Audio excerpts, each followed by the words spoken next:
Chapter 777. At midnight, the entire U residence fell into silence.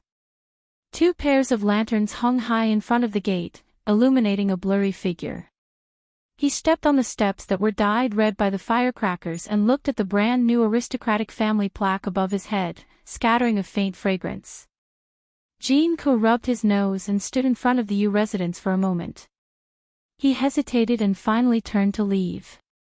Shui Rui had asked him to return to the capital to stop the marriage between Jing Qin and Yu Shu, but he was not allowed to meet with Yu Shu in private. He wanted to come to the last to tell her that he was safe, but he was afraid that his good intentions would cause trouble. He came and went like a ghost, and no one noticed him.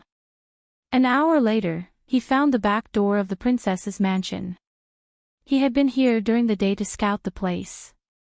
He carefully avoided the hidden guards and entered the mansion. He found a small, beautifully built building by the lake. As soon as he approached it, he sensed that there was an ambush nearby. Jean-Ko cleverly went around to the side of the lake and climbed up to the 2nd floor. He listened to the breathing sounds in the room by the window and quickly found Jing Chen's bedroom. He used a dagger to pry open the window and leaned in. The room was so dark that he couldn't see his fingers, but he could see the person lying on the bed with his night vision. Jean-Ko quietly walked to the bed and was about to seal his acupoints before waking him up. Suddenly, his eyelids twitched and he didn't have time to withdraw his hand before it was caught. Jing Chen suddenly opened his eyes, but he didn't make a fuss. The wariness in his eyes was replaced by surprise when he saw who it was. "How come it's you?" Jean-Ko smiled awkwardly at him and whispered, "Third brother, it's me. Don't make a noise. There are a few masters hiding outside." Jing Chen nodded and released him. He sat up on the bed and asked in surprise, "Didn't you escape? Why did you come back?" Jean-Ko explained, "I'm the only one who came back. Foster father and the others are in a safe place." Without waiting for Jing Chen to ask again, he took the initiative to explain the purpose of his visit. "I came back this time to take you away from the capital to reunite with foster father. Third brother, quickly pack up and come with me." Jing Chen's eyes flickered in the darkness. After a while, he shook his head and said in a low voice, "I can't leave." If he could leave, he would have done so long ago. "If you don't leave, are you really going to stay and marry Miss Yu?" Jean-Ko probed, "But she doesn't really want to marry you." He didn't dare to tell him that Yu Shu and Shui Rui had already promised to marry each other. He was afraid that it would arouse resentment in his heart and he would be even more unwilling to go with him. Unexpectedly, Jing Chen said calmly, "I know, the person she likes is Shui Rui." Jean-Ko was stunned. He seemed to hear Jing Chen sigh softly, "But if I leave and leave her alone, the Titian will definitely not let her go." That night at Ascending Cloud Monastery made Jing Chen completely understand that his tie was no longer with his sect, but Yu Shu. The Titian could use Yu Shu's family to tie her down, but he could also use her to tie him down. Jean-Ko understood now, and he couldn't help but look at Jing Chen with pity in his eyes. These 2 brothers had fallen in love with the same girl, yet they both couldn't get what they wanted. Shui Rui was slightly better, as at least he and the girl were in love with each other. But Jing Chen, he had wronged himself like this, and he didn't know if the girl would appreciate it. Let me put it this way. Even if you leave, that old thief surnamed Zhu will definitely not make things difficult for Miss Yu. On the contrary, she will only truly be free if you leave. Jean-Ko wasn't good at persuading people. These words were all taught to him by Shui Rui. "Listen, old thief Zhu forced you to marry Miss Yu because he wanted to obtain the Destiny Grand Bone. But even if he obtained the Destiny Grand Bone, he still wouldn't be able to open the 6th book of the Fairy Maiden, because," he moved closer to Jing Chen's ear and lowered his voice to say, "because the 6th book of the Fairy Maiden he obtained is fake." Jing Chen's heart skipped a beat as he looked at Jean-Ko in disbelief. What did he just say? The Titian's painstaking efforts to get the 6th book of the Fairy Maiden was fake. I didn't lie to you.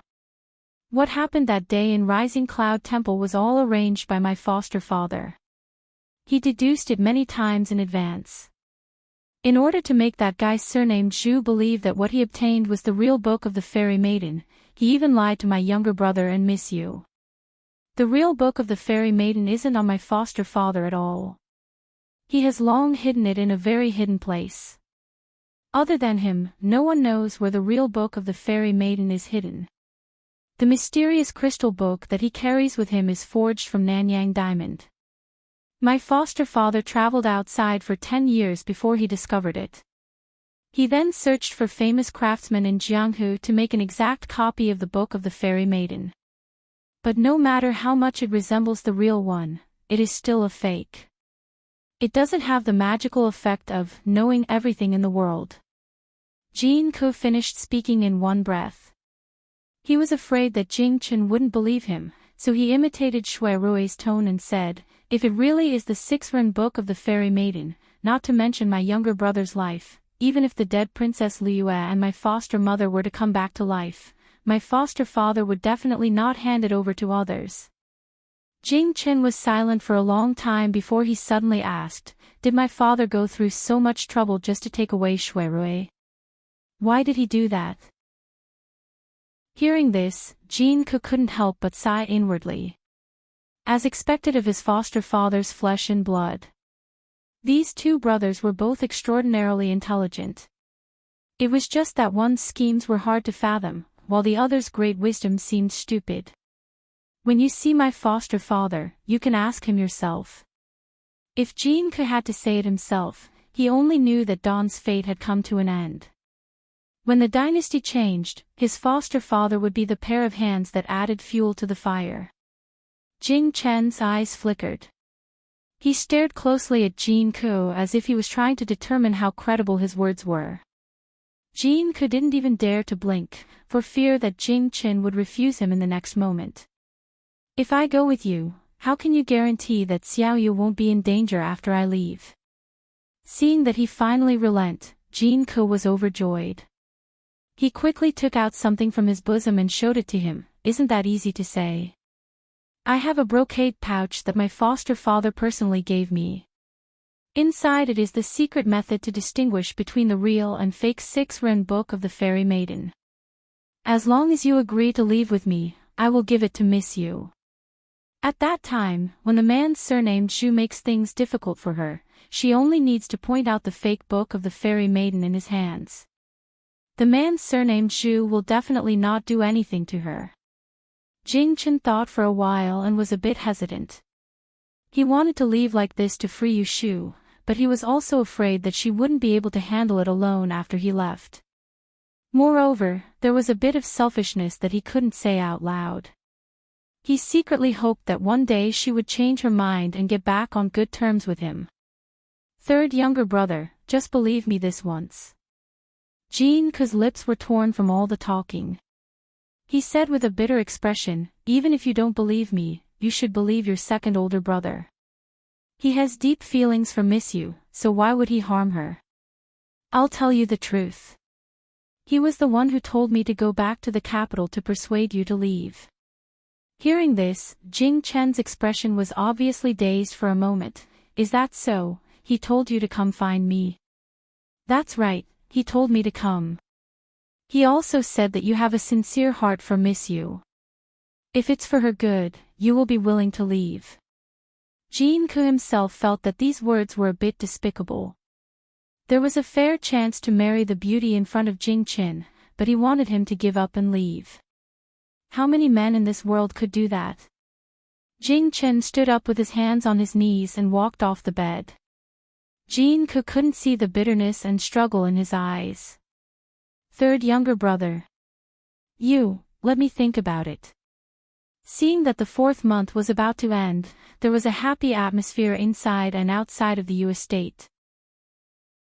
The eldest daughter of the estate was going to get married tomorrow, and the servants had received new clothes and shoes. Tomorrow, not only could they join in the fun, but they could also receive rewards. How could they not look forward to it? At this moment, Zhao Hui was a bit angry. This morning, when she went to the north courtyard to check the items, she happened to see Yu Xiaoxiu's little mouse coming out of a pile of wedding clothes. When she checked again, she found that the neckline and cuffs of the wedding clothes were loose. She was so angry that she stomped her feet. Yu Shu wasn't in the room, so Zhao Hui asked the head maidservant in her courtyard and hurried to Yongchen Court. When she entered the garden, she saw Yu Shu sitting by the pond and basking in the sun. She was so angry that she almost laughed. "Look at your face. It's as red as a monkey's face. Get up and go back to the room." Yu Shu was in a daze. When she was pulled up from the rocking chair by Zhao Hui, she came back to her senses. Seeing her angry face, she asked slowly, "What did you say?" Zhao Hui only thought that she was dizzy from the sun and didn't notice her abnormality. She gritted her teeth and said, "I told you many times not to keep that mouse. You don't know how hateful it is. It bit your new wedding clothes. Quickly go back with me and see how to repair it." Yu Shu made an "oh" sound and casually said, "If it's bad, then it's bad. Why do you need to repair it?" Zhao Hui glared at her and said, "You're talking nonsense again. If you don't repair it, what will you wear tomorrow?" Then she pulled her away without any explanation. This torment lasted the entire morning. Fortunately, Pei Jing's Furen, Qin Shi, was also in the fu to help. Her needlework was very good. She thought of a way to stitch back the loose threads with red thread. If one didn't look carefully, one wouldn't be able to see the damage.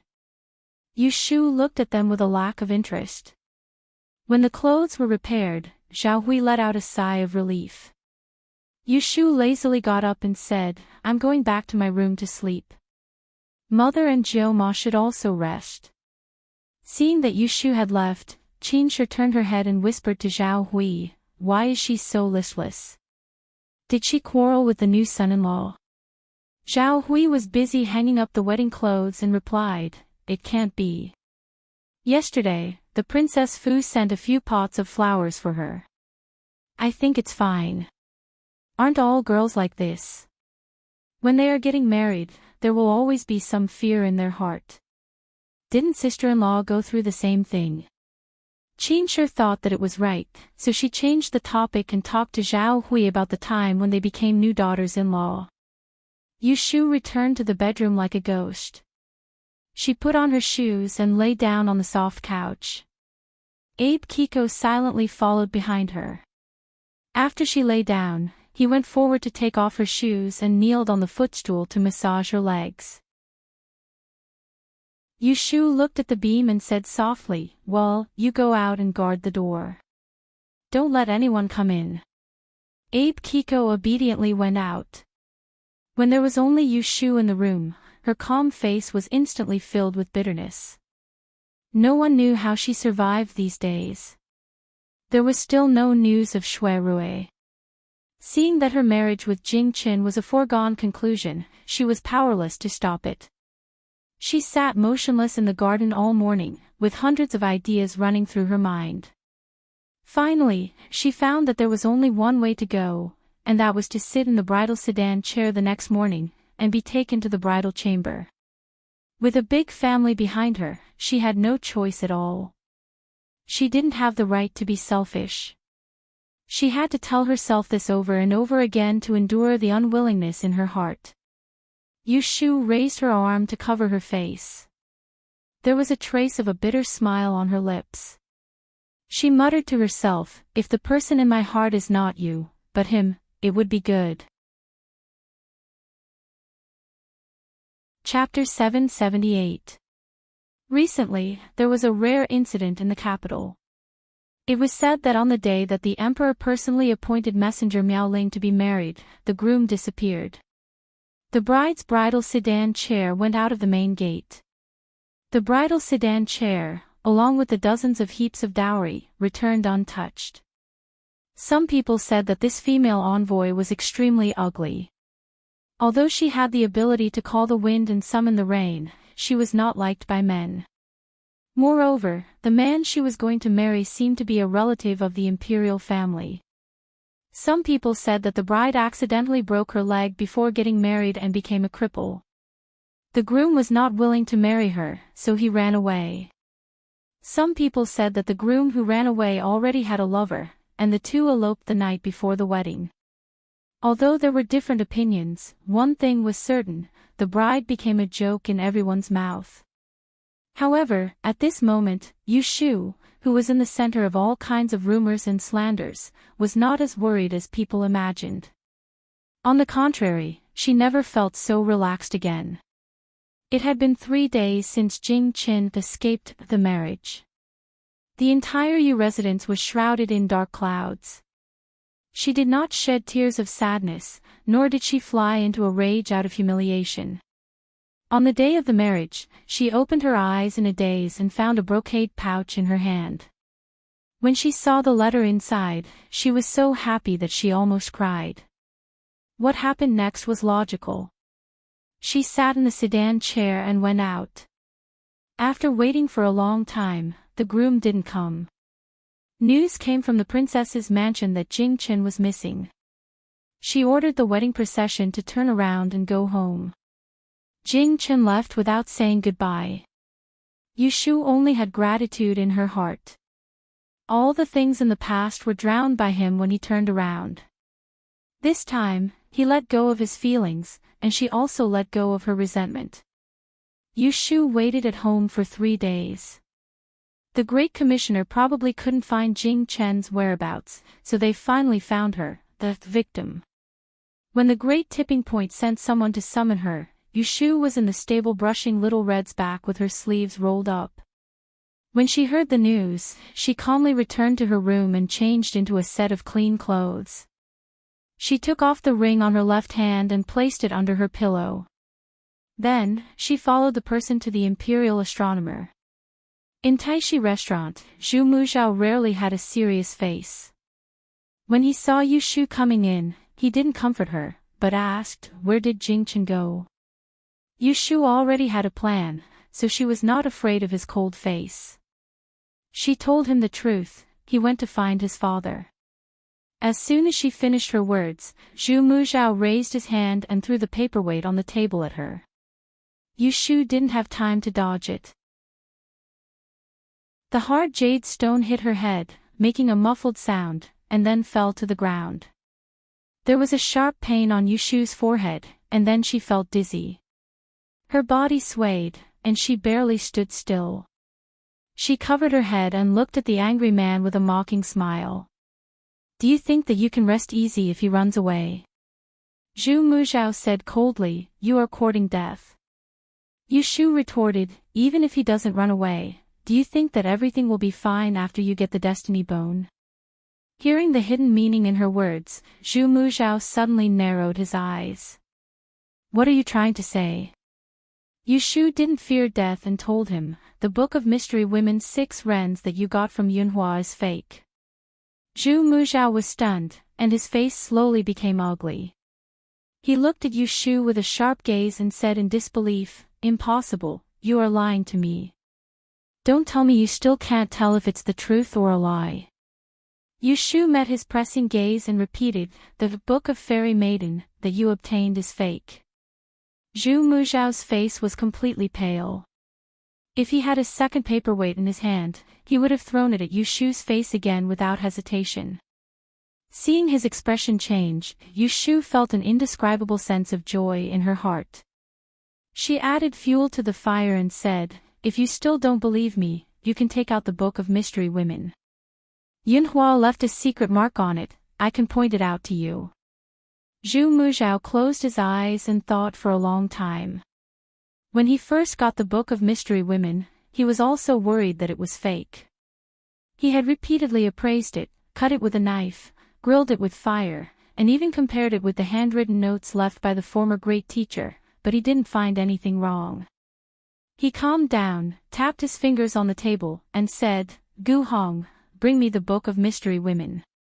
It wasn't that he didn't believe in his great insight technique, but he didn't want to believe that he would fall into Yunhua's trap. Yunhua was full of tricks. Since he could deceive him once, it was hard to guarantee that he wouldn't do it again. "Master, please wait a moment. Yu Shu heard someone responding to him in a low voice. Although she didn't see the person, the voice was slightly familiar. It must be his loyal servant, or else how would he know where the Book of Mystery Women was kept? Zhu Muzhao looked at Yu Shu's calm performance, and the anger in his heart couldn't be extinguished, so he sneered and said, "Later, if you can't prove that the Book of Mystery Women's 6 rens in my hand is fake, I will let you taste the feeling of begging for death." Yu Shu shut her mouth and didn't try to provoke him again. She frowned tightly, and her head hurt badly, but she didn't dare to slack off. She waited quietly for the time it took for a joss stick to burn, and the person returned. He walked in from the back door with a wooden box in his hands. Only then did she see the person's appearance clearly, and she immediately recognized that he was the person holding the sword who followed Zhu Muzhao that night in Rising Cloud Temple. It seemed that this person's kung fu was unfathomable, and even a peerless master like Jin Ke was afraid to fight with him recklessly. "Master." Gu Hong put the wooden box on the table in front of Zhu Muzhao, but he didn't leave immediately. Instead, he stood to the side and stared at Yu Shu expressionlessly. Zhu Muzhao opened the box and beckoned Yu Shu to come forward. "Come here and point it out for me." Yu Shu gently rubbed the protruding lump on her forehead, gritted her teeth, and strode forward. She took the glazed crystal treasure book from his hands, lowered her head, and flipped to the back. She pursed her lips and carefully explored the uneven diagram with her fingers. After a while, her eyes suddenly brightened, and her fingers stopped on the Destiny Grand Bone diagram. She said to Zhu Muzhao, "Touch here. Is there anything different?" Zhu Muzhao reached out and touched it, but he didn't find anything unusual. Yu Shu didn't reveal it for the time being. She pointed out a few other bones on the diagram and asked him to touch them one by one. Zhu Muzhao frowned, but he still couldn't figure it out. Yu Shu sighed in admiration at Yunhua's ingenuity in her heart as she revealed the answer to the riddle. There are a total of 81 human bones drawn on this diagram. Most of them are indented, and only a few are protruding. You can change the strokes on these protruding bones and see what kind of character it is. As she spoke, she took a brush from the table, dipped it in cinnabar, and wrote the character stroke by stroke on the table. The characters on the Book of Xian Nu were all in seal script. Yu Shu couldn't recognize a few of them, but she had seen this character in the brocade pouch that Yunhua had written in her own handwriting, and she remembered it clearly. This character was pronounced as fake. Fake meant fake. Yunhua used this character to mock Zhu Muzhao's incompetence. Zhu Muzhao stared at the bright red character, fake, on the table. His fingers trembled slightly, and he clenched his fists tightly. However, he couldn't help but tremble all over. He let out a muffled cough from his throat, and a trail of blood flowed out from the corner of his mouth. Yu Shu was so frightened that she took 2 steps back. She didn't expect him to be so angry that he would vomit blood. When Gu Hong saw this, he hurriedly stepped forward and pressed on Zhu Muzhao's shoulder. He stretched out a palm and massaged his back to help him suppress the surging blood in his chest. Zhu Muzhao closed his eyes tightly and slowed down his breathing.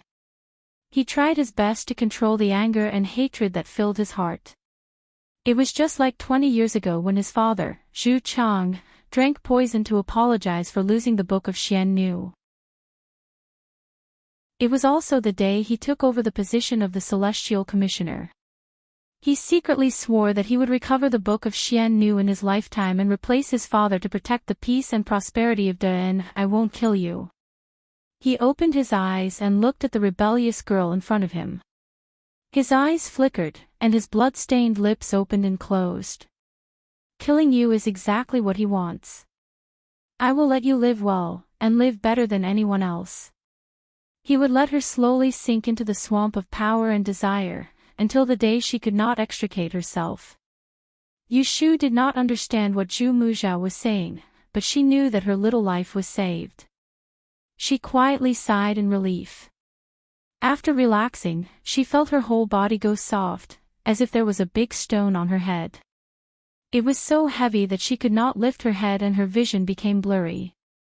She opened her mouth and fell backwards. When Yushu woke up again, she was already home and lying on her bed. Zhao Hui and Yu Xiaoxiu were around the bed. Seeing her open her eyes, one quickly turned her head to wipe away her tears while the other moved in front of her face. "Sister, how are you? Does your head hurt? Are you still dizzy?" Yushu subconsciously touched her forehead and touched a layer of cotton. She gasped and blurted out, "Ouch, it hurts so much."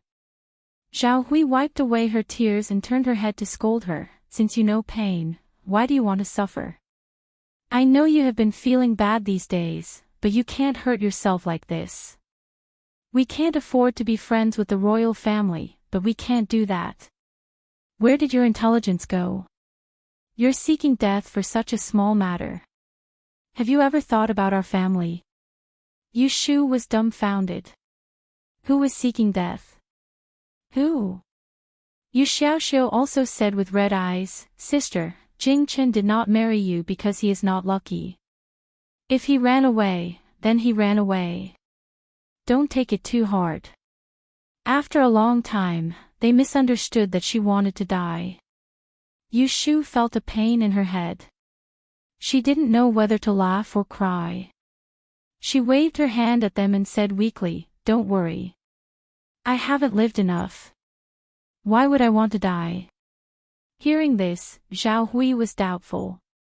She wanted to say something more, but she was interrupted by He Fangji who came in with a bowl of medicine. "Okay, don't talk too much. Let the child drink the medicine first." Yushu escaped a disaster. After drinking a bowl of bitter medicine, she listened to He Fangji and closed her eyes to rest. She slept for the whole afternoon. After a while, Aunt Shui heard the news and ran over, but she didn't dare to wake her up. She silently sat by her bed and squeezed out a few tears. Then, she was coaxed away by Yu Xiaoxiu. In the evening, Yushu woke up. The room was dark. She vaguely heard Zhao Hui talking to someone outside. "Why hasn't that person left yet?" "That's right, madam. She has been waiting for the whole afternoon." Steward Zhou didn't listen to her no matter how I persuaded her. She insisted on seeing our Mississippi. If it wasn't for her weak legs, I really want to drive her out with a broom. I'm afraid that she will hit something and blame us again. Chapter 779. Yushu was not surprised that Shu Yun would come to her door. Even she only learned that Jing Chen left on the morning of her wedding. She didn't even see him for the last time, let alone Shu Yun. She didn't let anyone drive Shu Yun out. Jing Chen left without saying goodbye because of her. She had to give Shu Yun an explanation. "Go and tell her that I asked her to go back first and come back tomorrow morning." Yushu let persuade Shu Yun to return to the Princess Fu first. It was too late today. In addition, she had a headache and couldn't control her temper. She was afraid that Shu Yun would quarrel with her. If she insists on not leaving, take her to the guest room in the west wing to rest for the night. After Lin conveyed the message, Shu Yun really didn't want to leave. She brought along a maidservant and stayed in the guest room. She looked as if she wouldn't leave until she saw Yushu. She looked just like a debt collector. Lin came back and told Yushu. Yushu was helpless and let her go. After a night, Yushu's headache eased a lot. However, there was a fist-sized swelling on her forehead. The black and red bruise was very scary. She had to wear a hat, otherwise, she wouldn't be able to see people. After she got up, she asked Lin, "Did you send someone to send breakfast to Miss Shui?" Lin pouted and said, "Yes, but she refused to eat. She clamored to see you early in the morning." At that time, her daughter was not awake yet. Who would help that debt collector pass the message? Yushu looked at the porridge, side dishes, and steaming hot flour rolls on the table. She sighed and said, go and invite her over. After that, she picked up the bowl and chopsticks and ate first. She felt dizzy and nauseous yesterday. She didn't eat much at night. Now, she was so hungry. Zhao Hui must have specially ordered the kitchen. The table was full of light and refreshing food. Just looking at it made people have an appetite. She had just finished a small bowl of porridge when Shu Yun arrived. She was pushed to the door in her wheelchair. The maidservant behind her was quite strong. She carried Shu Yun and her heavy wheelchair over the threshold by herself. Xin and Lin, who were prepared to help, were dumbfounded. Yushu put down her chopsticks and looked at Shu Yun. Her face was sallow and her eyes were dark. It seemed that she had been suffering for the past few days. She didn't even have a good night's sleep. This made Yushu think of herself from 3 days ago. She felt more sympathy for Shu Yun. Contrary to her usual cold attitude, she calmly said, "Come and eat something, then we'll talk about something else." Shu Yun stared at her motionlessly. Her pair of bloodshot eyes seemed to be stained with poison, wishing to pierce a few holes in her body. Seeing this, Yushu had to pull a long face to scare her. A guest should follow the host's wishes. Don't force me to kick you out. Shu Yun bit the dried skin on her lips and coldly snorted. Then, she ordered the maidservants to push her to the table. All of you go out.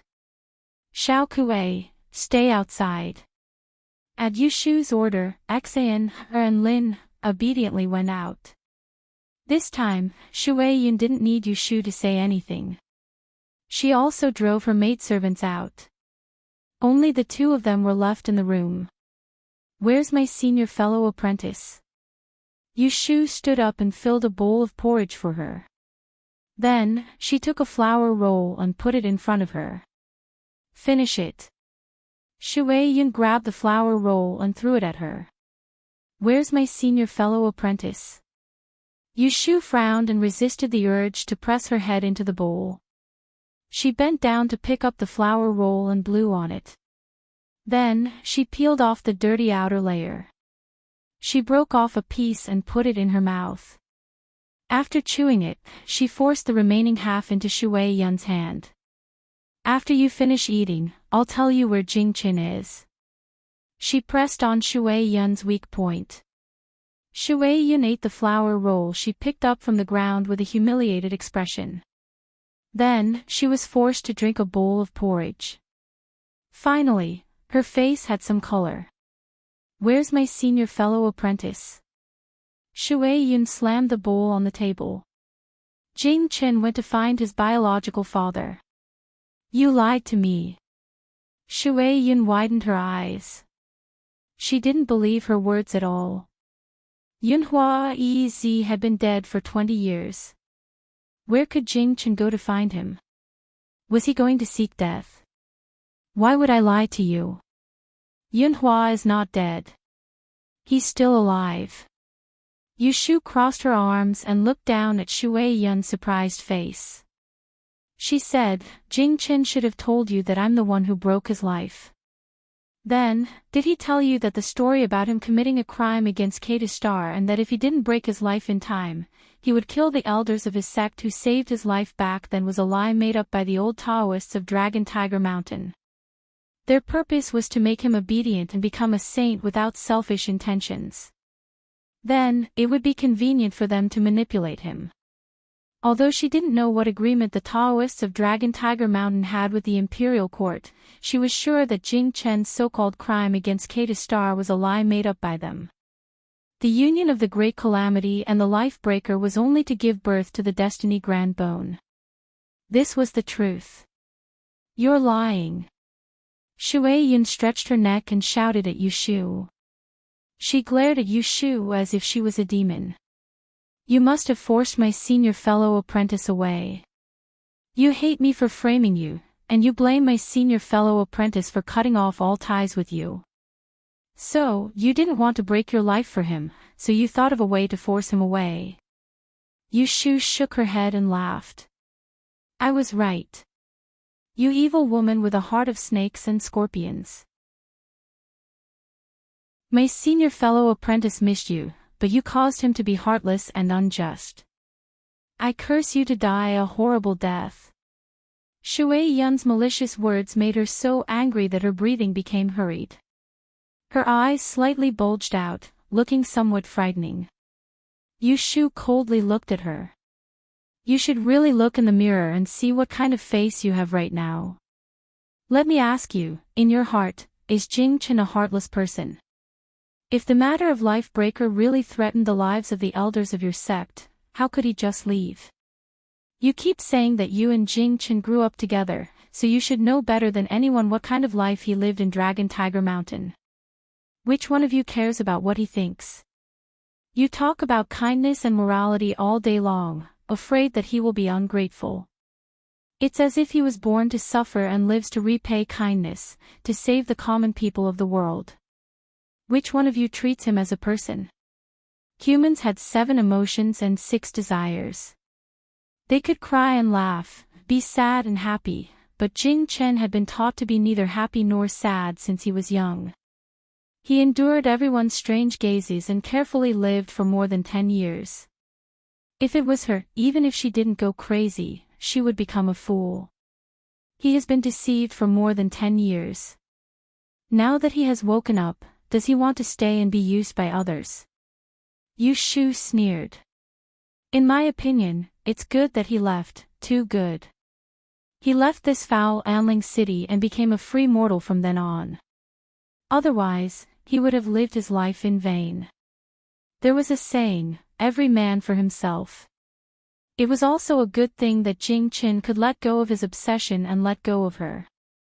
Being sneered at by Yu Shu, Shui Yun forgot about her anger and suddenly lost herself. 2 voices appeared in her mind. One told her not to listen to Yu Shu's nonsense, and the other questioned herself. Did she really think for senior brother? She wanted to defend herself and expose Yu Shu's lies, but she was horrified to find that she couldn't refute Yu Shu's words. She didn't want to believe Yu Shu's nonsense, but she also didn't believe that Jing Qin was a heartless person. Then why did he leave? Shui Yun's anger completely dissipated. She thought about how she had criticized Jing Qin in the past and how she had been pressuring him all this time. She slowly shrunk her shoulders. It was already May, but she felt a chill. It was a chill in her heart. If what Yu Shu said was true, then senior brother must be disheartened and left without saying a word. Will he come back? She couldn't help but ask. He won't come back. Yu Shu's tone was sad. Shui Yun's nose became sour, and suddenly tears fell. She sniffled and sobbed. The more she cried, the sadder she became. Soon, she cried until she was out of breath. Yu Shu was instantly speechless. Seeing that she was about to pass out, she had no choice but to call for her to stop. All right, what are you crying for? It's not like Jing Chen is dead. He's alive and well. Don't you feel unlucky? Shui Yun hiccuped and choked with sobs. Senior brother must hate me. Yes, he must hate you. I can't see him anymore. Woo woo. Yes, you can't see him in this life. Shui Yun's crying stopped abruptly. A pair of fish eyes fiercely stared at Yu Shu. I can't see him, and you can't see him either. What are you so proud of? Yu Shu rolled her eyes. Which eye of yours saw me proud? I was clearly comforting you. Shui Yun was ashamed and angry. Who needs your comfort? How was this comforting? This was simply pouring salt on her wound. If you don't need it, then don't. Yu Shu said somewhat impatiently, have you cried enough? If you have, then go back. I have already said what needs to be said. Don't come here to make trouble again. If you do, I won't be polite to you next time. Shui Yun's little face tightened, and she held back her tears. She said to Yu Shu in a threatening manner, "It's fine if my senior brother is safe and sound, but if one day I find out that you lied to me, I won't let you go even if I become a ghost." Yu Shu sneered and didn't call out her bluff. For Jing Chen's face, she was too lazy to argue. "Come, see the guest out." And Beikue and Shui Yun's maidservant walked in one after the other. Shui Yun carelessly wiped the tears on her face and had someone push her to the door. She looked back at Yu Shu and said in a muffled voice, "Before senior brother left, he left a note saying that you left something with him and wanted me to return it on his behalf. When you have time, come to the princess Fu to get it." Yu Shu raised her eyelids and asked suspiciously, "What thing?" Shui Yun snorted angrily, "It's just a broken sword. What good thing can it be?" She originally didn't intend to tell her. Even if it was a broken sword, it was something that her senior brother had used. She could benefit anyone but her. But because this was the last thing her senior brother entrusted to her, she had to do it no matter how unwilling she was. It wasn't because she felt guilty in front of this bad woman. After Shui Yun disappeared, Yu Shu slowly realized what the broken sword was. It was an ancient sword that she first obtained from a group of evil Taoists in Yang. Later, she gave it to Jing Qin. She still remembered that the sword was very old. The body of the sword was covered in green rust. She couldn't tell its age. But once, she met old academician Axian at the Axian family's great exchange hall. When she asked about the ancient sword, the old man seemed to know its origin, but he refused to tell her. Chapter 780. The next day, Yu Shu went to the princess' residence to retrieve the ancient sword. Jing Chen had made a scabbard out of some unknown leather, but it still looked old and shabby when she pulled it out. After getting the sword, she can't wait to find Axian Lu. Old Master Axian has retired for a long time and usually doesn't see outsiders. He occasionally appears in Axian Riguang Dei exchange house. Yu Shu can't go there every day, so she has to find another way. As soon as Axian Lu sees her, he notices the leather hat on her head. "It's so warm. Why are you wearing a hat?" "I accidentally fell down and hit my head. I'm wearing it to cover my face." Yu Shu lifts a corner of the hat to show him the bruise on her forehead. Axian Lu is shocked and quickly asks her how she hit it. But Yu Shu makes up a story to fool her. Axian Lu is relieved and says, "I thought you were sad because of academician Jing's escape." "That's good." On the day of Yu Shu's marriage, Axian Lu is in the wedding procession. He witnesses the scene of the sedan chair going out and coming back. Although Yu Shu doesn't cry after that, everyone thinks she is pretending to be strong. Yu Shu thinks that she wears a hat because she is afraid of being misunderstood. Now anyone who sees the bruise on her forehead will think that she wants to die. It's really unlucky. Let me tell you something. I have something to ask academician Axian. Do you have any way to let me see him? Hearing that she wants to see her great-grandfather, Axian Lu agrees at once. He pats his chest and promises, "You have found the right person this time. My great-grandfather loves me very much. Usually, it depends on my grandfather's mood if he wants to see me. I am different. No matter when I go to Donglai Pavilion to play, my great-grandfather never refuses to see me. Next time I go to visit him, I will take you with me." Yu Shu asks worriedly, "If you take me with you, will academician Axian be unhappy and blame you later?" Axian Lu carelessly says, "No, my great-grandfather has a good temper. Last time I dropped his precious Bodhi bead into the brazier and burned it, but he didn't get angry at me. I am just taking a friend to see him. Why would he be unhappy?"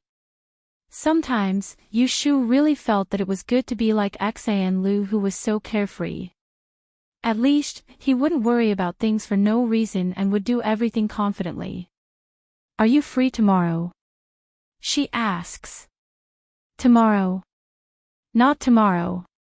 Xian Lu waves his hand and says shyly, I didn't have time to tell you that I have been chosen to be the bearer of this ancestral worship ceremony this year. I will leave for Huajian Garden tomorrow morning. The 9th day of the 5th month is the Holy Ancestor Worship Day. Every year, on that day, the ancestral worship ceremony is held at the Imperial Mausoleum. This is the biggest event of the year and is presided over by the Celestial Commissioner. There is a segment that requires 6 young boys and girls to be the bearers to worship the 6 vessels of the founding nation. These 6 people have always been followers. This is a special honor. In last year's ancestral worship ceremony, Yushu was the leading bearer. What's more, last year was the year when the new students entered the Imperial Mausoleum after the triennial examination. She became the one that attracted the most attention. Yushu can't help but feel happy for her. This is a good thing. Then I will wait for you to return from Huajian Garden. Xian Lu pouts. What is good about it? You don't even know what kind of people are chosen this year. Even I was chosen because of my family background. There is no one who can do anything like that. When Xiao, and didn't he follow you into the Celestial Commissioner? He was also last year's top 3. He was also chosen because 3 academicians recommended him. Who knew that in the end, he was inexplicably removed? He didn't even have an explanation and was replaced by an ignorant and incompetent young man. Many people in the library are gossiping behind our backs and laughing at us. I'd rather not be chosen than make a fool of myself. Yushu slightly frowns. She thought that the Taisha library was becoming more and more unreasonable. When Xiao and didn't mention this to her, he was probably afraid of causing trouble for her. Xian Lu was still complaining. 2 more academicians are retiring this year, and the new academicians are putting on airs. What they teach is all old stuff, and all they teach is old stuff. They are not willing to show any of their true abilities. There are gangs everywhere in the library. Not many people are dedicated to learning. Last month, there was a female student who was ostracized. She couldn't bear the humiliation and took the initiative to quit school. Academician Sima was so angry that he severely punished those troublemakers, but in the end, nothing was done.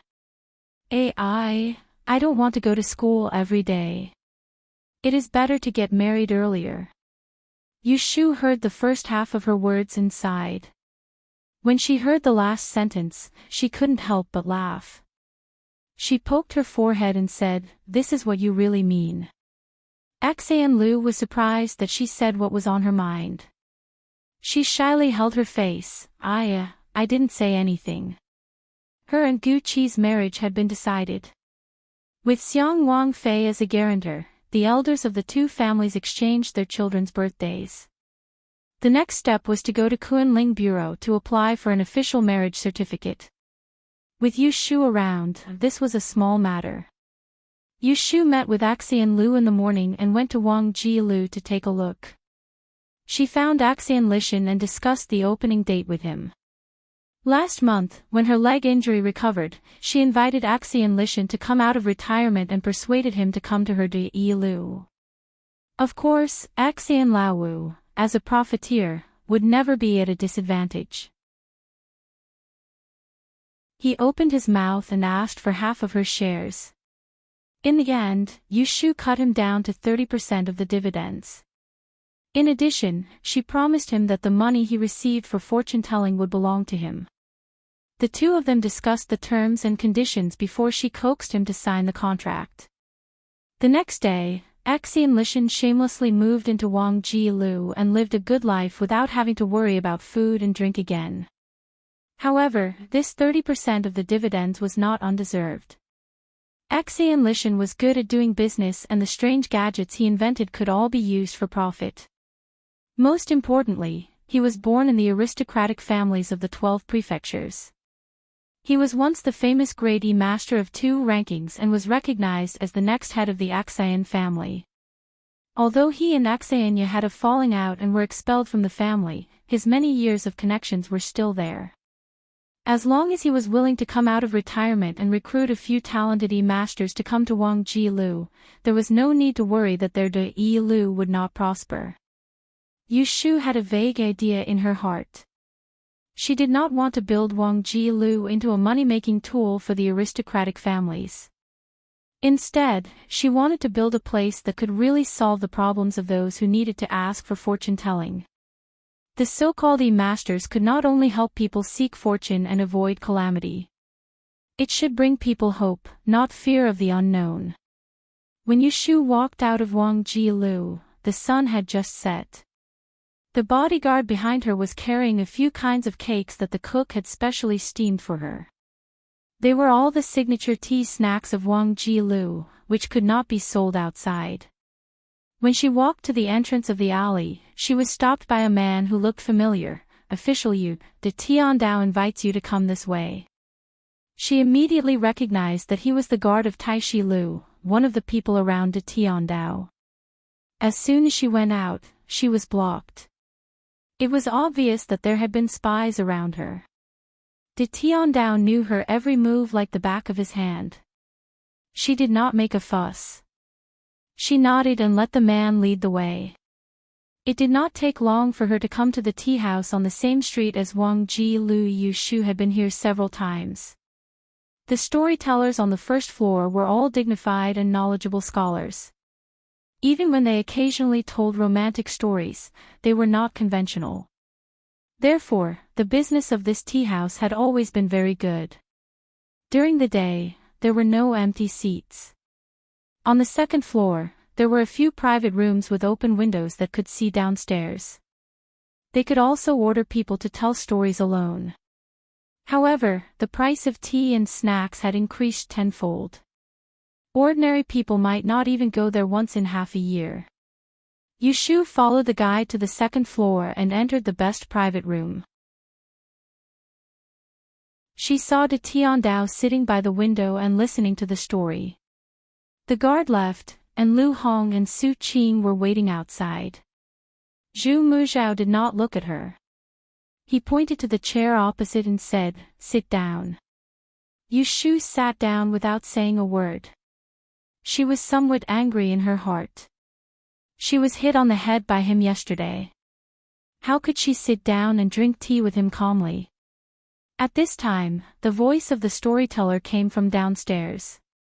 That female ambassador Miaoling happily covered her head with a veil and was helped onto the bridal sedan chair by the matron of honor. Then, she was carried out of the mansion. Behind her, there was a long street of dowry boxes, waiting to be sent to the princess mansion. Normally, a bride would cry when she got married, because she was reluctant to part with her parents and brothers and sisters. However, she didn't. She was so happy that she had married a Mr. Right. She was so happy that her face was like a blooming flower.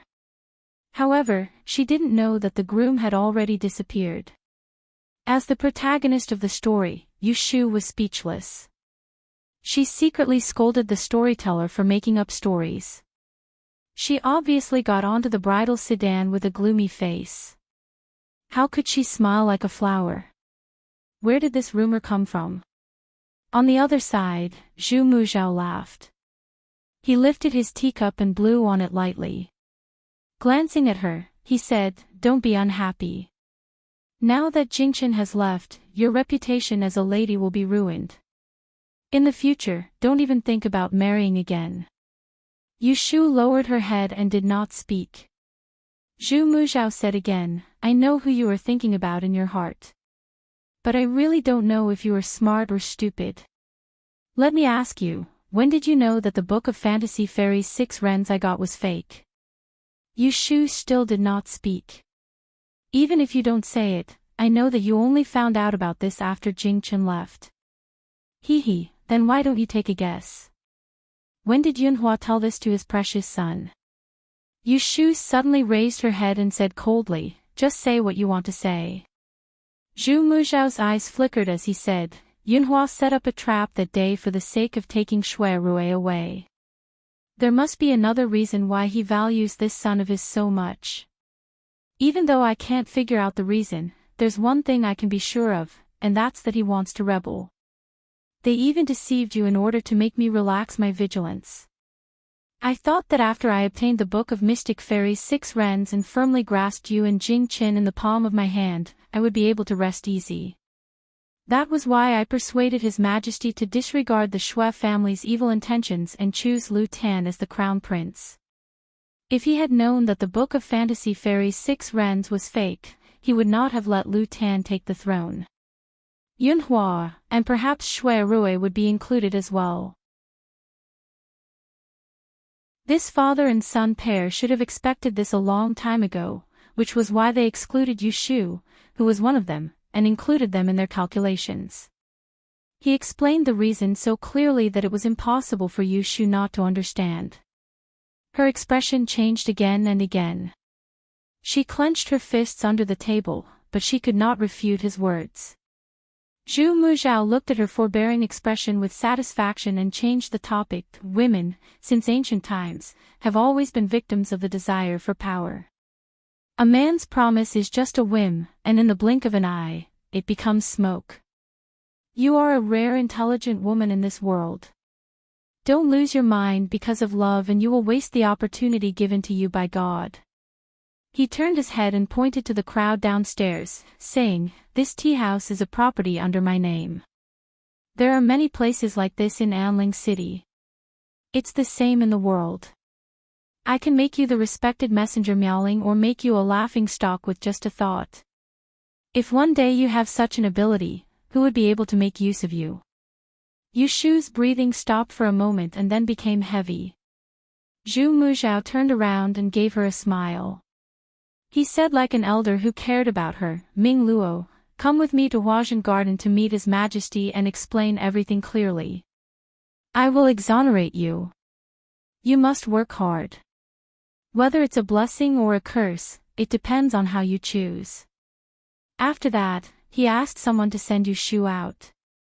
Yu Shu walked out of the tea house with a gloomy expression and sat on the palanquin. The moment she pulled down the curtains, she slowly spat out a mouthful of foul air, and then she curled her lips and sneered. How could the relationship between her and Shui Rui be instigated by others?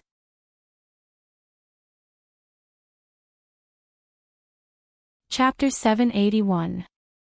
On the 6th of May, Yu Shu blended into the large team of worshipping ancestors and set off from the capital to Huazhen Garden. In order to deceive people, the prefect gave her the position of a ceremonial supervisor, which meant that she didn't have to do anything serious but was in charge of nitpicking. They arrived in the evening, but there was some trouble in arranging accommodation. Normally, Yu Shu was an official of the Celestial Commissioner, so she should stay with several colleagues. However, all the Celestial Commissioner's team were men, and she was the only female official. They stayed together in pairs, so she was ignored. When everyone packed up for dinner, no one found a place for her to stay. There were so many nobles in the garden who needed to flatter and serve them, so no one cared about her. Yu Shu knew that it was not a solution to wait like this, so she could only go to the prefect. He brought her here, so he couldn't let her sleep on the floor. However, she didn't go far in the garden and unexpectedly met Lu Tan. Oh yes, she should call him Crown Prince now. At the corner of the corridor, the Crown Prince was surrounded by people and came over. A row of lanterns under the eaves shone brightly. Yu Shu saw a yellow robe in front of her and quickly stepped back to the side of the aisle. After hesitating for a moment, she bowed to him. At first, the Crown Prince did not notice her. He only glanced at her inattentively and saw that she was wearing a gray leather hat. After walking over, he suddenly stopped and turned his head to look. The group of people behind him also stopped. Yu Shu. Yu Shu pursed her lips and looked up. "Your Highness, it's me." In the past, when Lu Tan hadn't become the Crown Prince, he would always call her Lianfang. He was very amiable and approachable. But after a lapse of only 3 months, he had changed to calling her by her name. It was because he was not the same as before, and also because Shui Rui had disappeared, so he didn't need to draw her to his side anymore. The crown prince's eyes fell on her plain face. He smiled slightly. I almost didn't recognize you. Why are you here?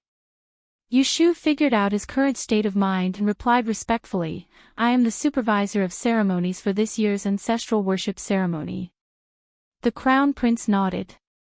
He looked down and saw the bundle hanging on her arm. The corner of his mouth raised again. Is there not enough room? Yushu could only awkwardly admit it.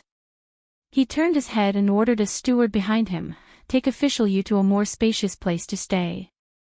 The eunuch nodded his head and bowed as he walked out to show her the way. Thank you, Your Highness. The crown prince waved his hand, turned around, and hurriedly left with his men. This year, the Qing emperor could not make an appearance at the ancestral worship ceremony, so he would host it instead. How could he not take advantage of such a rare opportunity?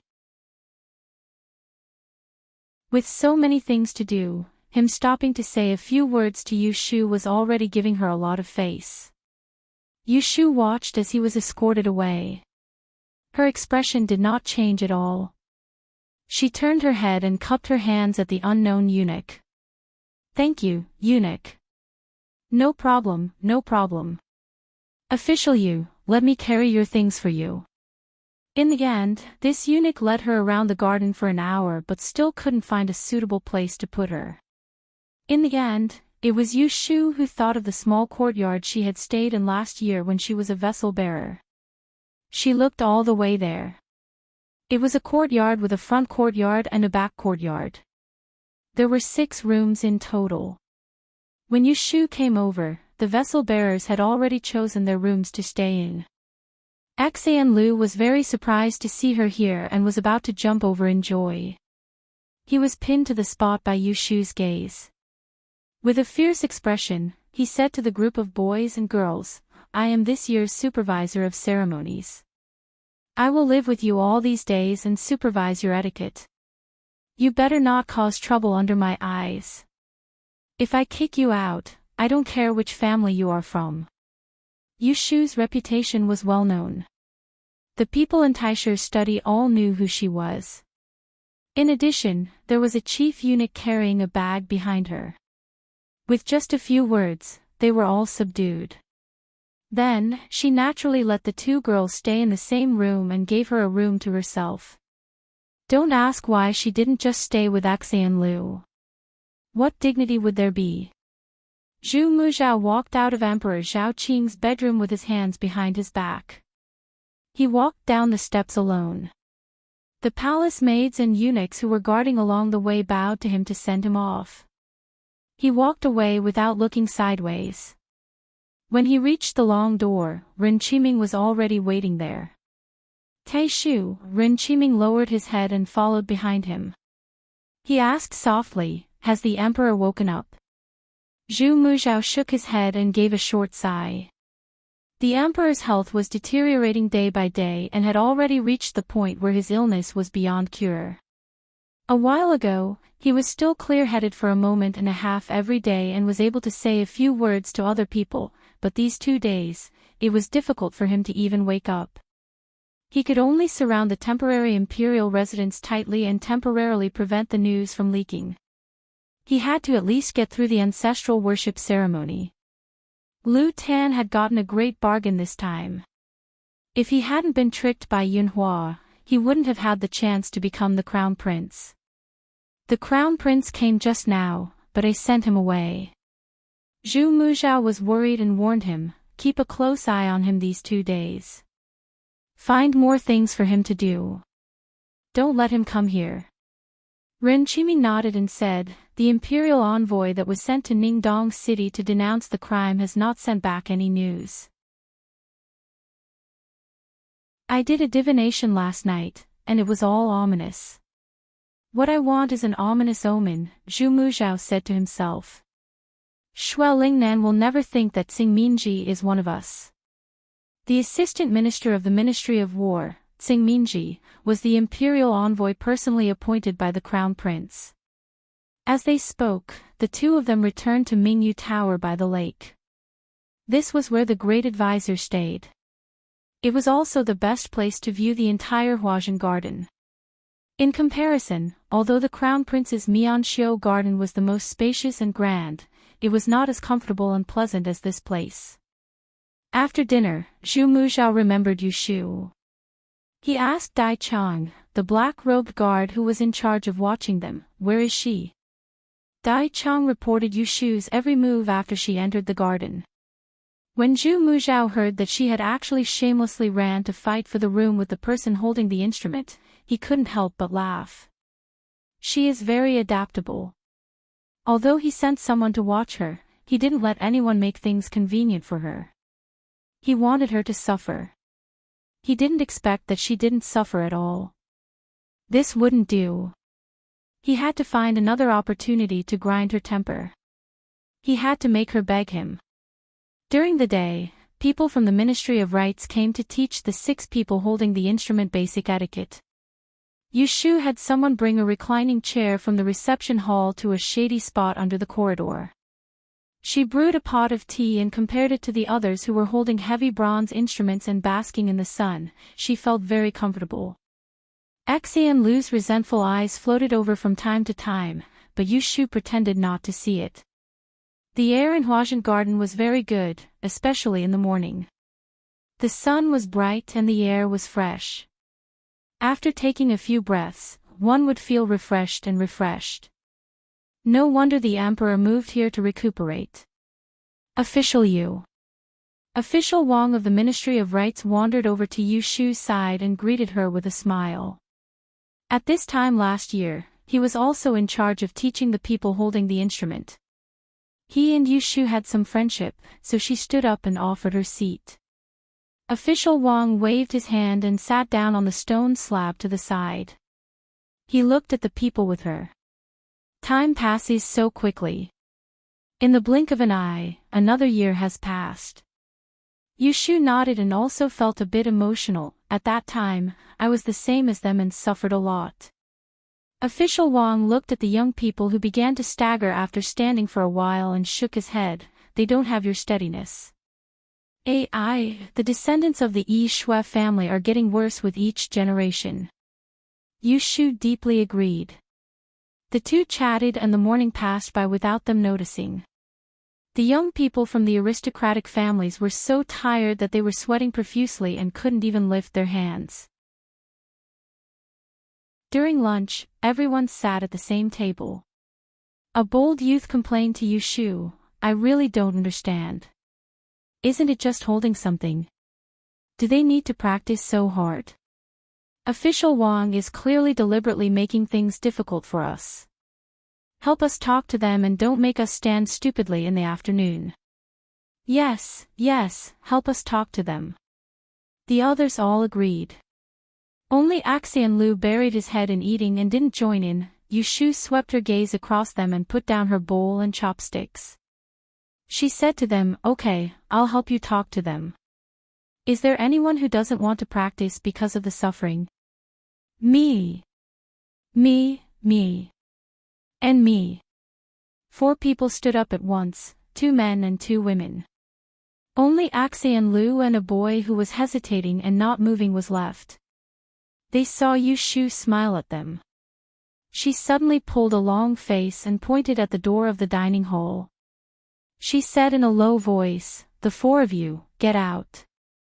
There's no need to eat. All of you stand in the yard. When Official Wang comes, I will help you ask for mercy and let you all go home and not suffer."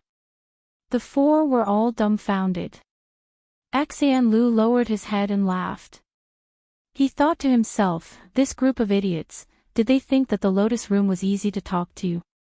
What are you standing there for? Get out. Yu Shu frowned and scolded them, scaring them.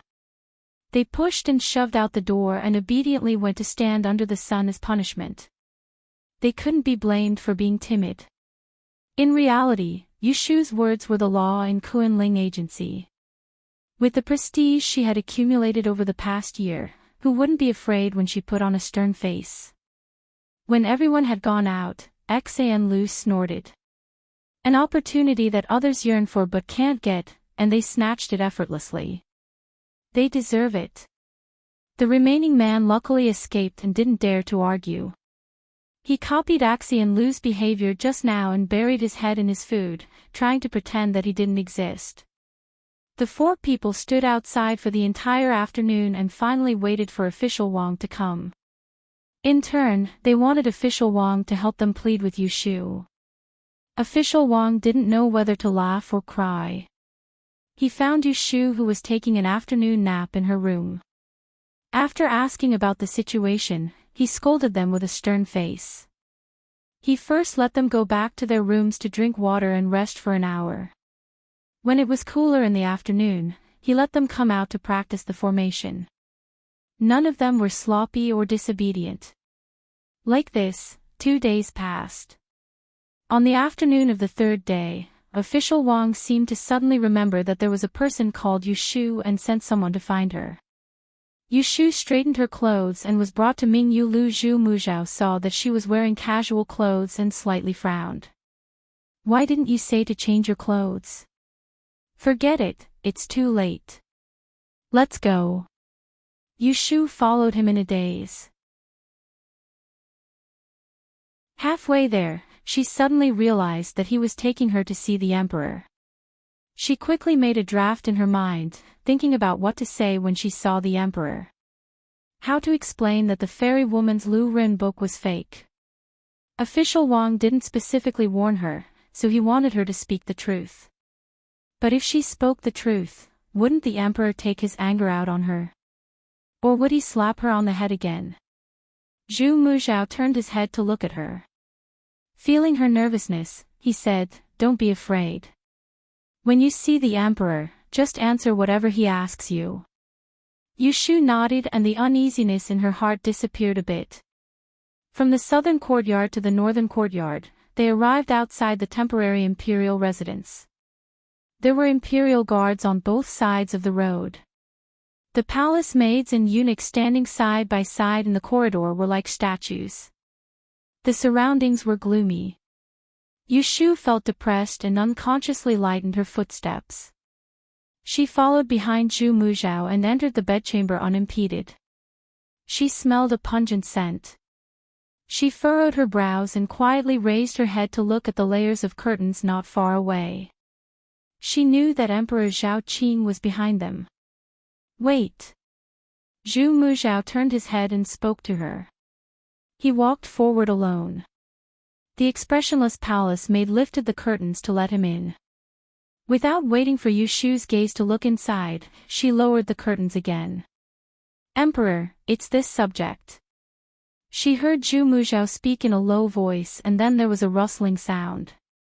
She pricked up her ears and could tell that it was Emperor Zhao Qing's voice, but she couldn't clearly hear what he was saying. "Yes, this subject knows. You don't have to worry. Everything has been arranged. Yes, this subject has brought her here." Zhu Muzhao replied softly and then there was another rustling sound. This time, he was silent for a while before he spoke to the outside of the curtains. "You knew, His Majesty is asking you if the death judgment technique can calculate the date of his death." Yushu's heart skipped a beat. She knelt down without thinking. The emperor didn't mention this to her on the way here. How was she supposed to answer? Separated by a few curtains, she couldn't see the expression of the person behind the curtains. Should she say yes or no? "You knew, His Majesty is asking you a question," Zhu Muzhao urged. Yushu gritted her teeth and bowed to answer, "This subject is incompetent. Please forgive me, His Majesty." There was a dead silence behind the curtains. Just when Yushu thought that Emperor Zhao Qing would ask someone to drag her out if she answered wrongly, Zhu Muzhao spoke, "His Majesty, you are the Son of Heaven. You bear the mandate of heaven. She is just a mortal. How would she dare to recklessly calculate your lifespan? Please don't make things difficult for her." After he finished speaking, Yushu seemed to hear a weak sigh. Emperor Zhao Qing didn't say anything else. Zhu Muzhao stayed inside for a while longer before he quietly retreated out. When he turned around, he saw her kneeling on the ground and staring at him. He raised his hand and signaled for her to follow him out. Yushu secretly patted her chest to calm down. She was secretly puzzled. She originally had a stomach full of words, but she couldn't express them. She didn't know if Emperor Zhao Qin was muddle-headed from his illness or if the emperor had pleaded on her behalf before, but he actually didn't ask her about the whereabouts of Yunhua and the Book of Mystery Women. "You were quite clever just now." Zhu Muzhao suddenly praised her when he left the temporary imperial residence. Without waiting for Yushu to say a few words of modesty, he suddenly stopped and turned around to look at her. He said faintly, "His Majesty's death will be in a few days. Do you know what this means?" She was stunned. She opened her mouth, but what she heard was his voice. "When the former emperor dies, the new emperor succeeds." Chapter 782. On the day of the ancestral worship ceremony, early in the morning, 6 people carrying the ritual implement set off with the personnel of the Ministry of Rites, leaving Yushu alone. She thought that there was nothing left for her to do. Who knew that not long after, a black-robed guard was sent to pick her up and send her to the imperial mausoleum on a fast horse. This was the second time that Yushu had entered the imperial mausoleum, but she did not take the same path. The black-robed guard wrapped her tightly from head to toe with a long cloak, carried her through the cemetery, and put her down in front of the entrance of a tomb. Yushu was so dizzy that she did not see clearly that he pressed back and forth on the stone door a few times. With a gentle push, the door of the tomb was pushed open. Under her surprised gaze, he carried her on his shoulder again, covered her mouth with one hand, and jumped down into the dark tomb. Yushu was completely defenseless. She only felt her body continuously falling, the wind rushing into her ears, and her heart beating in her throat. If her mouth had not been covered, she would have screamed her throat out. When her feet landed on the ground, both of her legs were weak. She pulled off her cloak and retched a few times. Then, she was pushed by the black-robed guard by the shoulder and stumbled forward. This was a narrow secret passage, and she did not know where it led. The walls were embedded with glowing green stones, and she could barely see the path under her feet.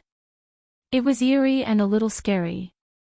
Yushu silently counted to 120 steps, and finally, a small door that was half the height of a person appeared in front of her. The black-robed guard who led the way passed her and opened the door. Then, he leaned sideways against the wall and signaled for her to go in alone. She shook her head as she stepped back. She felt a little creeped out. She always felt that once she went in, she would not be able to come out. The two of them stared at each other for a while. Suddenly, they heard the voice of the black-robed guard coming from inside. "It's the Lotus House, right? Come in." Yushu had nowhere to retreat, so she could only bite the bullet and enter through the small door. When she raised her head and saw the scene in front of her, she was instantly dazzled. This was a natural cave, and there were countless holes in the sky. Rays of sunlight shone down from the outside of the cave, and the densely packed golden halos were extremely dazzling. The uneven stone walls flickered with colorful rays of light, and there were countless gems embedded in the stones. A purple figure stood under the tall stone wall, bathed in the light, and looked like a dream or fantasy. Zhu Muzhao was dressed in a royal robe with a purple robe and golden shoes. He wore a flawless white cloud crown on his neck. He looked like a celestial being. He gestured for her to come to his side. "Come forward. Today, I will tell you a few secrets of the dynasty." When Yushu heard this, she immediately became suspicious. Why would he tell her the secrets of Dan out of nowhere? Although it was strange, she was not stupid enough to refuse to listen. She looked around and asked him, "What is this place?" Zhu Muzhao spread out his hands and showed her this mysterious place. "This place is the origin of the Dan dragon vein." Yushu was suddenly shocked. She turned to look at him and stammered, "Dragon, dragon vein." Those who learned the Book of Changes knew that the dragon vein of a country was the fate of the country. Whether it was the prosperity or the decline of the country, it was closely related to the dragon vein. In other words, the origin of the dragon vein was the lifeline of a country. The origin of the Dun dynasty's dragon vein was actually buried at the foot of the imperial tombs. Zhu Muzhao had a smile on his face, as if he was very satisfied with her shocked expression. He raised his hand and pointed to the wall of gems opposite him. He said to her, "Separated by this wall, is the tomb where divine ancestor and Empress Ningzhen were buried together. More than 200 years ago, Empress Ningzhen passed away.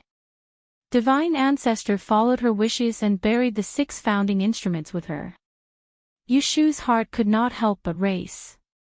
She stared at the high wall and said hesitantly, "Since the 6 instruments were buried with her, why was the Book of Mystery made in 6 rens preserved? Oh, and the 7 stars on the 7-star ruler. How could it be dug out by someone?" Zhu Muzhao glanced at her and said, "Didn't Yunhua tell you? The Book of Mystery made in 6 rens was taken out by an emperor after he opened the coffin." Yushu was speechless. It turned out that Yunhua was telling the truth. The descendants of Emperor Anwu and Empress Ningzhen dug up their ancestors' graves in order to use the Book of Mystery made in 6 rens to control the world. "Isn't this treason?" she muttered softly, but it did not escape his ears. "What is treason? Tell me." She curled her lips and said, "Empress Ningzhen knew that using the Tai Bone of Destiny was against the harmony of heaven. That was why she begged the sacred ancestor to bury the 6 instruments with her. The descendants were unfilial, so they obeyed on the surface but disobeyed in secret. I guess the emperor who ordered to open the coffin and take out the book must be a muddle-headed and incompetent person. He could not govern the country well, so he set his eyes on the Book of Mystery made in 6 rens." Zhu Muzhao shook his head and said, "You are exactly wrong. The late emperor who opened the coffin and took out the book was a famous virtuous ruler in the history of our dynasty.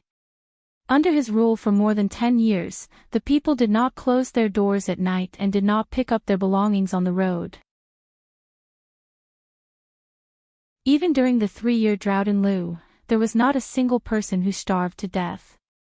Can you say that he was muddle-headed?" Yushu was speechless. Then why did he still use the Book of Mystery made in 6 rens?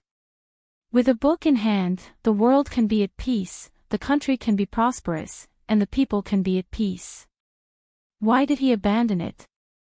Was it because he was afraid of the infamy of treason? Zhu Muzhao said firmly.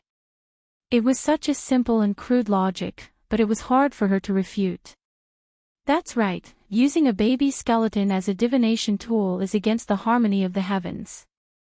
But have you ever thought about it? Sacrificing one person to save the world, what kind of merit is this? It's not like you're killing your own flesh and blood. Of course you're willing to do it. Zhu Muzhao said in a deep voice, "If you want to take my son's life, to ensure the world's peace, I will gladly endure it." Yushu was really speechless this time. She finally understood that the main point was that he was a rational madman. Wasn't it crazy for her to talk about feelings and human nature with him? Zhu Muzhao could see that she was somewhat disapproving, so he did not try to brainwash her again. Instead, he brought her to the other side of the painting. At the corner of the wall, there was a small pool made of round stones. The pool was so deep that the bottom could not be seen. This is the Netherworld Pool. The pool contains the water of the underworld. Every 9th of May, on the death anniversary of the Xingzhu, the dragon vein will be triggered. The great calamity can take the opportunity to see the person who broke his life in the water mirror. Last year at this time, Jing Chen knew that you were the person who broke his life here. Yushu looked down curiously and reached out to grab the water. She heard Zhu Muzhao saying coldly, "The water of the underworld is highly toxic, do not play with it." She quickly retracted her hand and took 2 steps back. She pointed at the pool with lingering fear and said, how can there be water of the underworld in the human world? Isn't that something that only exists in the stories of gods and ghosts? Zhu Muzhao said, the origin of Empress Ningjin is a mystery. The dragon vein here was created by her, along with the 6 weapons that founded the country. There is no record of where she came from in history. Yu Shu's eyes sparkled. She was very interested in the topic of Empress Ningjin. She just pricked up her ears, but he didn't continue. Instead, he told her another story. 100 years ago, when Emperor Shizong was still on the throne, the previous destiny Grand Bone had already lost its effectiveness after 100 years. This generation's great calamity was born, and it just so happened that it was one of his princes. In the end, the person that this prince found to destroy his destiny was actually a female general with many military achievements. The female general was the only daughter of a general. When the prince was young, he was apprenticed to the general to learn martial arts. He and the female general were childhood sweethearts. It was not until the prince turned 20 that he learned that he was the great calamity and saw the person who broke his life in the water mirror of the underworld. At that time, the female general had already followed her father to battle and became famous on the battlefield. Emperor Shizong arranged a marriage between them and they became husband and wife. When Yu Shu heard the beginning, she guessed that this was definitely a tragedy. Sure enough, he continued to say, after their marriage, they gave birth to a son. At that time, the great diviner who was in office used the excuse that he predicted that the child would be unlucky and took him away. He claimed that he would send the child to the Taoist temple in Mount Longhu to be raised, but the couple opposed it. The prince somehow learned about the secret of the Book of Mystery Fairy's 6 Ren and wanted to escape the capital with the female general and the child. However, they were discovered by the great diviner and were captured in advance. The female general was put in the prison of the Ministry of Justice and the prince was imprisoned in the imperial court. Unexpectedly, the prince faked his death and escaped. He gathered a group of men of sacrifice and went to the Ministry of Justice to break the prison and rescue the female general. Yu Shu asked nervously, did they escape in the end? Zhu Muzhao shook his head and sighed. Emperor Shizong sent troops to chase after them and killed dozens of men of sacrifice along the way. Blood flowed everywhere. The couple panicked and ran into the imperial mausoleum in the eastern suburbs. Fortunately, they fell into a tunnel and found this place. At that time, the 6 weapons of the founding dynasty were enshrined here. Except for the Book of Mystery Fairy's 6 Ren, which was in the hands of the great diviner, the Chunjun's sword was invincible. The female general was so skilled in martial arts that she broke the secret chamber with her sword and escaped with the prince. However, she mistakenly drank the yellow spring water from the netherworld pond and was poisoned on the way. When the troops caught up with them, they only found the female general's corpse and the prince was missing with the Chunjun sword. After listening to this true story, Yu Shu felt very depressed. She had heard Jing Chen mention this prince who stole the Chunjun sword before. At that time, they didn't know that he was the previous generation's great calamity. As for the female general, Shui Rui also told her about her legend. She didn't expect that the people in the 2 stories would be a complete tragedy. That prince went to Mount Longhu to live in seclusion, she murmured. Later, before he died, he entrusted the Chunjun sword to the Taoist faction, which is also Jing Chen's faction, and asked them to send the sword back after his death, right? She faintly felt that something was wrong, but she couldn't tell what it was. If only it was that simple. Zhu Muzhao looked at her with a mocking expression. If you were the one who lost your wife and son because of the imperial court, would you let go of your hatred and repent? You wouldn't, he wouldn't, and there's also Yunhua. All of you have a common characteristic, which is that you are used to being emotional. Yu Shu didn't deny what he said. In fact, when I found out that Yunhua had a treasure called Zhuge Tong, I should have guessed his origin. Zhu Muzhao said something that made her shudder. He must have a close relationship with the missing prince. They might be master and disciple, or they might be father and son. Yushu's breathing stopped. She tried her best not to show a shocked expression, but she made herself look a little surprised. How could that be? Wasn't that prince 100 years ago? If he was still alive, he would be more than 100 years old now. I can't be sure if he's still alive.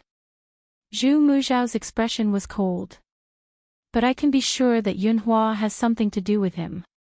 Yunhua's Zhuge pupils and the 7 star stones worn by the emperor can also prevent teacher Yi from spying on them. In fact, they are the 7 star stones that were stripped from the 7 star ruler that the prince who betrayed him brought away from this place. Chapter 783. Alliance Master, please add more chapters. Which lord do you owe this? Please add more chapters. Taoist Qingzheng was the great disaster of the previous generation. It took Yushu a lot of effort to digest this incredible fact, and then she found the problem in it. She stole a glance at Zhu Muzhao's expression and said doubtfully, "Then I don't understand. By right, Yunhua's purpose is to destroy the Book of Fantasy Women's 6 Rens. You mean that this is all instigated by the old prince, right? But the Chun Jun sword was clearly in his hands. Why did he return it to the sect, instead of simply leaving it to Yunhua? In that case, after Yunhua stole the Book of Mystery Fairy, he could have destroyed it directly, right?" Zhu Muzhao's eyes flashed, and he looked at her sideways, hesitating whether to say it or not. In fact, I suspect that the Chun Jun sword returned by Dragon Tiger Mountain is also fake. And he is likely to use the same trick again, faking his death to escape, and using a fake sword to return to the imperial court, so that those who know about it will think that he is really dead. There were too many surprises, and Yushu was already numb. But his suspicion was very reasonable. This seemed like something that old man Qingzheng would do. She turned her head and thought for a while, and roughly guessed the whole story. About 100 years ago, Qingzheng and the female general had narrowly escaped from an imperial mausoleum. One had been poisoned to death, while the other had fled in a sorry state. Their child had been made into a set of Tai Bone of Destiny and had unfortunately died. Qingzheng carried a blood feud and escaped to Dragon Tiger Mountain to seek Taoism. After he succeeded, he faked his death to escape, and started his path of revenge. It was very likely that the female general made him swear before she died that he would never step into Enling Mountain again. So he adopted Yunhua, taught him all his skills, and created a genius. Then he sent Yunhua to the capital to find the Book of Mystery Fairy. For some unknown reason, Qingzheng did not hand over the Chun Jun sword to Yunhua. Who knew that Yunhua would end up stealing the Book of Mystic Fairy Lu Ren and end up being separated from his family and disappeared from then on? In order to cover up the truth, the imperial court spread rumors about Yunhua and Princess Liyue. Because Yunhua had brought Zhuge Tong with him, Qingzheng could not divine his whereabouts, let alone know that the Book of Mystic Fairy 6 Rens was in his hands. Yunhua, on the other hand, did not know how to face Qingzheng, who was like a father to him because he had caused the deaths of his 2 wives. He did not take the initiative to go back to him. After 20 years, Qingzheng calculated that the Life Destroyer was about to be born, so he waited in Yang City. He found her at the first moment and took her as his disciple.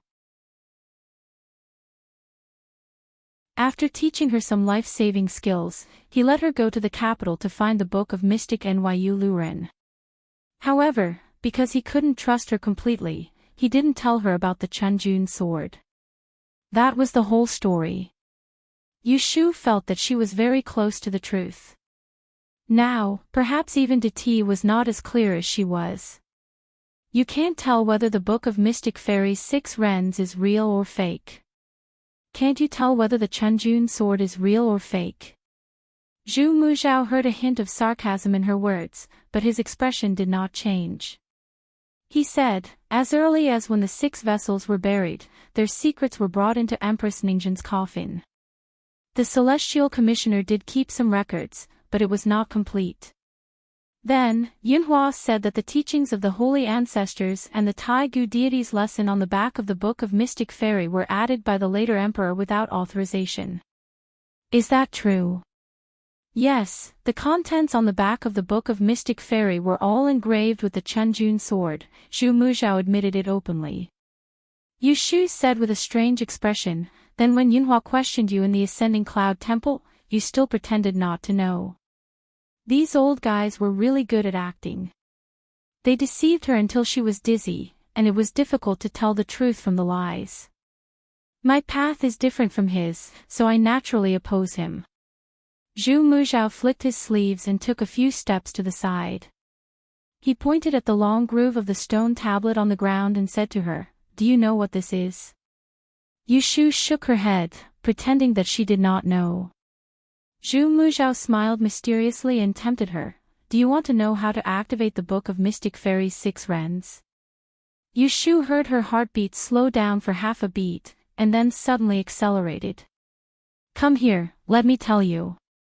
Zhu Muzhao waved at her, and he did not even consider that she would reject him. He pointed at the groove of the stone tablet and continued to explain. This stone tablet is engraved with 10 heavenly stems and 12 earthly branches. The first sentence on the Tai-gu deity's lesson is Wuji gives birth to Tai Chi. Place the destiny Tai Chi in this groove, and it corresponds to the heavenly stems and earthly branches, which is the birth of Wuji. Then, place it and take the number. To put it simply, it is to use the Tai-gu deity's lesson to decipher the destiny Tai Chi, and then use the number obtained from the destiny Tai Chi to interpret the Book of Mystic Fairy's 6 rens. The entire 6 rens heaven book has a total of 2,916 words, and every word hides a mystery with endless changes. There was no teacher in this world who could resist the charm of the Book of Mystic Fairy's 6 rens. If there was, then he was definitely not standing in this magical place where she was now. In the afternoon, Yu Shu returned to Huazhen Garden. She still felt like she was in a dream and her feet were floating. She finally understood why all the major advancements in the past were inseparable from the Book of Mystic Maiden's 6 rens. It was because mastering it was tantamount to mastering one's destiny. Master Yi's highest realm was knowing fortune and misfortune, determining life and death. On the other hand, the Book of Mystic Maiden's 6 rens could make even the most untalented Master Yi omniscient. From when and where floods and droughts would occur, to how many puppies the female dog of the Wang family next door would give birth to, there was nothing in the world that could not be calculated. Its only shortcoming was that it could only be opened on the 9th day of the 5th month, and every time it opened, it could only be counted as an epoch. An epoch was 12 years. As for the heavens will grand bone, it would slowly lose its effect over time and would disappear in at most 100 years. This explained why it was often impossible to predict the candidates for the next crown prince after the first crown prince. Zhu Muzhao encountered the change of 100 years and also lost the Book of Mystic Maiden's 6 rens. He could be said to be the most unlucky major advancements in history. Yu Shu was lying on the bed meditating when she heard a knock on the door. Xan Lu and the others had returned. She got up and opened the door. Xan Lu entered the room and fell on her bed, looking exhausted. Phew, I thought I was going to die. Lotus Room, come and massage my shoulders. Yu Shu smiled and followed her. She reached out and pressed her shoulders. Before she could rub twice, she heard her moaning, it hurts so much. Be gentle. I went through this last year too. Just bear with it. She pressed her shoulders again and did not reduce her strength at all. Ouch! Xan Lu suddenly turned over to avoid her evil claws and shrank to the corner of the bed. Forget it, forget it. Spare me. She hugged the pillow and looked at her pitifully. If I knew it would be like this, I wouldn't have come. Today in the Imperial Mausoleum, I almost fainted from the heat. Smell it, don't you smell sweaty? Yu Shu thought, how would you know that I also went to the Imperial Mausoleum today? I was so scared that I broke out in a sweat. The two talked for a while. Yushu went to pour water for Axan Lu. When she came back, she lay on her bed and snored. She did not wake her up again. She took off her shoes and covered her with a thin quilt. She shook her head and went out. When Yushu came to the courtyard, she found that the atmosphere was not right. There were 2 guards standing outside the moon gate. When they saw her coming to the door, they reached out and stopped her. They said with a stern face, "Miss, please go back. The Crown Prince has ordered the whole garden to be sealed. No one is allowed to enter or leave without permission." Yushu thought, "Oh no. Did Emperor Xiaoqing kick the bucket?" So she asked in a good voice what happened, but she could not get a word out. She could only return to the courtyard. First, she called the students of LoveLore Library together and told them not to run out. Everyone knew that something had happened, so they were very nervous. They did not complain about being tired or sleepy. They all gathered in Yushu's room and anxiously waited for news. Although these children of aristocratic families looked good but were useless, they must have been taught by their elders before they came. That was why they were so nervous when something happened in the garden. They waited like this until midnight. The guards at the gate left without saying a word. The curfew in the garden was lifted. Yushu thought for a while and decided not to let them go out. She stayed in the yard until the eunuch from the kitchen brought food. She stuffed some silver into his mouth and took the opportunity to inquire about some things. She only knew that during the day, an assassin had sneaked into the temporary imperial residence of the emperor and killed a palace maid. When the crown prince heard about this after returning from the ancestral worship, he ordered the garden to be sealed. She did not know if the assassin had been caught. In short, that night, everyone in Huajian Garden was in danger and many people did not sleep. After the ancestral worship ceremony, the emperor's temporary imperial residence was first attacked by an assassin. Then, the crown prince rushed back to protect the emperor. After one night, the rumor that Emperor Xiaoqing was critically ill appeared out of nowhere. At dawn, more than a dozen officials knelt outside the temporary imperial residence. Zhu Muzhao knew that he could not hide it anymore. He looked at the solemn crown prince beside him and told everyone that the emperor had been in a coma for a long time. Everyone could understand that Emperor Xiaoqing clearly did not have much time left. The officials mourned and many people immediately cried. They knelt on the ground and kowtowed in the direction of the sleeping palace.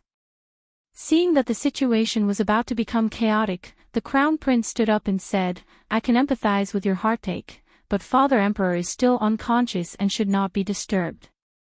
All of you can leave first. I will stay here in your place until Father Emperor recovers." Only then did everyone leave under the crown prince's persuasion. Zhu Muzhao looked at this scene coldly and did not intervene. When everyone had left, the crown prince turned to him and said seriously, "Father is critically ill. I should stay by his bedside to show my filial piety. As the person most trusted by Father, why don't you stay with me in Huajian Garden and wait for Father to wake up?" Zhu Muzhao nodded, "Your Highness is right." So that day, more than half of the people in Huajian Garden left, but the crown prince and the crown prince stayed and waited by Emperor Xiaoqing's bedside. On the way back, Yushu sat in the same carriage with Axan Lu. The other boys and girls in the carriage were not as excited as they were when they came. They were still immersed in the tense and depressing atmosphere of Huajian Garden and could not calm down. Back in the capital, Yushu changed to a carriage and returned to the Celestial Commissioner. She sat in her own sedan in front of the door and went home. The family knew that she would come back today and were waiting for her to eat dinner. The maids of the North Xiang Palace prepared hot water. As soon as she returned to the courtyard, several people surrounded her to help her change and bathe. After a quick bath, Yushu fell asleep as soon as her head touched the pillow. She forgot to ask if anything happened while she was away. Early in the morning, she was woken up by the noise outside. She covered her forehead and sat up. She was angry when she woke up. She lowered her voice and shouted, "Who is making noise outside?" The response was a loud shout, "Lotus Room, come out quickly." Yu Shu frowned. Why did she hear a man's voice? She put on her clothes and walked out. When she opened the door, she saw a group of people standing in her courtyard. The one trapped in the middle was Feng Xiaomiao, who had just shouted. Yun Do angrily came forward to complain, "Miss, this person is so bold. He actually injured the guards in the front yard and broke in." When Feng Xiaomiao saw Yu Shu, he pushed away the guard who was pulling him and shouted at her anxiously, "Why are you still sleeping?" "I'm worried to death." In order to win over Zhou Yede, Prime Minister Xue secretly arranged a marriage for Jin Chuan's younger sister. He wants her to marry Zhou Nye, that beast with a human face. Today is the day she will marry into the family. You quickly follow me to rob the bridal sedan chair. We must not let her jump into the fire pit, otherwise, how can we face Brother Rui? When Yu Shu heard this, she instantly woke up. She turned around and went back to her room. After a while, she changed into light clothes and came out. She didn't have time to comb her hair. She just tied a round bun at the back of her head with a hairpin. She wore a pair of boots and followed Feng Xiaomiao outside. At the same time, she ordered Zhou Hu, who heard the news and ran to the backyard.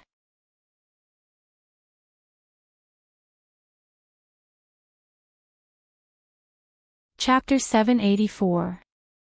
Yu Shu had heard Xue Rui mention Xue Jinchuan's marriage once. As early as last year, Xue Lingnan had intended to betroth little sister Xue to Zhou Nye, the youngest son of Zhou Yede, the commander-in-chief of the Jin Wu Guards. The two families sent a marriage card to the Kunling Bureau, but she rejected it. She had also heard a little about this Zhou Nye. It was said that he and Yin Yuanbo were jackals of the same tribe. They bullied men and women, and were lustful and even worse. They relied on his father to do a lot of evil. Little sister Xue also looked like a fool. The rest of her life would be ruined if she married such a scourge. Before Yu Shu and Xue Rui parted, he didn't mention that he wanted her to help him take care of his mother and sister, but how could she not know that he was worried about her? He didn't want to burden her anymore, so he didn't mention it, but she couldn't ignore it. When Yu Shu and Feng Xiaomiao arrived at Prime Minister Xue's mansion, the wedding procession had already left. The red flowers on the ground smelled of gunpowder, and the red silk wedding knot hanging in front of the door was bright and dazzling. There were only a few passers-by on the street. Oh no, they sent the bride away. Feng Xiaomiao slapped his thigh. If the bride really entered her husband's house, it would be too late to break off the marriage. Chase. Yu Shu turned around and rode the horse. She didn't need him to lead the way. The red flowers scattered along the way showed her the direction. Feng Xiaomiao followed closely, followed by Lu Hong and Su Qing, leaving the guards of the Yu residence far behind. The Zhou residence was in the north of the city, not too far from the Prime Minister's mansion. The wedding procession didn't circle around the street to show off the dowry, but directly carried the sedan chair to the gate of the Zhou residence. The fat and strong groom dismounted from the horse with a grin and kicked the sedan chair door. The matchmaker quickly opened the curtain and said a series of auspicious words.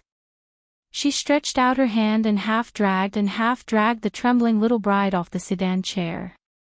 She handed the other end of the red silk in her hand to the groom. Zhou Nye grabbed the wedding silk and looked down at his thin bride. He suddenly frowned and became suspicious. The eldest son of the Xue family was incomparably handsome. How could his sister, who came from the same mother, not be a big beauty with long breasts and thighs? Why are they so dry? They don't even look like the chicks in the restaurant. When his father coaxed him to get married, he told him that the third daughter of the Xue family was as beautiful as a flower. Only then did he agree. The more he thought about it, the more he felt that something was wrong.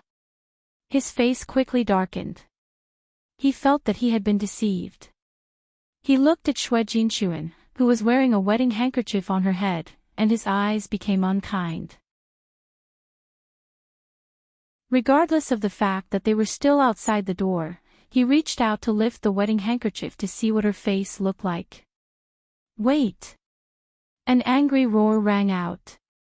Zhou Nie's hand slipped and he did not manage to pull off the wedding handkerchief. Hearing the voice, he turned his head and saw a person riding a horse charging through the bridal procession and charging straight to the bridal sedan. The person on the horse was dressed sloppily and did not look like a man or a woman. There was a bruise on his forehead and his entire person was filled with killing intent. Without waiting for Zhou Nie to fly into a rage, a slender long horsewhip was pointed at his face and he opened his mouth to scold. What audacity! You dare to marry without an official marriage certificate? Zhou Nie was scared out of his wits by her voice. He took a step back and was tripped by the wedding silk on the ground. He sat on the ground and let out a cry like a pig being slaughtered. The servants of the Zhou family who were at the door hurried forward to help him, squeezing the matchmaker and Xue Jinxuan to the side. Seeing this, Yu Shu turned over and jumped off the horse. She pushed away a servant who was in the way and grabbed the trembling little sister Xue. She held her cold little hand tightly and whispered in her ear, Jinxuan, don't be afraid. I'm here. Hearing the familiar voice, Xue Jinxuan's pale face under the wedding handkerchief was instantly dyed with a touch of excitement. Her eyes that were red and swollen from crying suddenly brightened. She subconsciously hugged Yu Shu's arm and tightly leaned against her for fear that she would be caught by those bad people if she let go. Yu Shu felt her terror, and the rage in her heart grew even greater. Not only did Xue Lingnan raise Xue Rui like a dog, he was actually ruthless towards his own granddaughter, and he was simply cold-blooded and merciless to the extreme. Where are Lu Hong and Su Qing? She raised her voice and shouted. At this moment, Feng Xiaomiao arrived with her 2 guards and stepped forward. "Milord, your subordinate is here."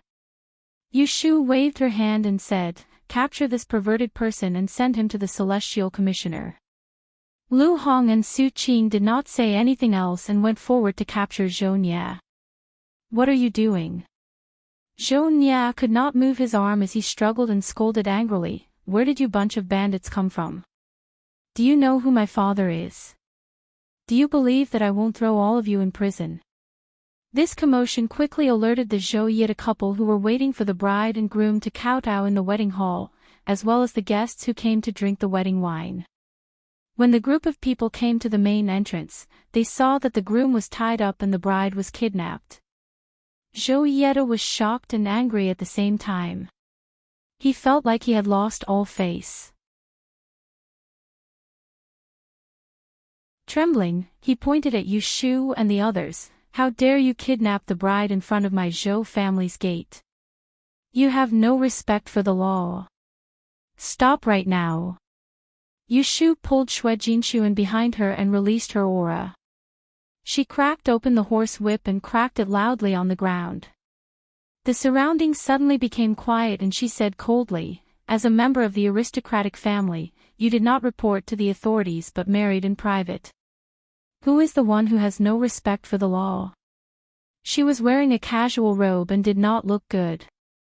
Zhou Yida did not seem to recognize her and glared at her. "Who are you? Why are you meddling in my family's business?" Yu Shu narrowed her eyes and said, "I am the imperial concubine of the Kunling Bureau and I am in charge of marriage matters. Your 2 families married without an official marriage certificate and violated the laws of this court. I will now bring the criminal back for interrogation and this marriage will be annulled." As she spoke, she was about to lead the bride and groom away, not giving Zhou Yida any face. Zhou Yida's recent life had been smooth sailing.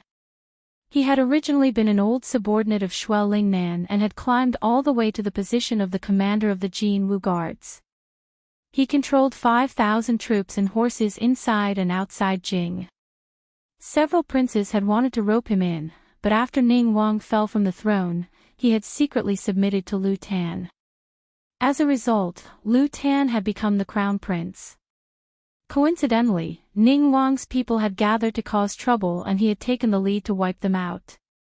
Therefore, he had naturally become the number one person beside the crown prince other than the Shui family.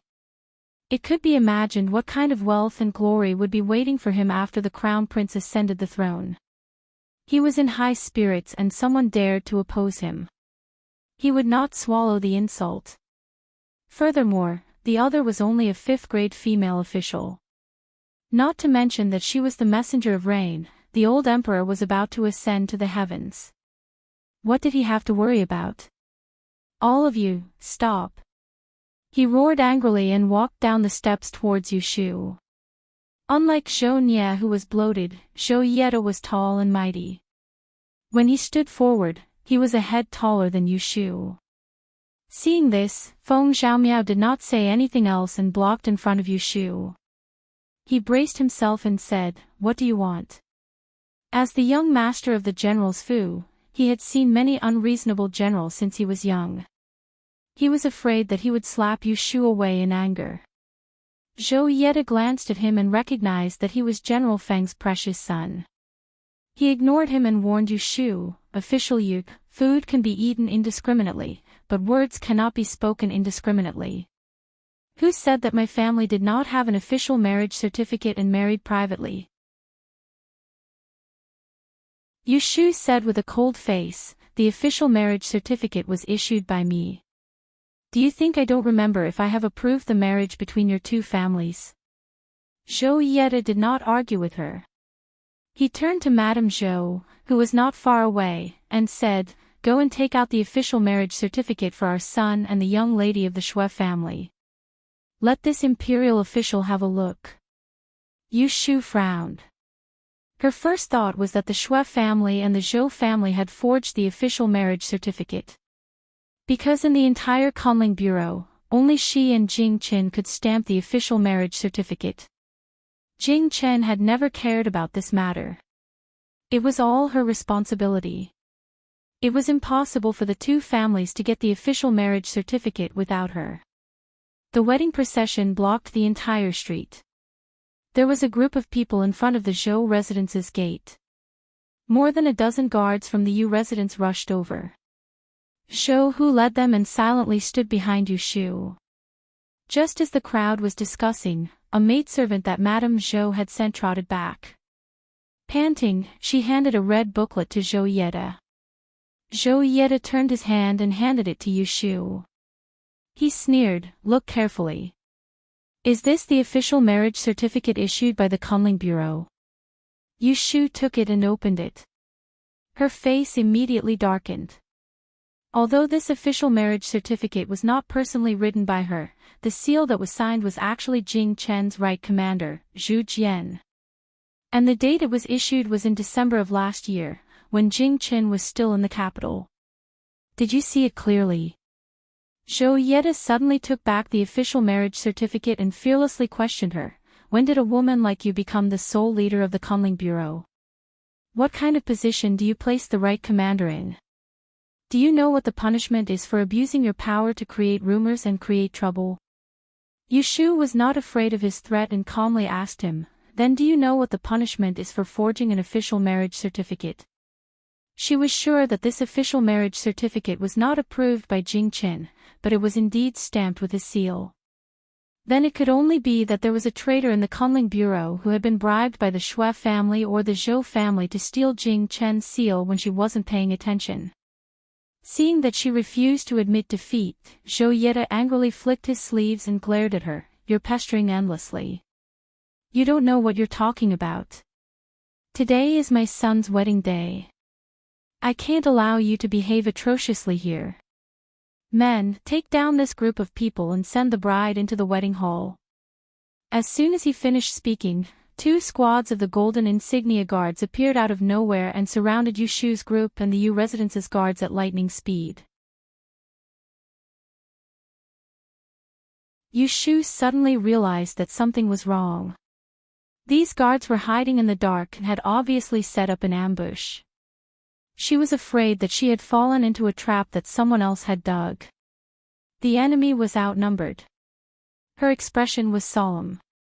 She knew in her heart that she would not be able to escape unscathed today. Thus, before the two sides fought, she pushed Xue Jinxuan onto Feng Xiaomiao's body. Her voice floated into his ears, "You go first. You must send her to Wang Jilu." Before Feng Xiaomiao could react, Yu Shu stepped forward and snatched the official marriage certificate from Zhou Yeda's hand. She threw it on his face and shouted, "I want to arrest people today. Try and fight with me." Zhou Yeda trembled with anger at her savage appearance. He took a big step back and pointed at her while shouting, "Take her, take her, take them all." The Jin Wu guards swarmed forward. The guards of the Yu residence were all martial artists that Yu Shu had carefully selected from the supply house. Under Zhou Hu's daily training, they were not vegetarians. They rushed forward with knives and sticks. Lu Hong and Su Qing protected Yu Shu in the middle. The scene suddenly became a mess. People were thrown off their feet and in the blink of an eye, someone was slashed. Blood splashed onto Feng Xiaomiao's face, and he suddenly woke up. He looked at the cold face of Yu Shu, gritted his teeth, and pulled Xue Jinxuan to escape in the chaos. When Zhou Yeda came back to his senses, he found that his future daughter-in-law had disappeared. He angrily shouted to the fighting crowd, "The bride has been kidnapped. Quickly chase after her."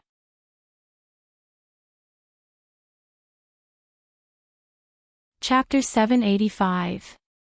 The chaotic fight at the Zhou residence ended with Yu Shu being captured. The Jin Wu guards and the Yu family's guards were all injured. Fortunately, their injuries weren't serious and they only suffered superficial wounds. The ground was covered in blood and it looked a bit frightening. A good wedding event brought about a bloody disaster.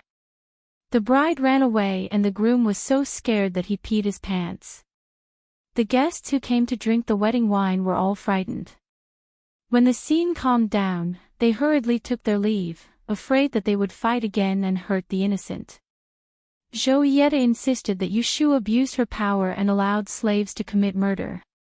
He arrested her and the dozen people she brought and threw them into the Ministry of Justice's prison.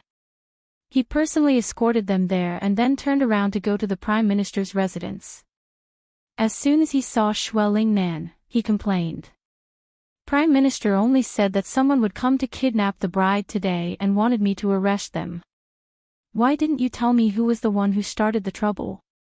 That crazy girl is too daring. She actually brought people to fight with my Jin Wu guards. Not only did she injure many of my subordinates, but I also lost all my face." Xue Lingnan was trimming a beautiful orchid and didn't know where to start with the scissors in his hands. He didn't turn his head and said, "I know, you can go back." Zhou Yeda hesitated. "Jinxuan was kidnapped. I have already sent people to search all over the capital. If we find her," Xue Lingnan cut the flower with a snap and a beautiful orchid fell at his feet. "No need to trouble yourself. Didn't you arrest her? Interrogate her properly and make her speak." Zhou Yeda felt that he was asking for trouble. He didn't even care about his own granddaughter, let alone his daughter-in-law. "You mean, you want to use torture on her? That's not very good. After all, she is an official of the Celestial Commissioner. No matter how big a mistake she makes, it's not the Ministry of Justice's turn to punish her. How will we explain when the minister investigates?" The former emperor abolished the position of Minister of the Six Ministries and appointed two new prime ministers. Prime Minister Yin controlled the Ministry of Civil Affairs, Ministry of Revenue and Ministry of Works. The Ministry of Justice and Ministry of War followed Prime Minister Xue's lead. The Celestial Commissioner was Zhu Muzhao's word. Xue Lingnan put down the scissors and turned around. The affairs of the Ministry of Justice are not for the Celestial Commissioner to meddle in. Zhu Muzhao's hand has stretched too far. This time, I want to punish the chicken to warn the monkey. If you are afraid, you don't have to worry about it anymore. Go back and train your Jin Wu guards well. If a motley crew can make you so miserable, how can you take on great responsibilities in the future? Zhou Yeda's face turned red, but he had no words to refute. In the end, he could only leave resentfully. It was already summer in the 5th month of the lunar calendar. The wind during the day was hot, and there was only a slight coolness after the sun set. However, the inside of the prison cell was a different world. During the day, it was like staying in a steamer, with sweat flowing out freely. At night, it became gloomy and cold, making people stiff. The prison of the Ministry of Justice had not been renovated for 20 years. Usually, it was not cleaned diligently. Even with the skylight open for ventilation, there was still a sour and rotten smell. Yushu was brought here during the day and locked up alone in a cell, separated from her guards and servants. The cell was surrounded by 3 stone walls and one by a fence. Yushu leaned against the wall and sat on a pile of hay. She was still wearing the grayish-blue robe that she had casually put on in the morning, but her hair was messily draped over her shoulders. Her hairpin had fallen off when she was escorted by the Jinwu guards. As the sun set, the entire cell slowly fell into darkness. A gust of cold wind poured in from the skylight above her, waking her up from her sleep. When she opened her eyes, she saw someone holding a bright lantern outside the fence. She did not know when he had stood there. She squinted her eyes and raised her head to see the other person's face. Unsurprisingly, she revealed a cold smile. "I was wondering who wanted to deal with me. It turns out to be you." Shuo Lingnan did not respond. Turning his head, he had the jailer open the cell door and carry her out. Taking her to the torture room at the end of the corridor, he tied her hands and feet to the rack. From beginning to end, Yushu did not resist. She knew that the Ministry of Justice was Shuo Lingnan's territory. Even if she screamed her lungs out, no one would come to save her. She might as well save her energy and think about how to survive. The Crown Prince had held her back in Huajian Garden. Right now, no one could save her from the hands of Shuo Lingnan. Shuo Lingnan sat on a chair 10 feet away from the rack. The jailer with a knife scar on the left side of his face lit the torches on the 2 walls and added charcoal to the brazier on the tripod. Next to him was a row of torture instruments with all kinds of whips, hooks, knives, and cudgels hanging from them. The stone bricks under the rack had been soaked in blood all year round and had a rotten reddish-brown color. Yushu coldly watched the scar-faced man pick and choose from the torture instruments. He picked up a small iron hammer that was half a foot long. The head of the hammer was small and nimble. It didn't seem to have any killing power. He bent down and grabbed a handful of iron nails from a box on the ground. The scar-faced man walked to her side and pinched the bones in her arm. He grinned at her and introduced the torture instruments in his hands to her in a low voice. "This is called the bone-breaking hammer. It's specially used to deal with those prisoners with hard bones. Like your small bones, it only takes a few light knocks to break them." Yushu did not look at the weapon in his hands. She turned her head and asked Shuo Lingnan, "If I didn't kidnap the bride today, would you really have married Jinshu into the Zhou family?" At this point, there was nothing she couldn't understand. The official marriage document between the Shuo family and the Zhou family was fake. If Shuo Lingnan only wanted to marry into the Zhou family, he should have secretly held the marriage 2 days before the ancestral worship ceremony. He shouldn't have waited until she returned to the capital and then had someone instigate Feng Zhaomiao to find her. Just like this, he didn't even show his face and let her walk into the trap. As for why Shuo Lingnan wanted to catch her, it was because he knew that she was the one who broke his life. He either wanted to kill her or dig out some secrets from her mouth. Marriage is a big matter, how can it be a child's play? Shuo Lingnan expressionlessly looked at her. His attitude was very clear. He had already planned to give up a useless granddaughter to win over Zhou Yeda. He wouldn't change his mind just because of whether or not Yu Shu kidnapped the bride. Even a vicious tiger doesn't eat its cubs. You really make me look at you in a new light. Yu Shu ridiculed him, but she didn't regret it. Even if she could do it again, even if she knew it was a trap, she would still choose to kidnap the bride. Because she didn't want to see Shui Rui's disappointed appearance when she reunited with him one day. Shui Lingnan shook his head. You still want to use your tongue to win. This old man said last time that it would be easy to deal with you. You really won't shed tears until you see the coffin. Yong, first teach her to be obedient. The scar-faced man put a handful of nails in his mouth and held a 2-inch long nail in his hand. He rubbed it against her sleeve and aimed the nail at her arm. First, he used the hammer to knock it twice, and then he suddenly slammed it down with all his might. Yu Shu suddenly twitched and opened her 5 fingers. She looked at the nail halfway into her flesh and into her bone. Blood flowed out and instantly dyed her sleeve red.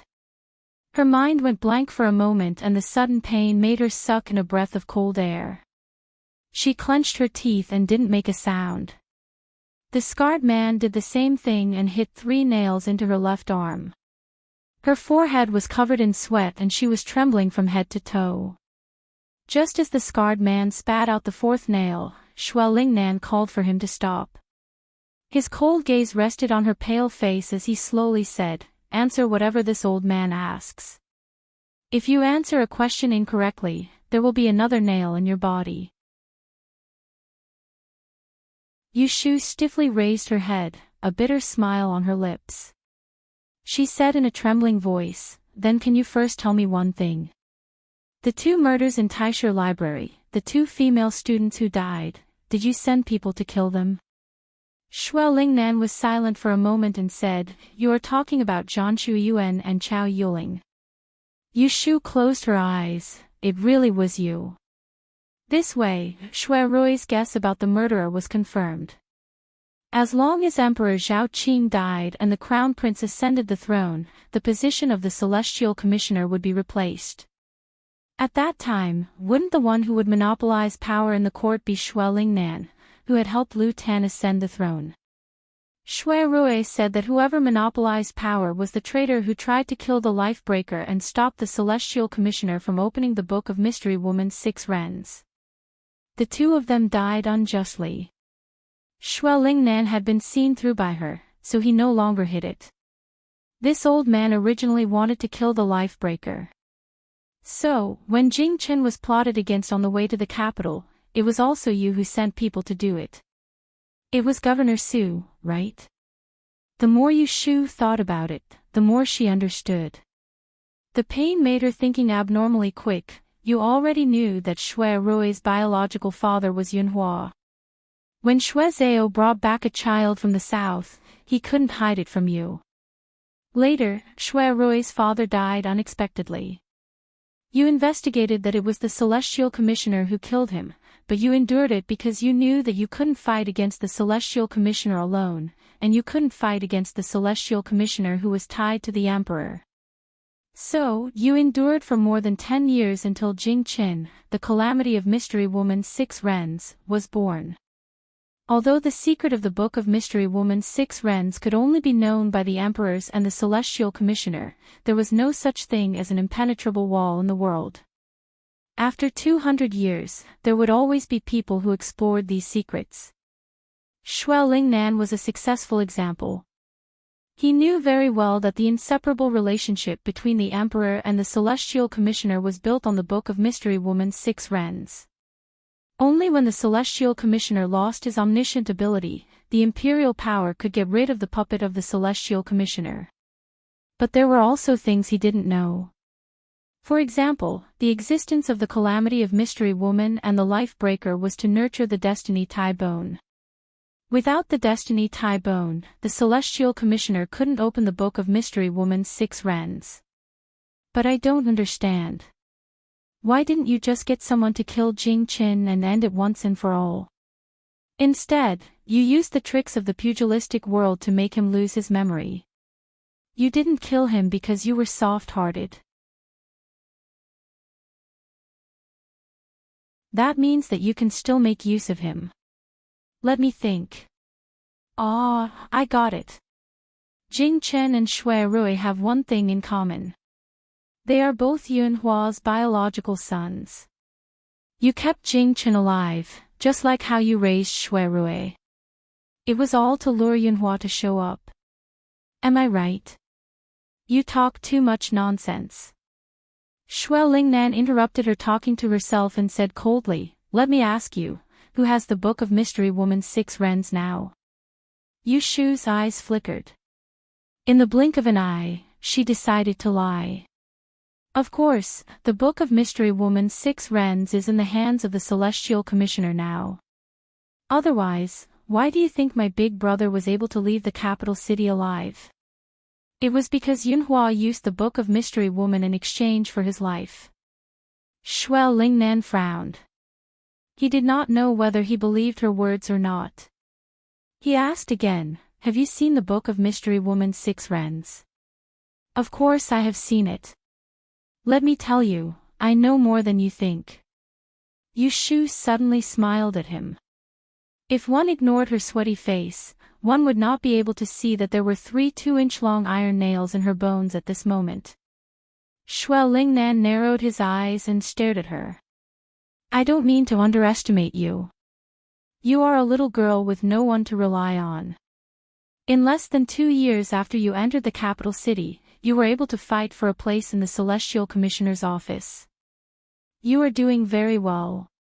It is not only because of your identity as a life-breaker, but also because of your shrewdness. It is far beyond your age. If you praise me like this, should I feel honored? It was not that Yu Shu wanted to talk glibly, but she was in great pain. If she did not say a few more words, she was afraid that she would not be able to endure it. You should feel lucky. If you don't know anything, I will simply kill you. Shui Lingnan sneered.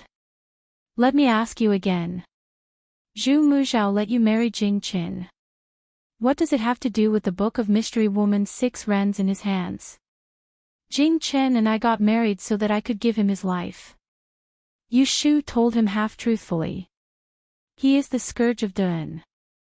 He is related to the fate of the country. Unfortunately, he is entangled with the Kata star and brings disaster to the world. Only me, a life-breaker, and him can change his fate. Shui Lingnan shook his head. It seems that if I don't let you suffer a little, you will not be willing to tell the truth, Ayong. Yu Shu's gaze turned. She saw the scarred man stick out his tongue to lick the 4th nail on his hand. He moved it around her arm and finally stopped at her wrist. With a light press, her entire body stiffened. Wait, she couldn't help but shout for him to stop. She bared her teeth at Shui Lingnan. I can tell you the truth, but you have to answer my questions. Otherwise, even if you kill me, I will not say another word to you. If you don't believe me, you can try. My bones are hard. Shui Lingnan waved his hand, indicating for the scarred man to move to the side. His gaze examined her as he asked, what else do you want to know? Yu Shu took the chance to ask. Before Chao Yiling died, it was Ji Xingxuan who lured her to the observatory. Isn't she Ning Wang's person? Why would she listen to your orders?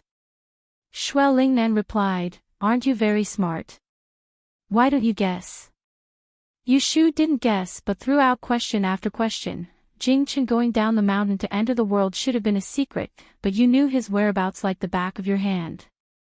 You used my Deji's marriage as a smokescreen to send Governor Su to Yiyang City to discuss the marriage with the Ji family, setting up an ambush along the way. Then who was the one that informed you? A while ago, the court was debating the choice of the crown prince. More than half of the people supported Jing Wang to be the crown prince. I heard that among those people, there were Ning Wang's henchmen. How did you do it? Shui Lingnan frowned and said impatiently, you have too many questions. Yu Shu gave a hurried laugh. Her eyes were like torches as she stared at his face. She asked, It was Xiang Wang, wasn't it? You and Xiang Wang have been in cahoots for a long time. The two of you, in order to remove the foundation of the Celestial Commissioner and not let the major tipping point control the next crown prince, joined hands to deal with the major tipping point. Let me guess, 20 years ago, the Xianwang hadn't decided on the crown prince.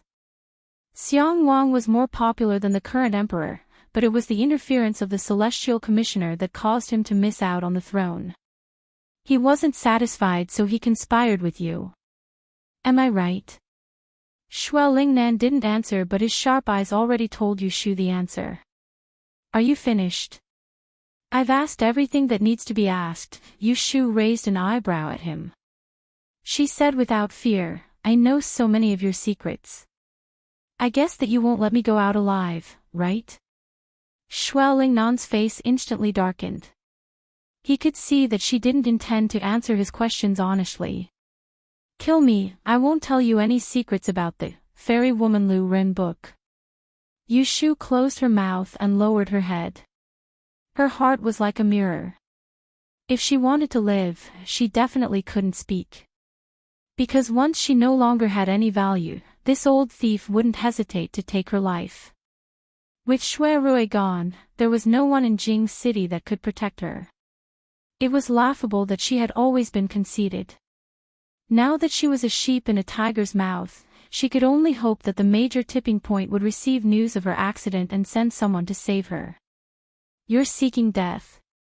Shuo Lingnan was finally angered by her. He sat up from the chair and coldly looked at her. He turned around and left, only leaving behind a sentence. Ah Yong, make her speak. Receiving the order, the scar-faced man's eyes flashed with excitement. Licking his lips, he turned around and went to the torture rack to pick out a suitable tool. After picking and choosing, he finally chose a palm-sized awl. He burned it on the brazier for a while before walking back in front of Yu Shu. He pulled her hair to make her raise her head, letting her see the thing in his hand. This little thing is called the soul-stealing awl. Do you see the barbs on it? It said that people have 3 souls and 7 spirits, all in the head. Tell me, if I were to make a hole in your head, would your soul be sucked out? Yu Shu smelled the burnt smell of rust. She didn't look at the red-hot awl and closed her eyes, hiding the fear in the depths of her heart. In the next moment, she felt the hot awl piercing the center of her forehead. She couldn't help twisting her neck, wanting to avoid it. However, her scalp was firmly grabbed, holding her head in place. The awl was slowly pierced between her eyebrows, pulled out and fiercely pierced back in. Ah, ah, ah, she couldn't bear it anymore and let out a string of miserable screams. She struggled with all her might, but it affected the bone-shattering nails in her arm. The blood flowed out and quickly seeped into half of her sleeves. Her face was pinched by someone and then there was a fishy smell. A sticky thing slid back and forth on the bloody hole between her eyebrows, making her hair stand on end. She suddenly opened her eyes. Her eyes were bloodshot as she vaguely stared at the scarred face that was filled with excitement because of bloodthirst. Her throat trembled as she shouted, Yu Shu. Have a grudge. I will definitely take revenge.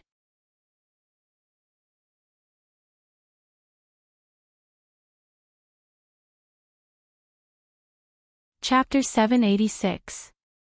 The Grand Commissioner accompanied the Crown Prince to stay in Huazhen Garden to take care of the critically ill Emperor Zhao Qing, but had Junior Supervisor Ren take the Celestial Commissioner back to the capital.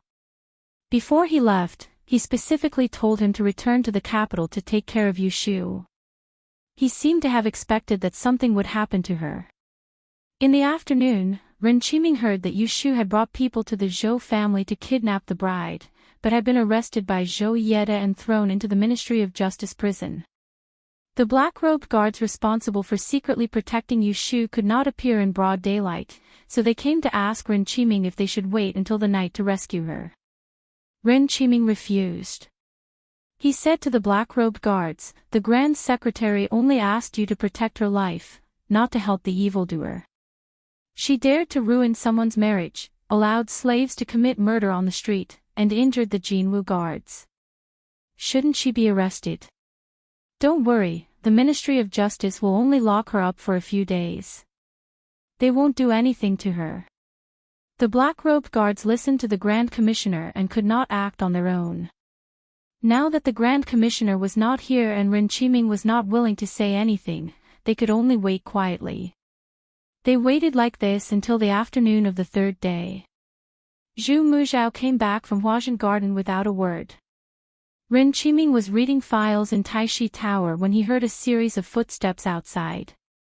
He raised his head and saw the travel-worn Grand Commissioner walk in. He froze for a moment before standing up to greet. Why did the Grand Secretary come back at this time?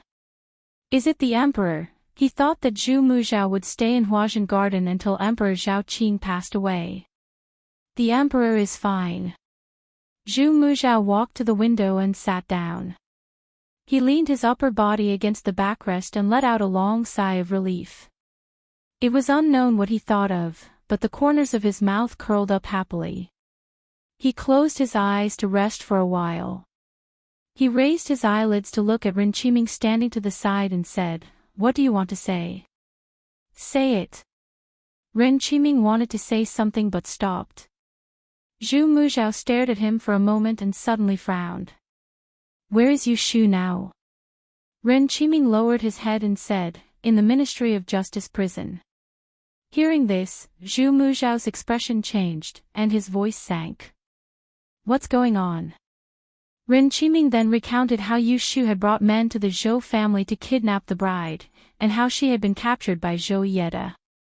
In the end, he explained why he had stopped the blackguard from rescuing Yu Shu. "I know you have high hopes for her, but she cannot appreciate your good intentions. This is a good opportunity for her to see the reality. Without your protection, she is nothing." After he finished speaking, he did not dare to raise his head to look at his face. After a few breaths, he sighed. "You're confused." His disappointed tone made Ren Qiming suddenly feel ashamed. "Grand Secretary, Zhu Muzhao sat up from the reclining chair and raised his hand to interrupt his words. He glanced at him with a serious expression and said, "Summon the blackguard to follow me to the Ministry of Justice to get him. I hope she's still breathing. Otherwise, Celestial Commissioner's only chance of survival will be lost in my hands." After Feng Zhaomiao sent Xue Jinshu into Wangji restaurant, he single-handedly killed his way back to the Zhou family. When he found out that Yu Shu had been locked up in prison, he ran home in one breath to beg his father to save her. General Feng scolded him and ordered people to tie him up and lock him up in the woodshed in the backyard. Who knew that Lady Feng loved her son and quietly let him go the next night?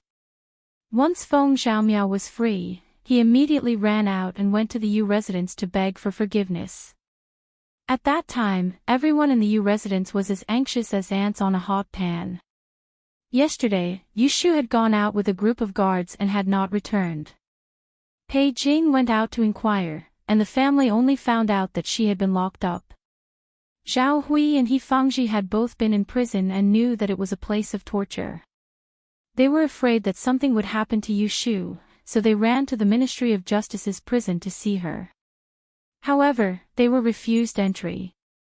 At this critical juncture, Feng Zhaomiao came to beg for forgiveness. The family didn't have the energy to blame him and were thinking about how to save Yu Shu from prison first.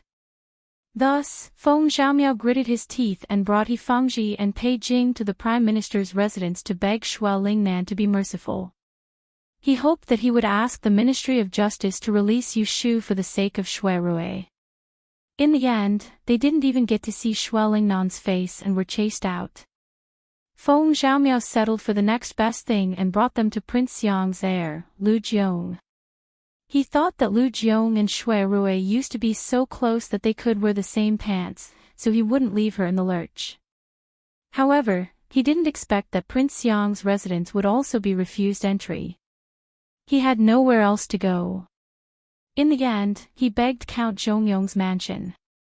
Rui Lin, who had always been Shui Rui's brother, allowed him to enter the mansion. However, when he saw Feng Xiaomiao, he said these words: "In the past, the Yu Lianfang used Shui Rui's power to bully others. She ruined my sister's reputation at the Hibiscus Gentleman's Banquet. Why didn't she think of leaving a way out? I think she only has herself to blame for this. I advise you not to meddle in other people's business.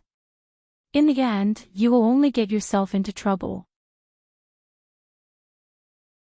Seeing his face, Feng Xiaomiao spat on his face and pointed at his nose and scolded, "You damn fatty, don't forget when you met a kidnapper when you were young, who chased you for more than 10 li and saved you from the hands of the human traffickers. Although Lianfang is a woman, she is much more loyal than you men. She won't leave you in the lurch and she won't be ungrateful." Rui Lin's face turned red and said angrily, "If you have the ability, go and save her yourself. Don't come and beg me. I'm blind to come and find you." Feng Xiaomiao turned and left. But when he left the Count of Zhongyang's residence and faced He Fangji and Pei Jing waiting outside the door, he couldn't be tough anymore. He Fangji and Pei Jing knew the result when they saw his face. They sighed and went home to think of a solution. Before sunset, Zhu Muzhao brought people to the Ministry of Justice's prison to ask for Yu Lianfang. The head of the prison had been instructed by the higher-ups in advance. Without the written order of the disciplinary officer, he wouldn't let them go. He shut the door tightly and didn't let them in. He sent a long-legged prison guard to quietly leave through the back door and run to deliver the letter. Zhu Muzhao didn't have the patience to wait for long. He directly let the black-robed guards climb over the wall and subdue the group of prison guards before opening the door from the inside. The black-robed guards found 2 keys on the head of the prison guard and ran to the front to open the way. Zhu Muzhao walked in the middle and Ren Qiming followed closely behind him. They entered the dark and stuffy cell. The black-robed guards took a torch from the wall and lit it up. They searched through the bars one by one. The prisoners were frightened and shrank into the corners like mice. They searched the entire cell but didn't find Yu Shu. "Search, search again. If she's alive, I want to see her. If she's dead, I want to see her body," Zhu Muzhao ordered in a deep voice. He stood at the end of the cell with his hands behind his back, suppressing his anger. Ren Qiming knew that Yu Shu was probably dead, but he didn't dare to say it in front of him. After searching for about half an hour, a black-robed guard suddenly shouted, "There's a tunnel here. Someone who's been here before, help." A group of people gathered around and pried open the tunnel. They found a dungeon hidden below. Zhu Muzhao ignored Ren Qiming's advice and followed the black-robed guards into the dungeon. At the end of the smelly tunnel, he found a bright torture room. The leader of the black-robed guards kicked open the door and several people rushed in. They saw the bloody person tied to the torture rack with her head hanging down. They didn't know whether she was dead or alive. They looked at each other and didn't know what to do. Zhu Muzhao then walked in and looked up. His eyelids suddenly twitched. He strode forward and parted the bloody person's hair. He saw that there was a hole in the middle of her forehead and a lump of rotten flesh had already solidified. It was as if she had a third eye. Her face was covered in blood and he could not see her face clearly. His hand trembled and he carefully reached out with 2 fingers to check her breath. Ren Qiming stared at his movements without blinking until he put down his fingers and let out a sigh of relief.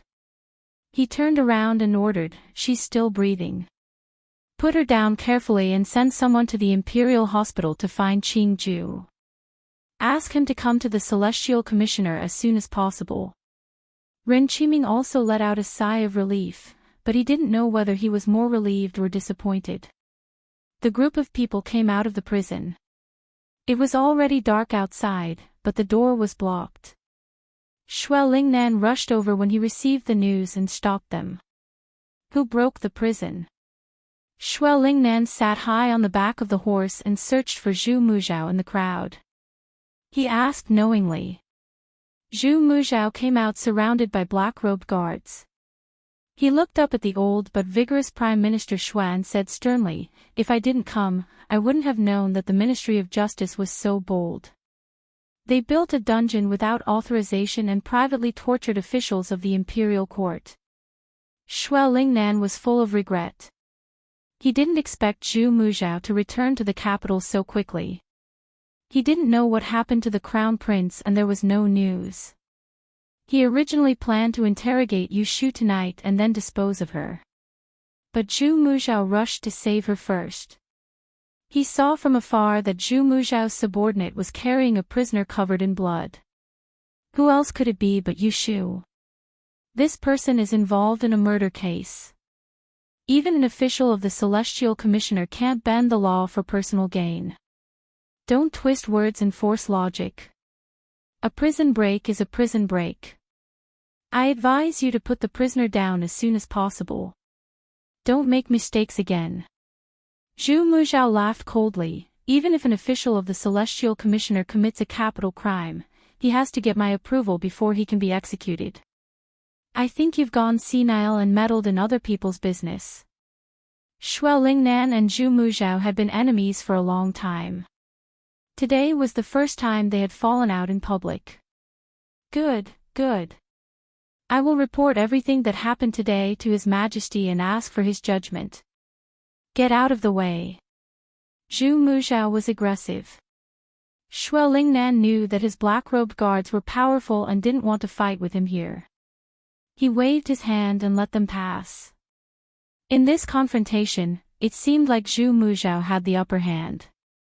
But if they investigated, Xue Lingnan didn't lose out. Yu Shu had been tortured in his hands for 2 days and 2 nights. She was a young girl. Even if she could survive, her personality would change greatly. She would never forget what she had experienced in the torture room. Fear would always accompany her. Even if she didn't die, she would be crippled. Xue Lingnan wasn't afraid that Yu Shu would expose him in front of Zhu Muzhao. Emperor Zhao Qing was critically ill and didn't have many days left to live. His grandson would be the crown prince and the future emperor. He would be the first emperor who wasn't controlled by the Celestial Commissioner. He watched as the Celestial Commissioner's men ran away into the night. Zhu Muzhao brought Yu Shu back to Taishi Tower and had people carefully send her to her bedroom upstairs. He first found 2 maids to clean her wounds and the others left to avoid arousing suspicion. Basin after basin of clean water was sent upstairs. When they were brought down, Zhu Muzhao's frown deepened. Not long after, Zhu Qingjue rushed in. Zhu Muzhao led him to the 2nd floor and briefly explained the situation. He warned him worriedly, "Save her at all costs." Zhu Qingjue nodded. Although he was mentally prepared, he was still shocked to see Yu Shu covered in wounds when he entered the room. He didn't care about the etiquette between a man and a woman. After cleaning his hands, he went to check her wounds. After the time it took to drink a cup of tea, he came out of the room with an ugly expression. He wiped his sweat with a handkerchief and said to his father, "There are 5 iron nails in her left arm. The bone is cracked. There are many burns and pus on her back.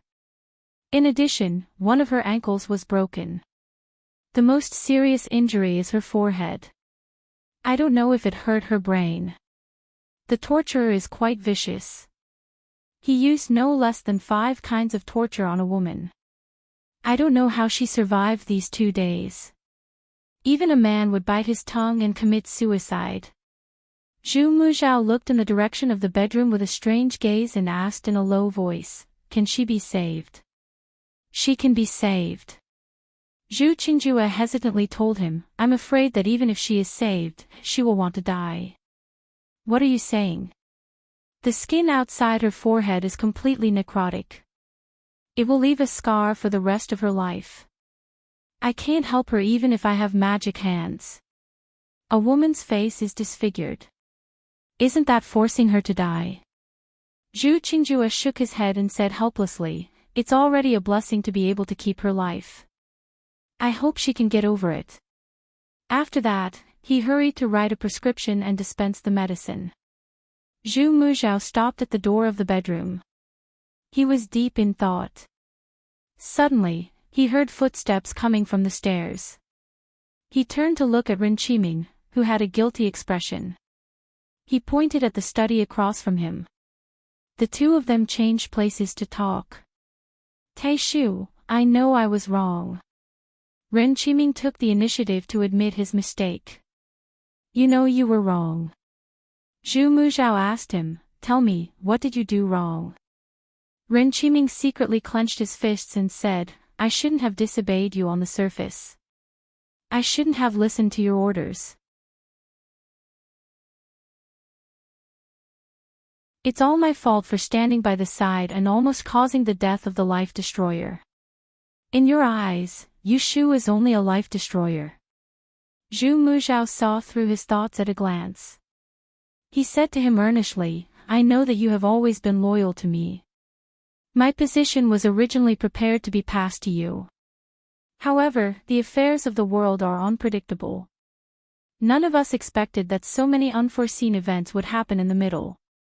I couldn't find the Book of Mystic Fairy's 6 Rens, and I let Yun Hua and his son go. In the end, Jing Chen also rebelled and left. These are all my mistakes.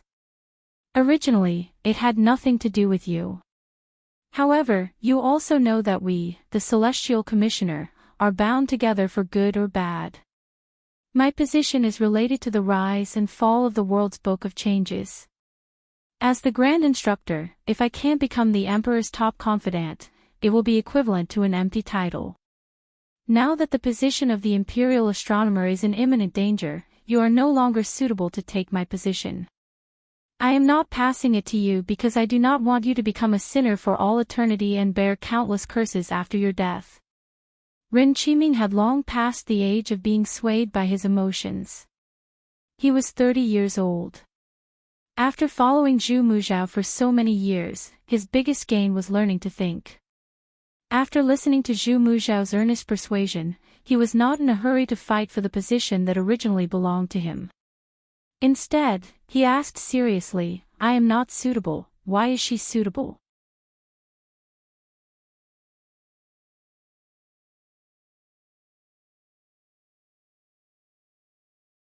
Chapter 787. A few days after the ancestral worship ceremony, a big event suddenly broke out in the court.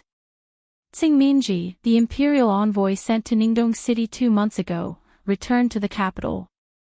But what he brought back was not Prince of Dongjing, who had come to the capital to plead guilty. Instead, he brought back the news that Prince of Dongjing was training soldiers and stockpiling food and plotting a rebellion. At this time, the crown prince was attending to his sick mother in Huajian Garden and was unable to rush back to the capital. Yin Tianho was acting as regent and convened a court meeting to discuss this matter. Who would have thought that on the next day, the Assistant Minister of the Ministry of Justice, Tsing Minji, would publicly accuse Right Minister Shuo Lingnan of colluding with Prince of Dongjing to usurp the throne, causing an uproar. Someone from the Crown Prince Society immediately stepped forward to defend Shuo Lingnan. Lord Tseng, don't slander us. Shuixiang Yuan is in the capital. How did he get involved with Prince of Dongjing? Tsing Minji tearfully recounted his experiences. When he arrived at Ningdong City, he did not immediately reveal his identity as an imperial envoy. Instead, he made a secret visit and discovered that 10 li away from the city was filled with military camps. Every day, they trained without rest, and large amounts of rations and fodder were transported into the city. He suspected that the Lord of Dongjing had ill intentions, so he disguised himself and snuck into the Castellan manor. One night, during a banquet, he eavesdropped on Jiang Huaying and the generals discussing the war, and he saw through the Jiang family's ambitions. While he was shocked, he accidentally exposed himself and narrowly escaped from the city lord's mansion. The dozen or so guards he brought with him all died on the way to protect him. That day at the banquet, I hid in the dark and saw with my own eyes that there was a military counselor under the throne of King Dongjing. He looked exactly like the eldest son of the Shui family who disappeared at the beginning of the year. May I ask Prime Minister Shui, where is the eldest son of your family now? Weren't you the one who sent him to the northeast to support the king of Dongjing's provisions so that he could command his army? Otherwise, in the barren lands of the north, how could he, a marquis with a different surname, have the military funds to support 200,000 soldiers and horses? Tsing Minji was the head of the Ministry of Justice and had been Shui Lingnan's subordinate for more than a decade. Now, he had stepped forward to accuse Shui Lingnan of participating in Prince Dongjing's rebellion. Regardless of whether or not the evidence was sufficient, people would still be inclined to believe him. Instantly, the voices of the Crown Prince Society began to die down. Only a few die-hard loyalists continued to cry out for Shui Lingnan's innocence. Nonsense. Prime Minister Shui is the maternal ancestor of the Crown Prince and is already an extremely high official. Why would he collude with a prince with a different surname to rebel? What benefit does this bring to him? That's right, Tsing Minji. Are your eyes deceiving you? You've seen someone who looks like young Master Shui, and yet you're trying to misrepresent him. Tsing Minji did not bother to argue with them. He turned around and bowed to Yin Tianho, shouting loudly, "Grand Tutor is perceptive, everything this lowly official has said is the truth. Prince, Minister of the Wang Xian Officer, XT, the most important thing now is to thoroughly investigate the collusion between the Shui family and the Jiang family. Otherwise, when the Prince of Dongjing sends his troops to the south, there will be people in the imperial court working together with him from the inside. By then, the world will be in chaos, and it will be too late." Xia, the emperor, Chen Wang, for Wang, after. The officials looked. And looked. Wang, and the officials. Yin Tianho folded his sleeves and looked around the imperial court. His eyes stopped on Shui Lingnan's stiff face. He said in a loud voice, "Now that the Prince of Dongjing has raised his own army, Prime Minister Shui is suspicious. Immediately send him to the Supreme Court to await trial. Before this matter is fully investigated, you are not allowed to participate in court affairs."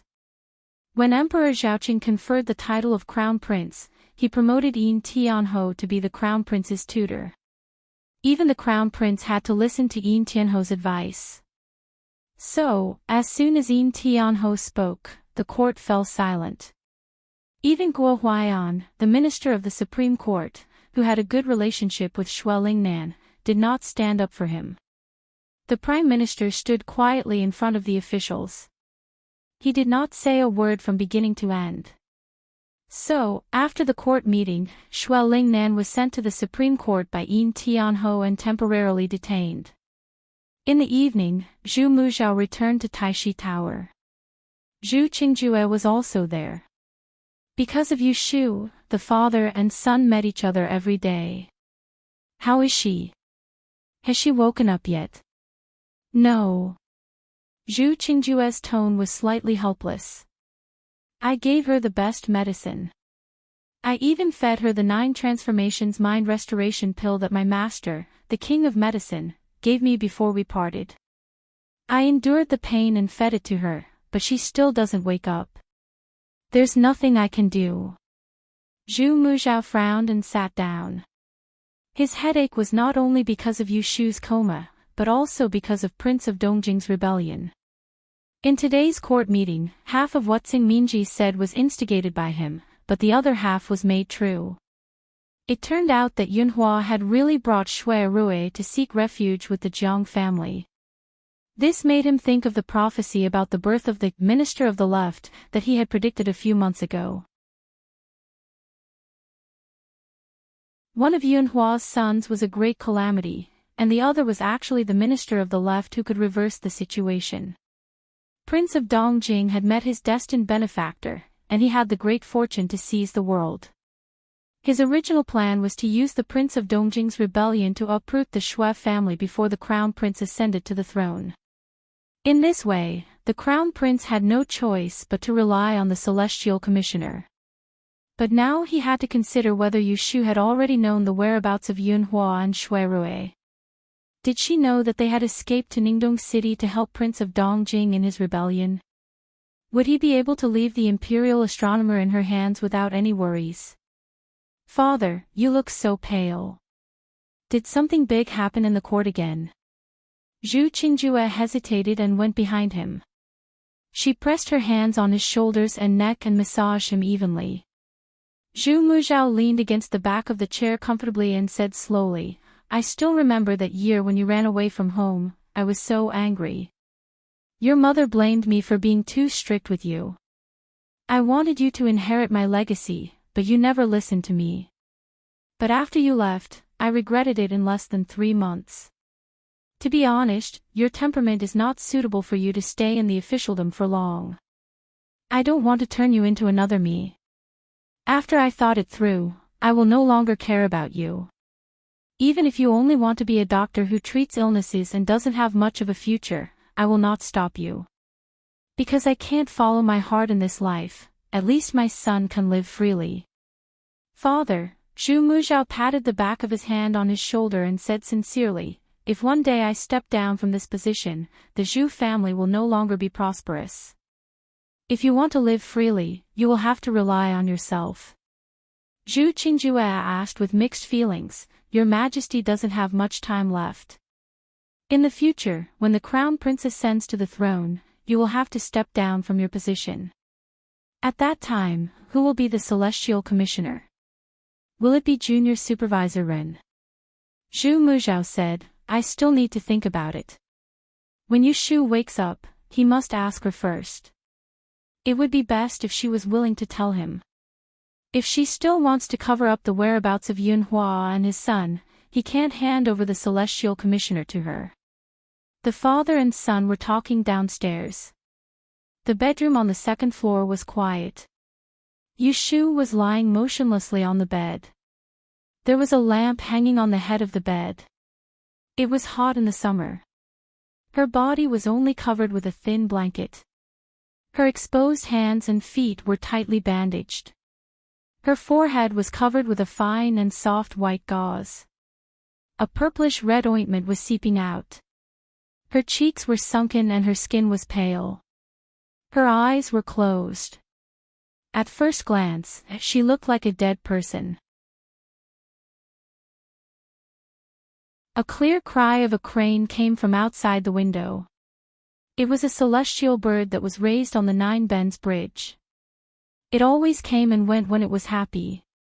The crane's cry rang out 3 times, and Yu Shu, who was sleeping soundly, suddenly opened her eyes. Her black and white eyes were empty. After a moment of blankness, her eyes became gloomy. Except for her eyes, she could not feel her body. Numbness was often more frightening than pain. However, her eyes were very calm. An hour later, the maid who was responsible for taking care of her went upstairs to feed her rice. When she realized that her eyes were open, she quickly put down the food and ran downstairs to call for help. After a while, Zhu Muzhao walked into the room in big strides. He stood beside the bed and looked down at her. Yu Shu. He was most afraid that she would hurt her brain, so he called her name. Yu Shu turned her eyes and looked at him. Her lips moved slowly and made a subtle sound. He bent down to listen and heard clearly that she said, You saved me. He could not tell if she was confused or just awake. He comforted her. It's okay. It's all over. You are in Taishi Tower now. With me here, no one can touch you. Yu Shu's mind was in a daze. Many voices came out of her mind, and many images flashed past her mind. The silhouettes in front of her eyes overlapped, and Diane's face suddenly turned into Shui Rui's. He looked at her with a gentle gaze and told her, Shu, your big brother will always be by your side and protect you. Then, Shui Rui's face turned into Jing Chen's. He looked at her guiltily and said, Xiaoyu, don't be afraid. I won't let anyone hurt you anymore. In the end, Jing Chen's appearance changed back to that of Daoist Qingjing. He glared at her angrily and questioned her. Why did you learn the things in the Book of Mystic Maiden's 6 Wrens? Didn't you swear to your master that you would destroy it? Look, you're getting your retribution now. In a flash, Qing Zhang's face disappeared. An ugly scarred face appeared in front of her. He licked his lips and smiled at her. He held an awl in his hand and stabbed it between her eyebrows. Yushu's breathing became chaotic. She closed her eyes tightly and her lips trembled. Her pale face suddenly turned purple. Seeing this, Zhu Muzhao hurriedly shouted, "Go and call Qingjue back." Go. At this time, Zhu Qingjue was taking a nap at Tianyuan Terrace near Taishi Tower. When he heard that Yushu was awake, he immediately ran over. Seeing that she was crazy, he stuffed a pill into her mouth and poured water down her throat without saying anything. After taking the pill, Yushu quickly calmed down. She panted slightly and opened her eyes to look at Zhu Muzhao. She breathed in and out and tried hard to speak. Shui Lingnan, Zhu Qingjue could not bear it and interrupted her. Don't talk. Have a good rest. Yushu's lips trembled and she stubbornly said, Xiang. Shui Lingnan colluded with Prince Xiang. Zhu Muzhao gently pushed his son aside and leaned forward to listen. Jing Qin.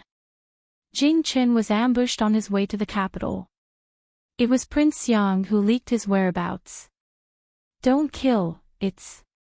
Shui Lingnan did not kill Jing Qin because he wanted to lure Yunhua out. He did not expect Jing Qin to be saved by her. Taishu Academy. The murder case in Taishu Academy was committed by Shui Lingnan and Prince Xiang was an accomplice. With every sentence she said, Zhu Muzhao's expression became more solemn. Although he suspected these things before, he could not confirm it. Now that she said it, it became the truth. I know. You should rest. He raised his hand in the air and gently patted her shoulder. However, he saw her squinting her eyes and drooping eyelids. She slowly told him another thing. Yunhua. Shuirui. Ningdong City. Yunhua and Shuirui went to Ningdong City to seek refuge with King of Dongjing, Jiang Huaying. After listening to this last sentence, when Zhu Muzhao raised his head again, the way he looked at her was immediately different. She seemed to have exhausted all the strength in her body. She closed her eyes again and fell into a deep sleep. Zhu Qingjue did not understand. He squatted down and felt her pulse. He was amazed. I thought that even if she woke up, she would become a madwoman. I really did not expect that she did not cry or make a fuss. Father, don't worry. I don't think she will seek death. Zhu Muzhao nodded. He got up and walked out. You stay here tonight and watch her. Don't let anything happen to her. If she wakes up, talk to her and comfort her. Don't ask her about what happened in the prison. Ah. Father. Zhu Qingjue raised his hand. He wanted to say that he had not slept for 2 days. She was not in danger and did not need him to accompany her. However, Zhu Muzhao left in a flash and did not give him a chance to protest.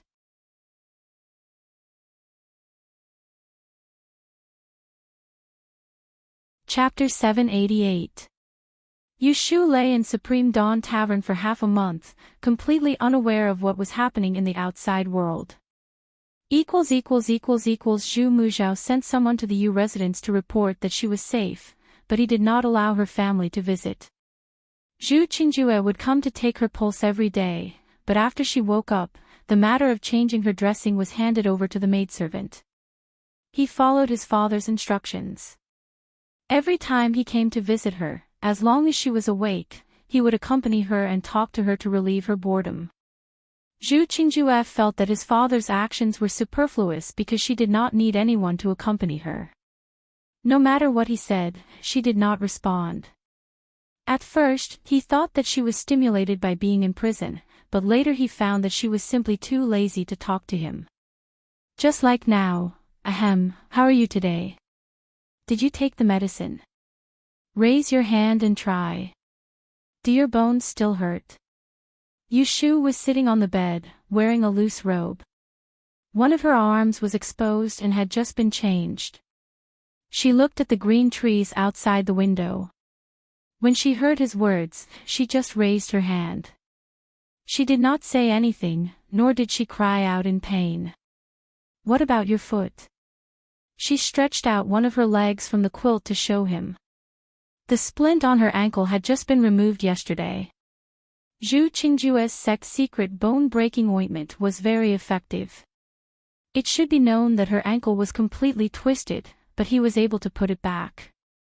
It had only been half a month, and her bones had already grown back. Do you have a headache? Yushu shook her head, silently indicating that she did not feel any pain. Zhu Qingjue rolled his eyes and stretched out his hand to remove the white gauze on her forehead. As soon as he moved, she immediately reacted and pushed his hand away, not letting him touch.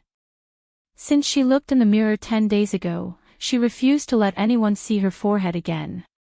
He tried to sneak up on her when she was asleep. As soon as he touched her head a little, she immediately woke up. He still remembered how terrifying her eyes were at that time. He knew that this was her weakness, so he patiently tried to reason with her. I just want to take a look to see how the wound is healing. What are you afraid of? I don't think you are ugly. Yushu turned around, coldly glanced at him, and spat out 2 words, no. Zhu Qingjue gritted his teeth. He couldn't help but say, it's just a disfigurement. What's there not to see? Are you going to cover your head for the rest of your life? Yushu was neither embarrassed nor angry. She just turned her head and ignored him. Zhu Qingjue was amused by her.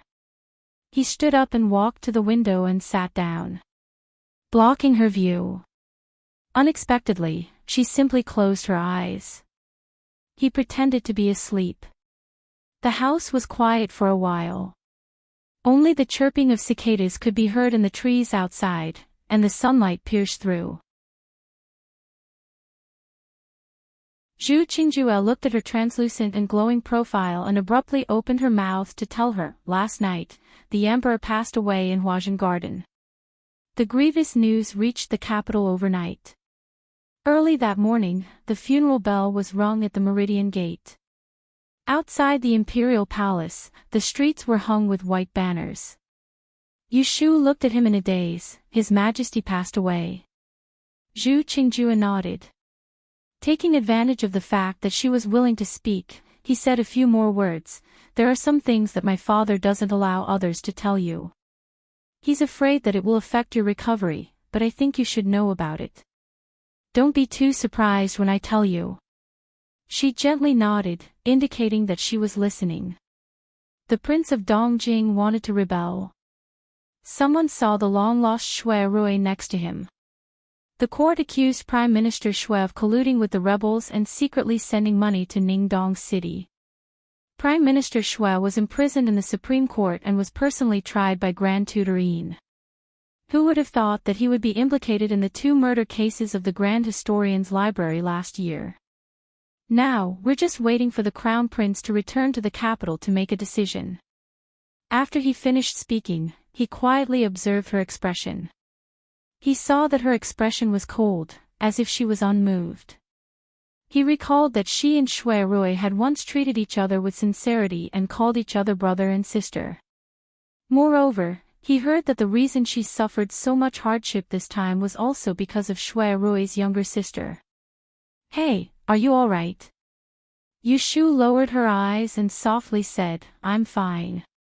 She paused and then said, what can happen to me? I know that the person who harmed me will not have a good ending, so I can't be happier. Zhu Qingjue couldn't see that she was happy at all. The atmosphere in the room was strange. He couldn't stay any longer, so he casually found an excuse to leave. Without a noisy voice in the room, no one would disturb Yushu's thoughts. She sat quietly for a while and then lifted the quilt. She slowly walked to the window and sat down. She turned her head and looked at her slightly hazy face in the bronze mirror. She raised her hand to touch the scarf on her forehead and gently pulled it down. In the middle of her eyebrows, there was a flesh scar that was half an inch long. It was a deep red color and looked like a tightly closed eye. It was indescribably demonic. When she looked at this scar, she could clearly remember the torture she experienced in those 2 days and 2 nights. But strangely, she didn't feel fear at all. Instead, she felt her blood boil and there was some kind of desire that was about to come out of her body. She quickly reached out and covered her reflection in the mirror. She slowly adjusted her breathing and regained her calmness.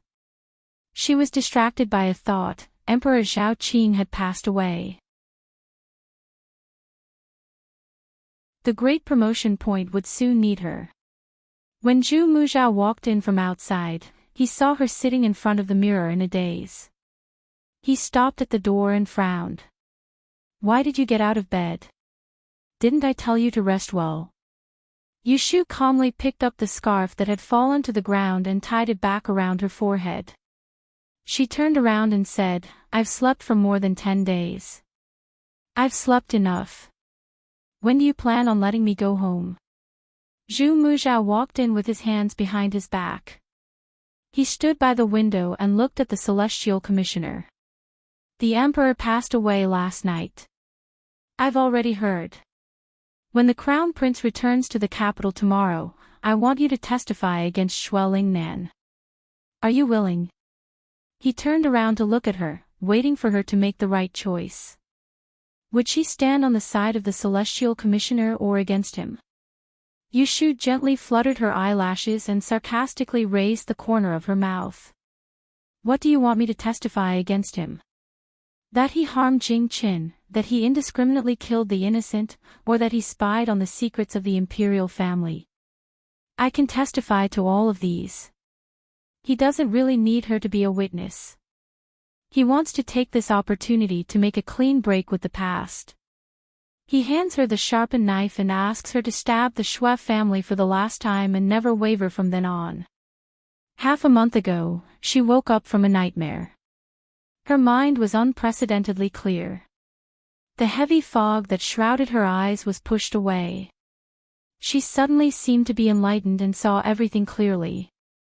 She knew that Titian wanted to pass his position to her not just because she was the one who broke his life. More importantly, he saw that she and Yunhua's 2 sons were bound together. It was difficult to get rid of the karma. He thought that she could find the book of mystery maiden Lu Ren for him. What's more, one day, she would be willing to give birth to the Tai bone of destiny and ascend to the peak of power. Have you thought about it? Zhu Muzhao stared at her calm eyes, but he did not see any hesitation. What is there to think about? Yushu stood up with the support of the table and walked to his side. She looked at the Celestial Commissioner through the window lattice with him. It was like a maze of 9 palaces. On the other hand, the Crown Prince. Aren't you afraid that he will protect the Shui family and refuse to punish them? Zhu Muzhao smiled with satisfaction and said, "I have talked to the Crown Prince privately. The Celestial Commissioner will protect his throne. Throw away the abandoned Shui Lingnan. There is no pity." Yushu thought for a moment and guessed the whole story. "Did you deliberately stay in Huazhen Garden to discuss terms with the Crown Prince? Why would he agree? The Crown Prince and the Shui family were tied in the same boat.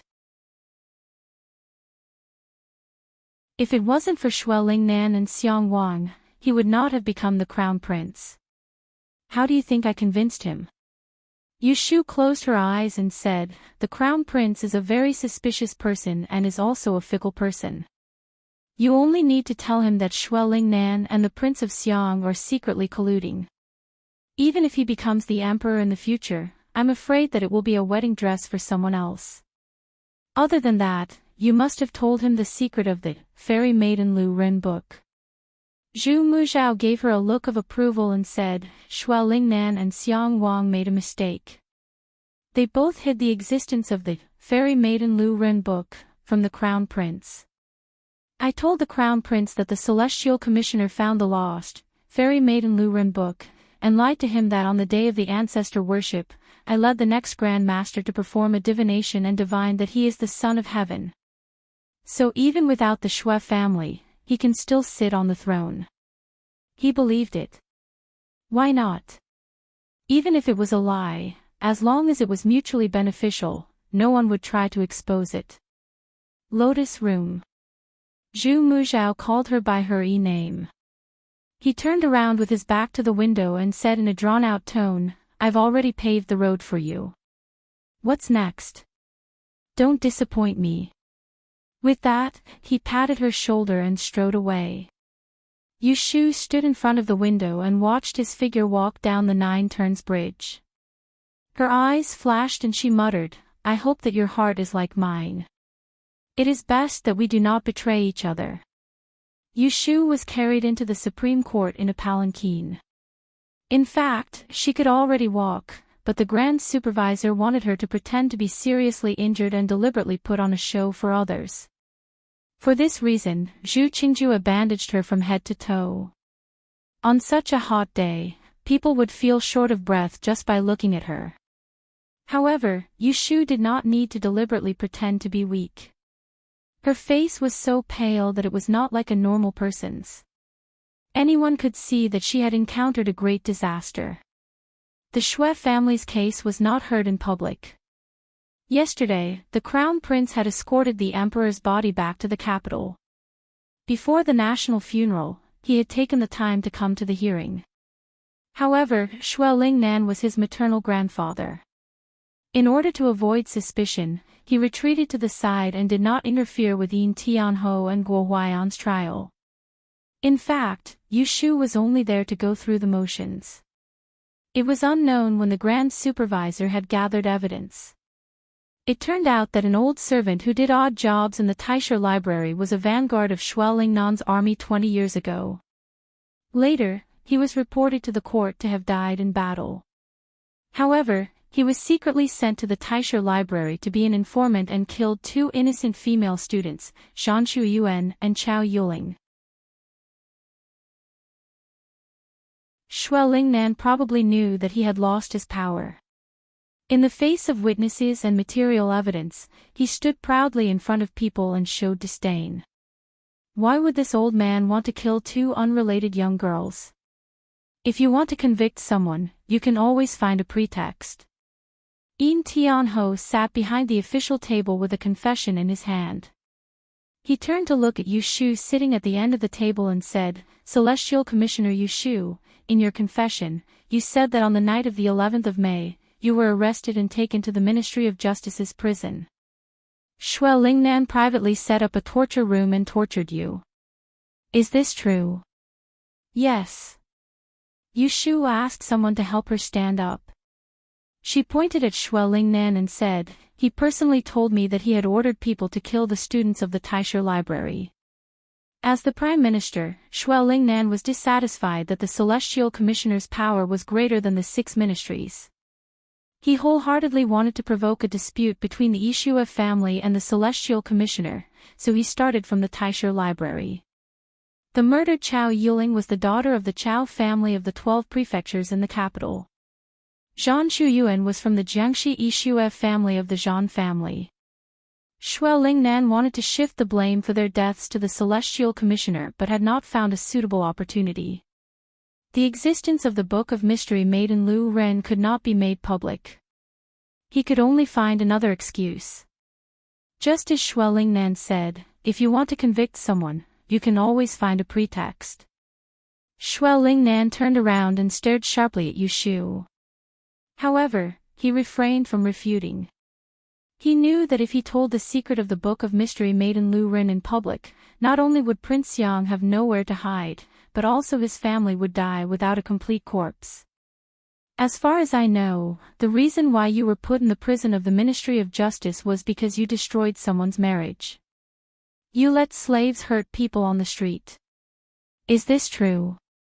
Guo Huayan couldn't blatantly exonerate Shui Lingnan. He could only change the topic and force Yu Shu to expose herself. The Shui family and the Zhou family bribed my subordinate Chao Renjia of the Kunling Bureau. They stole the seal of the former Right Commander Jing Qin and forged the official marriage document. It was a private marriage. I received the news and went to catch the criminal. What's wrong with that? Yu Shu asked. Guo Huaiyan wasn't in a hurry to summon other witnesses. He held on to her and said, "You said in your testimony that Prime Minister Shui tortured you in prison. Wasn't it because you kidnapped the bride and hid her? You insisted on not telling where she was, so he tortured you." Yu Shu smiled coldly and said, "Shui Lingnan tortured me not to find out the whereabouts of his granddaughter. He didn't know how he found out that I have the evidence of the Shui family colluding with Prince of Dongjing. So he tortured me to force me to hand it over." In just a few sentences, she had linked the case to the crime of the Shui family's rebellion. Her words were flawless. Shui Lingnan finally couldn't hold back and scolded her in a low voice, "Don't slander me. I have nothing to do with the rebel Jiang family. Your Highness." He turned to look at the crown prince and said with a sad expression, "My Shui family has evil intentions. Doesn't your Highness know it?" Without waiting for the crown prince to answer, Yu Shu said, "Now, you don't have to win the crown prince's sympathy. Whether you are loyal or not, the crown prince already knows." Shui Lingnan stared at the crown prince, unwilling to give up. The crown prince let out a long sigh and turned his head to avoid his gaze. In a heavy and disappointed tone, he said, "I have already read the letter between you and the traitor Jiang Huaying. I really did not expect that my maternal grandfather would be delusional enough to usurp the throne. I have nothing to say." He said that he had nothing to say, but he had already made his attitude clear. Shui Lingnan's shoulders suddenly slumped. His face instantly aged 10 years. His hands trembled as he clutched his chest and hung his head. Even now, he could not believe that the crown prince he had single-handedly raised would bite back at him before he ascended to the throne. Seeing this scene, Yu Shu didn't feel the pleasure of revenge. Prime Minister Shui, who was once unattainable to her, was just an old man after losing his power. The reality made her realize one truth again. In this world, people without power were worse than dogs. To be continued.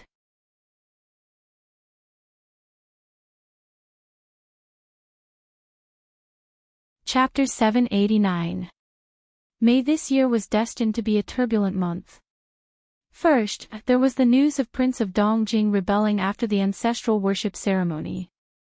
Then, there was the death of Emperor Zhao Qing. Finally, Prime Minister Shui was accused of colluding with Prince of Dongjing and was imprisoned. The whole court was in turmoil. Yu Shu stayed in Taishi Building to recuperate for more than half a month. When she returned home, she saw the tears of two women. Zhao Hui and An Chui sat in front of her and cried for 2 hours. After this sudden change, the two of them unconsciously became close. Yu Shu could be said to be the pillar of the family. Since the news that she was imprisoned more than 10 days ago, the Yu residence seemed to have collapsed. Zhao Hui touched her from head to toe and said with tears, "Half a month ago, someone from the Celestial Commissioner came to pass a message. They said that you were seriously injured and it was inconvenient to move back home. They also didn't allow us to go to see you. Your mother had a dream that night. She dreamed that you were covered in blood. It was so scary. She was afraid that something bad would happen to you." Aunt Chui nodded in agreement. Yu Xiaoxiu blinked his eyes and looked at her. Yu Shu stretched out her arms and legs for them to see. She smiled and said, "It's not that serious. I just got beaten and couldn't get up. The weather was hot. There was a cool place in the Celestial Commissioner's residence that was suitable for recuperation, so I didn't come back." She wouldn't tell them about her nightmarish experience in the Ministry of Justice's prison for 2 days and 2 nights. It would only make them sad. Thanks to Zhu Qingjua's elixir, although her injury didn't recover, it didn't look serious when she was wearing clothes. At this moment, if Xiao Hui rolled up her sleeves to take a look, it was hard to guarantee that she wouldn't faint from the hole in her arm, not to mention the ugly flesh scar on her forehead. "It's good that you're back, it's good that you're back," He Fangji and Pei Jing said in unison. Yu Shu first comforted them and then asked, "Did anything happen at home while I was away?" She wasn't afraid of anything else, but she was afraid that someone would bully her family because they couldn't take it out on her. Everyone in the room instantly fell silent. Zhao Hui forced a smile and said, it's okay, it's okay. What can happen? I just feel worried that I can't see you." Yu Shu immediately guessed that something had happened in the Fu when she was not at home, and it was not a small matter. Seeing that the elders were not willing to tell her, she turned her head and waved at Yu Xiaoxiu. "Xiaoxiu, come here. Tell me the truth. What happened to our family?" Yu Xiaoxiu was still young, so he couldn't hide his thoughts. After being coaxed by her, he told her the truth with red eyes. "Sister, after you went out that day, you didn't come back. Godfather and uncle heard the news that you were arrested and put in prison. In order to save you, they begged people everywhere, but they couldn't even see you. Less than 2 days later, a group of soldiers suddenly broke into our house. The fat leader said that you kidnapped his bride and said that they wanted to find her, so they searched the Fu. They couldn't find her, so they took a lot of valuable things at home. Even the birds in the garden were hurt. The most annoying thing was that they bullied several maidservants in the backyard. If Ran and I didn't stop them, Sister Akui would have been dragged away by them. It turned out that during the 2 days when she was put in prison, He Fangji and Pei Jing went out to find a way out. There were a group of old and weak women and children left at home. Zhou Yeda's youngest son, Zhou Nya, came with a group of Jinwu guards to collect debts. They smashed and robbed, and also molested several beautiful maidservants of the Yu mansion. Especially Akui Abe was very beautiful. Zhou Nya had evil thoughts when he saw her and immediately wanted to rob her. There were only 2 men left at home, Yu Xiaoxiu and Bai Ran. At this time, they stood up to stop him, so they were inevitably beaten. After hearing this, Yu Shu's face suddenly lit up. Only then did she find that there was a fist-sized bruise on Yu Xiaoxiu's chin near his neck. At first glance, she knew that he was beaten. She narrowed her eyes, held his chin and looked at it, and asked, "Where did they hit you?" Yu Xiaoxiu shook his head and said, "I just suffered a few punches, it doesn't matter. Ran's injuries are much more serious than mine. He was stabbed by a knife and is still lying in bed recuperating." Yu Shu frowned. Then she heard He Fangji sighed and said, "That child Bai Ran is also unyielding." When he saw that he couldn't stop that group of thieves, he hit the leader of the knife and saw blood on the spot. Fortunately, he was clever and knew that he was lying on the ground pretending to be dead. Everyone thought that someone was killed, so they left in a panic.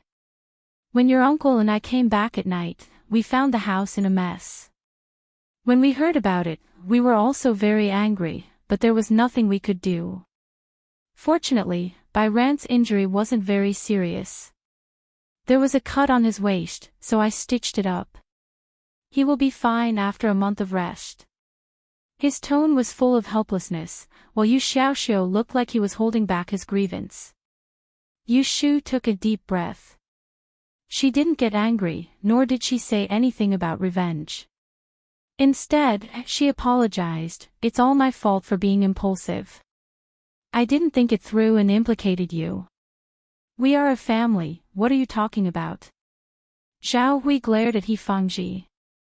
She was dissatisfied with him talking too much just now. She pinched Yu Shu's palm and said softly, "You just came back, don't be too tired. Lie down and rest. I will go to the kitchen and have a look. Tonight, I will cook something delicious for you. You see, you have become thin these days, and your face doesn't have any color. You really need to nourish yourself. As she spoke, she stood up and tugged at Aunt Shui. He Fengji and Pei Jing were all sent out, leaving only Yu Xiaoxiu to accompany her. Yu Shu lay flat on the bed. Yu Xiaoxiu obediently moved a small stool and sat by the bed. In his hand, he fanned her with a sandalwood fan. After a while, he reached out and gently touched her forehead. In a small voice, he asked, "Jia, why do you have a scarf wrapped around your head? Isn't it hot?" Yu Shu didn't push his hand away. She closed her eyes and said, "I have a headache. It's comfortable to wear it." Then she praised him. "Xiaoxiu has grown up. You really are my younger brother. You should be like this. When someone bullies our family, it is useless to hide. You and Bai Ran can stand out to protect those servant girls. That's what a man should be like." Yu Xiaoxiu embarrassedly scratched his head, but in his heart, he was happy. As the two were talking, they suddenly heard a series of "G" sounds. Kim Bao came out of nowhere and climbed onto the bed. He rolled to the side of Yu Shu's pillow. He gently wagged his fluffy little tail, as if he was acting like a spoiled child. "G." Yu Xiaoxiu stretched out his index finger and poked its forehead. He said sourly, "I feed you every day, clean your cage, and when you get into trouble, I have to take a scolding for you. When have I ever seen you so intimate with me? Little white-eyed wolf." Yu Shu didn't need to open her eyes to feel the small softness near her neck. When she heard Yu Xiaoxiu's last scolding, she was slightly absent-minded. In her memory, Shui Rui also helplessly and indulgently said that she was a white-eyed wolf. At that time, they weren't together yet. He tried his best to treat her, but she pretended to be stupid. Thinking of the past, her expression softened. She smiled at Yu Xiaoxiu and said, "No matter how good you are to her, it is useless if she doesn't appreciate it. If she has you in her heart, even if you don't see her, she will not forget you." She didn't know whether this sheet was referring to Kim Bao or herself. After chatting for a while, Yu Xiaoxiu started to yawn. He hadn't been able to sleep well these past few days. Seeing this, Yu Shu sent him back to his room to sleep and called a maidservant to serve him. Yun Do brought the desserts that had just been steamed in the kitchen into the room. When she put them down, she heard Yu Shu ask her, "Where is little Kuei?" "She is in the kitchen boiling medicine for Bai Ran." Yun Do was afraid that she would be angry, so she said a good word for Akiko Abe. There is no diligent servant in the young master's yard.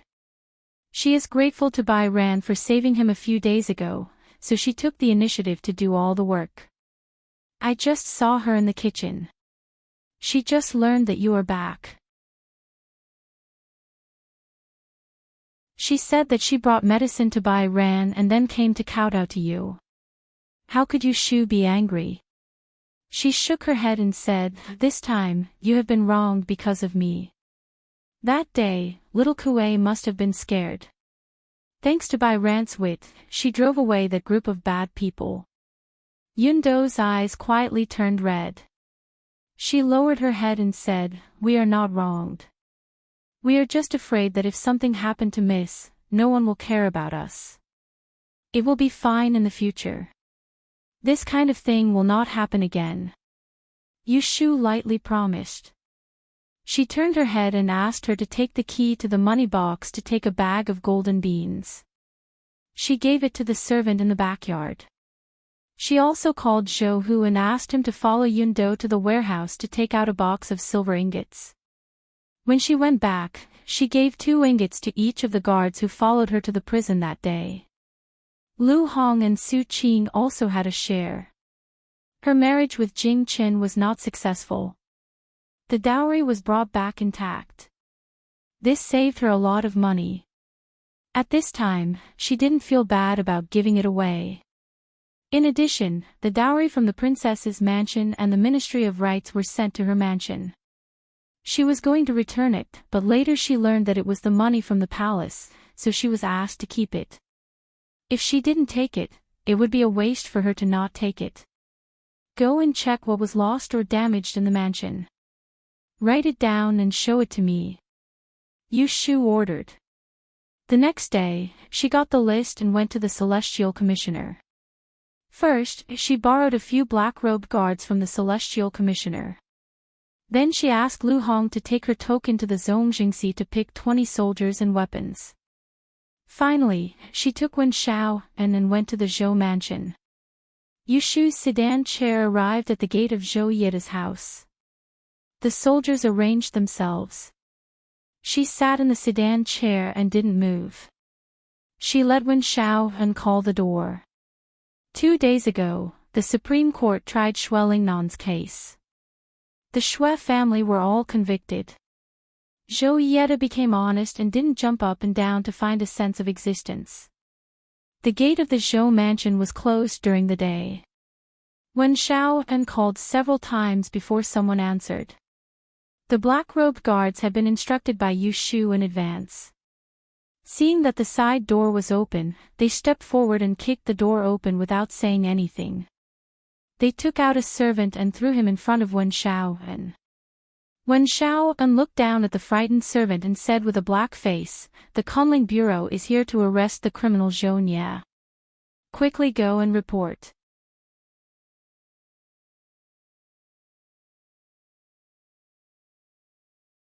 Chapter 790.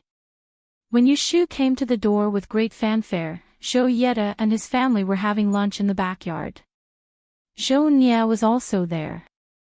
The steward ran in a panic and explained the situation outside. Zhou Nye was the first to smash his bowl and chopsticks and scolded, "That female Yiksha still dares to come. I think she hasn't had enough food in prison. Father, you don't have to worry about her. I will go out and teach her a lesson. Sit down." Zhou Yeda scolded him and said with a straight face, "It's all your fault for looking for trouble. You went to her house to make a fuss and caused a death. Aren't you courting death if you go out now?" "Master," Zhou Furan glared at her son and turned her head to Zhou Yeda, "Our son only accidentally injured a servant. Do you want him to pay with his life? In my opinion, this Yu Nuyu is too insensible. She's just a mere 5th-ranked official, yet she dares to come to our residence to seek trouble. Leoi, you should go see her and send her away." Zhou Yeda also felt that Yu Shu was too arrogant. It was true that the Xue family had collapsed, but he, the one surnamed Zhou, still had the merit of becoming a dragon. Why would he be afraid of a little girl? So he hurried forward, taking a few guards with him. When he arrived at the front gate, Zhou Yeda saw the formation outside and immediately recognized the black-robed guard standing in front. He couldn't help but frown and stare at the soft sedan in the middle of the crowd. He stood on the steps and asked in a loud voice, "I wonder what crime my son has committed that requires the Celestial Commissioner to come and arrest him." No matter what, he was a dignified 3rd-grade commander of the Imperial Guards of Imperial Insignia. For a 5th-grade female official to bring her soldiers to his door and behave atrociously for whatever reason, it was an act of insubordination and overstepping her authority. Yu Shu sat in the sedan and did not speak. Wen Shaoan walked forward and bowed to Zhou Yeda, saying, "Zhou Darren is too polite. My Darren is here today to arrest the criminal Zhou Nye, who forged official marriage documents and married without permission. He is also the 2nd young master of your residence. We are here to enforce the law. I hope that Darren will not make things difficult and quickly call your son out." Zhou Yeda was so angry that he laughed. He looked at him and said, "Who do you think you are? How dare you point fingers at me?" It was the Xue family who forged the official marriage document, so he wasn't afraid of them. Wen Shaoan was neither embarrassed nor annoyed. He lowered his head and replied, "I am an administrator of the Kunling Bureau." As soon as he finished speaking, he saw Zhou Yeda raise his leg and kick him in the waist, sending him tumbling over. Young Master Wen immediately rolled down the steps, clutching the spot where he had been kicked and inhaling air, but he didn't scream or yell.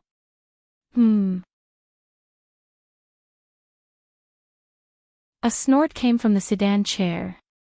A few black-robed guards pulled out their swords and stepped forward, threatening Zhou Yeda. Zhou Yeda knew that the blackguards were not to be trifled with, so he couldn't help but take 2 steps back, letting the guards protect him in the center. He saw the curtain of the sedan lift, revealing half of Yu Shu's pale face, the other half was in the shadows. "Commander Zhou, are you trying to protect the criminal and obstruct my Kunling Bureau from handling the case?" Her voice was low and slow, with the femininity of a woman, but her tone wasn't weak at all. It contained a strong sense of warning. Zhou Yeda sneered, "When the Kunling Bureau is handling a case, the right commander should personally handle it. You are just a silly little girl. You are just using a chicken feather as a command arrow, but you dare to come to my door and behave atrociously. You have overstepped your authority. Do you believe that I will call the Jinwu guards here right now and put you in prison again? For the sake of the chief commander's face, get out of the sedan chair now, apologize to me, and I can consider letting you go. Otherwise, don't even think about leaving today." As he spoke, he took the token and sent someone to summon the Jinwu guards from the nearby barracks. Half of it was to scare Yu Shu, and the other half was to prevent the soldiers outside from colliding. Yu Shu's hand rested on the windowsill, her slender index finger slowly tapping. She didn't stop them, nor did she show weakness. She waited for Zhou Yeda to send someone over. She sat quietly in the sedan chair and waited. After about the time it took to eat a meal, the servants of the Zhou residence came back with a group of guards. The number of people was more than twice the number of soldiers that Yu Shu had brought. There were about 40 to 50 people. Zhou Yeda suddenly had confidence and was no longer afraid of the blackguard. He raised 2 fingers and pointed at Yu Shu in the sedan chair. He said sternly, "I will count to 3. If you don't get out by then, don't blame me for being impolite. 3. After the count of 3, Yu Shu's sedan chair was still in place. Zhou Yeda couldn't back down. Even though he didn't want to make a big deal out of this, if he let her go like this, everyone would think that he was a coward who was afraid of the Celestial Commissioner.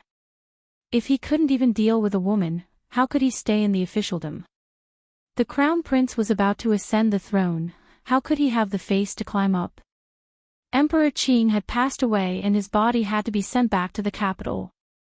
It had to be laid in the palace for 49 days before being sent to the imperial mausoleum for burial.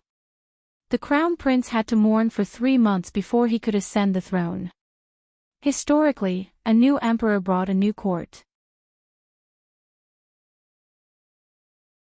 This meant that the position of the Celestial Commissioner's chief commander would be replaced in at most 3 months. Thinking about it this way, the chief commander, who was not far from leaving his position, was no different from a tiger with its teeth pulled out. He didn't need to be as timid as he was in the past. Zhou Yeda thought about it further and his expression became more and more unfriendly. He immediately ordered, "Take them all down and escort them to the Celestial Commissioner. Today, I will seek justice from the chief commander." With this order, the Jinwu guards, who were used to obeying orders, rushed forward without hesitation. The officials brought by Yu Shu didn't resist and obediently allowed themselves to be captured. The black-robed guards didn't do anything at all. They just guarded the sedan chair and didn't let anyone get close. But Zhou Yeda thought that Yu Shu was afraid and after gaining the upper hand, she forced them to turn the sedan chair around. He immediately ordered the servants to bring the horses and escorted the group of people to the Imperial Astronomer's office. He led the group to the gate of the Celestial Commissioner and was stopped by the guards at the side of the gate. Zhou Yeda didn't force his way in. He dismounted and said, "Send someone in to inform the chief commander that the Jinwu guards, Zhou Yeda, is here to punish you." There was no turning back. With the scorching sun over his head, he looked up at the tall plaque of the Celestial Commissioner. Surprisingly, he didn't feel any fear. If this was half a month ago and the old emperor was still alive, he didn't believe that he would be able to stand at the gate of the Celestial Commissioner and curse. After waiting for a moment, the main gate of the Celestial Commissioner was slowly pushed open from the inside. Zhu Muzhao, who was wearing a plain mourning, walked out of the gate. Only Ren Qiming and 2 armed guards followed behind him. He walked slowly to the sun and looked around the gate that was blocked by the Jinwu guards. His eyes fell on Zhou Yeda, who looked like he was going to punish him. He said coldly, "Commander Zhou, why are you shouting in front of the Celestial Commissioner's gate?" Zhou Yeda swallowed his saliva and tried his best to keep a straight face. He hurriedly bowed to him and stood up to complain, "Chief Commander, you may not know this. This morning, a female imperial official from the Kunling Bureau brought her soldiers to my mansion to pick a fight. She slandered my son as a criminal. Without any evidence, she insisted on arresting him. May I ask, Chief Commander, is this how the Celestial Commissioner allows her subordinates to handle the case?" He had already thought it through. If the Chief Commander was covering up for Yushu, he would make a scene in front of the Crown Prince and let the Crown Prince see how arrogant the Celestial Commissioner was. He didn't believe that the Chief Commander could cover up the truth with one hand. Zhu Muzhao didn't respond to his words and asked to the side, "Lianfeng, you speak." Zhou Yeda turned his head and saw that Yushu had gotten off the sedan chair at some point. Her hair was disheveled and there was a scarf tied around her forehead. Her loose robe made her look skinny, as if a gust of wind could blow her over. Replying to Grand Secretary, Yushu replied unhurriedly, "Previously, the young miss of the rebellious official Shuo Lingnan's residence and Commander Zhou's son were engaged. The official marriage document that Commander Zhou took out that day was forged. It was a brush supervisor of my Kunling Bureau who was bribed and stole the previous right commander's seal to issue the document." She glanced at Zhou Yeda and said, "That brush supervisor who stole the seal has already admitted that he was first threatened by Shuo Lingnan and then received a bribe of 500 taels from Zhou Nia. The law states that forging an official marriage document is an additional crime compared to adultery without a matchmaker. Both the man and the woman should be arrested. The light punishment is 30 strokes of the stick. The heavy punishment is that the man will have to serve and the woman will be sent to a nunnery to cultivate. I acted according to the law and went to arrest Zhou Nia today. What crime did I commit? On the contrary, Commander Zhou was unforgiving and sent the Jinwu guards to arrest me. He looked down on the Celestial Commissioner and publicly used force during the period of national mourning. Such treason and heresy should be punished with death. What was a national mourning? It was when the Emperor and Empress held a funeral and the entire country mourned. Marriages, banquets, and wars were forbidden. Inside and outside the capital, even the military camp stopped training. Fighting and using force were even more forbidden within the city. Zhou Yeda's expression changed slightly when a big hat was put on his head. He rushed to say, "It was clearly you who offended your superior and overstepped your authority first. How can you blame me for using force without authorization? Don't you know that the Jinwu guards are the imperial army of the capital and have the right to enforce the law?" Yushu shook her head and turned to Zhu Muzhao, saying, "The Grand Secretary has heard it. This lowly official has nothing to say against Commander Zhou's sophistry. I hope you can make the decision." Zhu Muzhao looked coldly at the self-righteous Zhou Yeda and waved his hand. A group of Yulin royal guards in light armor suddenly rushed out from the opposite street corner. There were about 100 of them and they surrounded the Jinwu guards outside the Celestial Commissioner's door. Zhou Yeda turned pale with fright. He turned to look around and saw the left commander of the Yulin royal guards, Yin Yuanrong, standing out like a crane among chickens.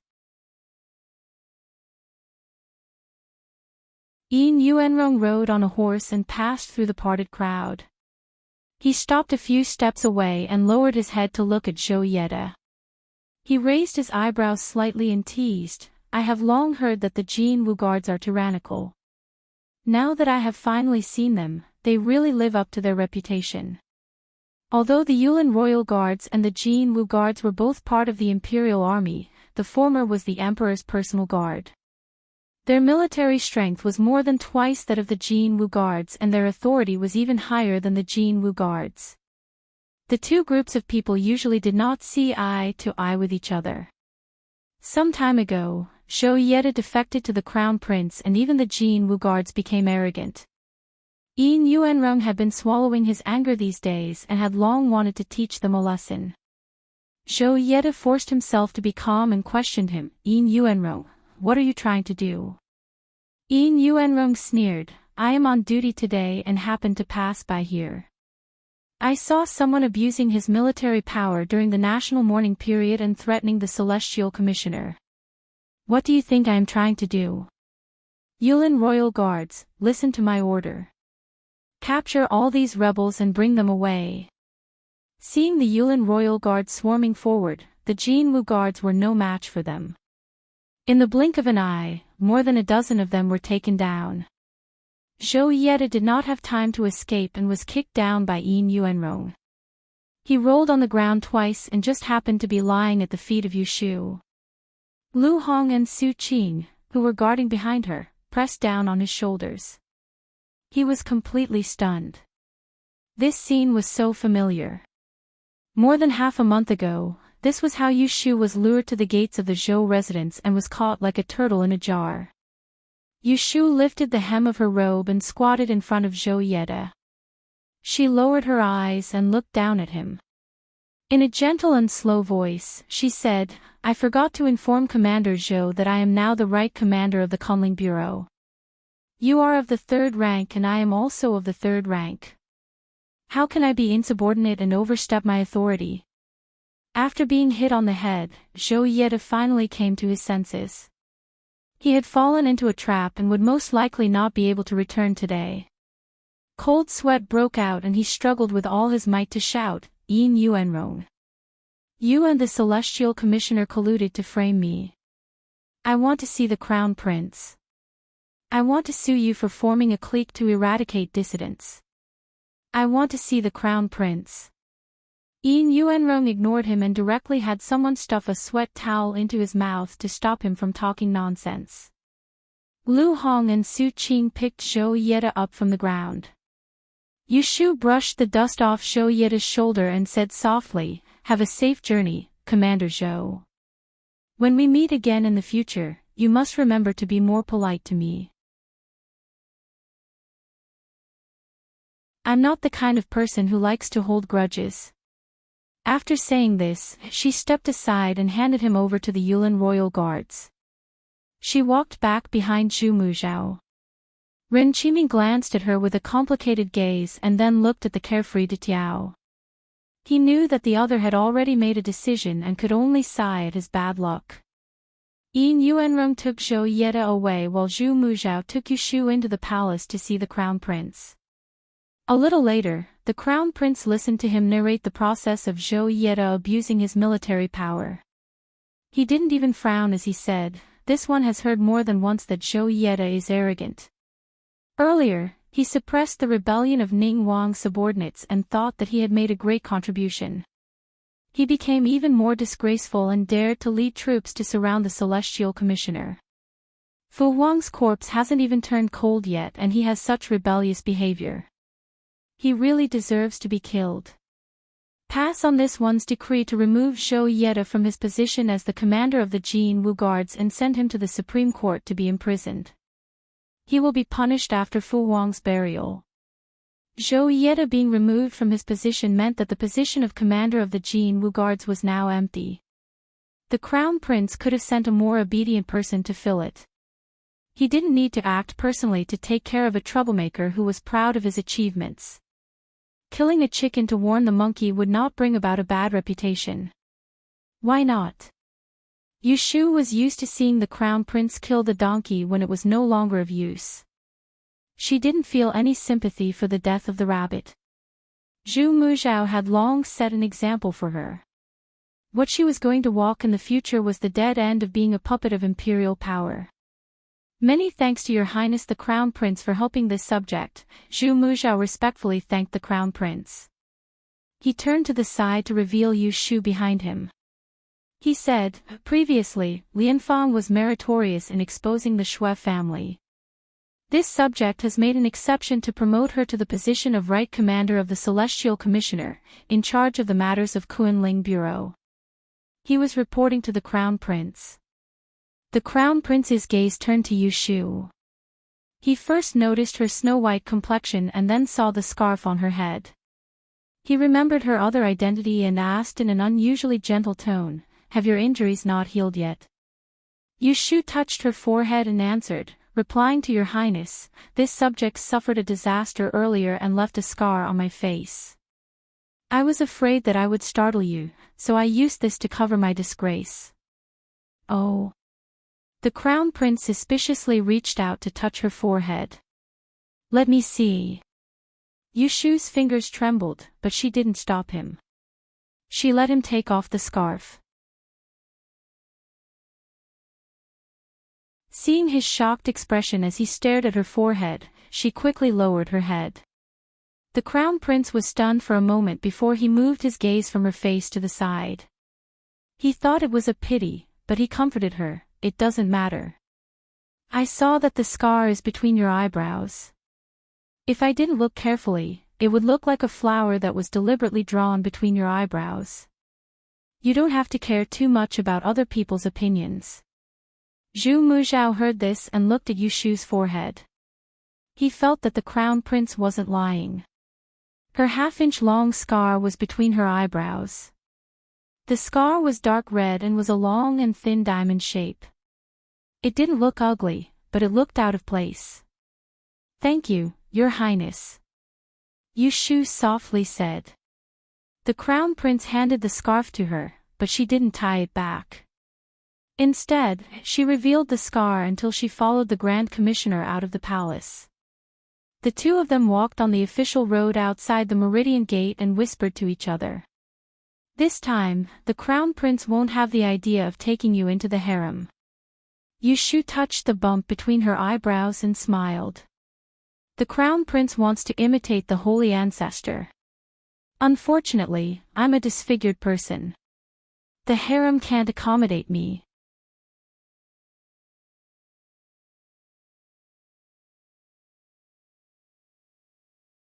Chapter 791. The short 3-month national mourning was only a few days for the common people, but for the officials in the court, a day felt like a year. In June, the once illustrious Shui family was convicted. For the sake of noble consort Shui, the Crown Prince gave them a way out and didn't execute their entire family. After the confiscation, Shui Lingnan was imprisoned in the heavenly prison. The rest of the male members of the Shui family were banished to the army. The female members of the family were sent to the clean water nunnery on Mount Amei to shave their hair and become nuns. The housekeepers and servants were sent to the House of Offerings to be sold. In early July, Emperor Zhao Qing was buried in the imperial mausoleum. Crown Prince Liu Tan proclaimed himself emperor and dismissed the former emperor's harem. The former Empress Rui Shi became the Empress Dowager and moved into the Palace of Compassionate and Peaceful. Her birth mother Shui Shi became the Empress Dowager of the West and was granted a residence in Ziwei Palace. The Ascension ceremony was scheduled to be held in September. On the first day of the new emperor's reign, Grand Tutor Yin took the initiative to hand over the military seal in his hands, requesting to retire. The new emperor was grateful for his hard work and contributions. Although he took over his military power, he did not allow him to leave the capital and return home. Instead, he was conferred the title of Marquis Rong'an, allowing him to retire in the capital. He did not blame the Yin family because of Ning Wang's earlier struggle for power. This action earned the new emperor a reputation of benevolence. Emperor Zhao Qing left behind many children. The older ones like Lu Si and Lu Du were conferred the title of prefectural prince and were given the title of feudal official. The younger ones, Lu Chan and Lu Qi, were given royal residences in Anling City and moved out of the palace. In the 8th month of the Mid-Autumn Festival, the emperor was about to leave the country for his funeral. The new emperor went out of the palace to make a private visit, but he encountered an assassin in the marketplace. Fortunately, the Celestial Commissioner had foreseen this disaster. The bodyguards hidden in the dark caught the assassin on the spot and sent him to the Ministry of Penalty for interrogation. The next day, he confessed that it was the Prince of Xiang who instigated it. Soon after, someone exposed that the Prince of Xiang was raising assassins in the courtyard. The Yulin royal guards led troops to investigate and unexpectedly found a large amount of weapons and gunpowder. It was like poking a hornet's nest, causing many officials to fall from their positions. Duke Xiang was taken away by the Yulin royal guards at the Dingbo Hall and sent to the imperial court to be locked up. Under the Celestial Commissioner office was the Clan Administrative Department, which was in charge of the royal family's genealogy, salary, rewards and punishments, sacrifices, and other affairs. This place had always been a place where the relatives of the royal family would tremble in fear at the mere mention of it. Countless descendants of the royal family had gone there and never returned. From the moment Prince Yang was captured to the time he was locked up, he only said one sentence: "I want to see the great advisor."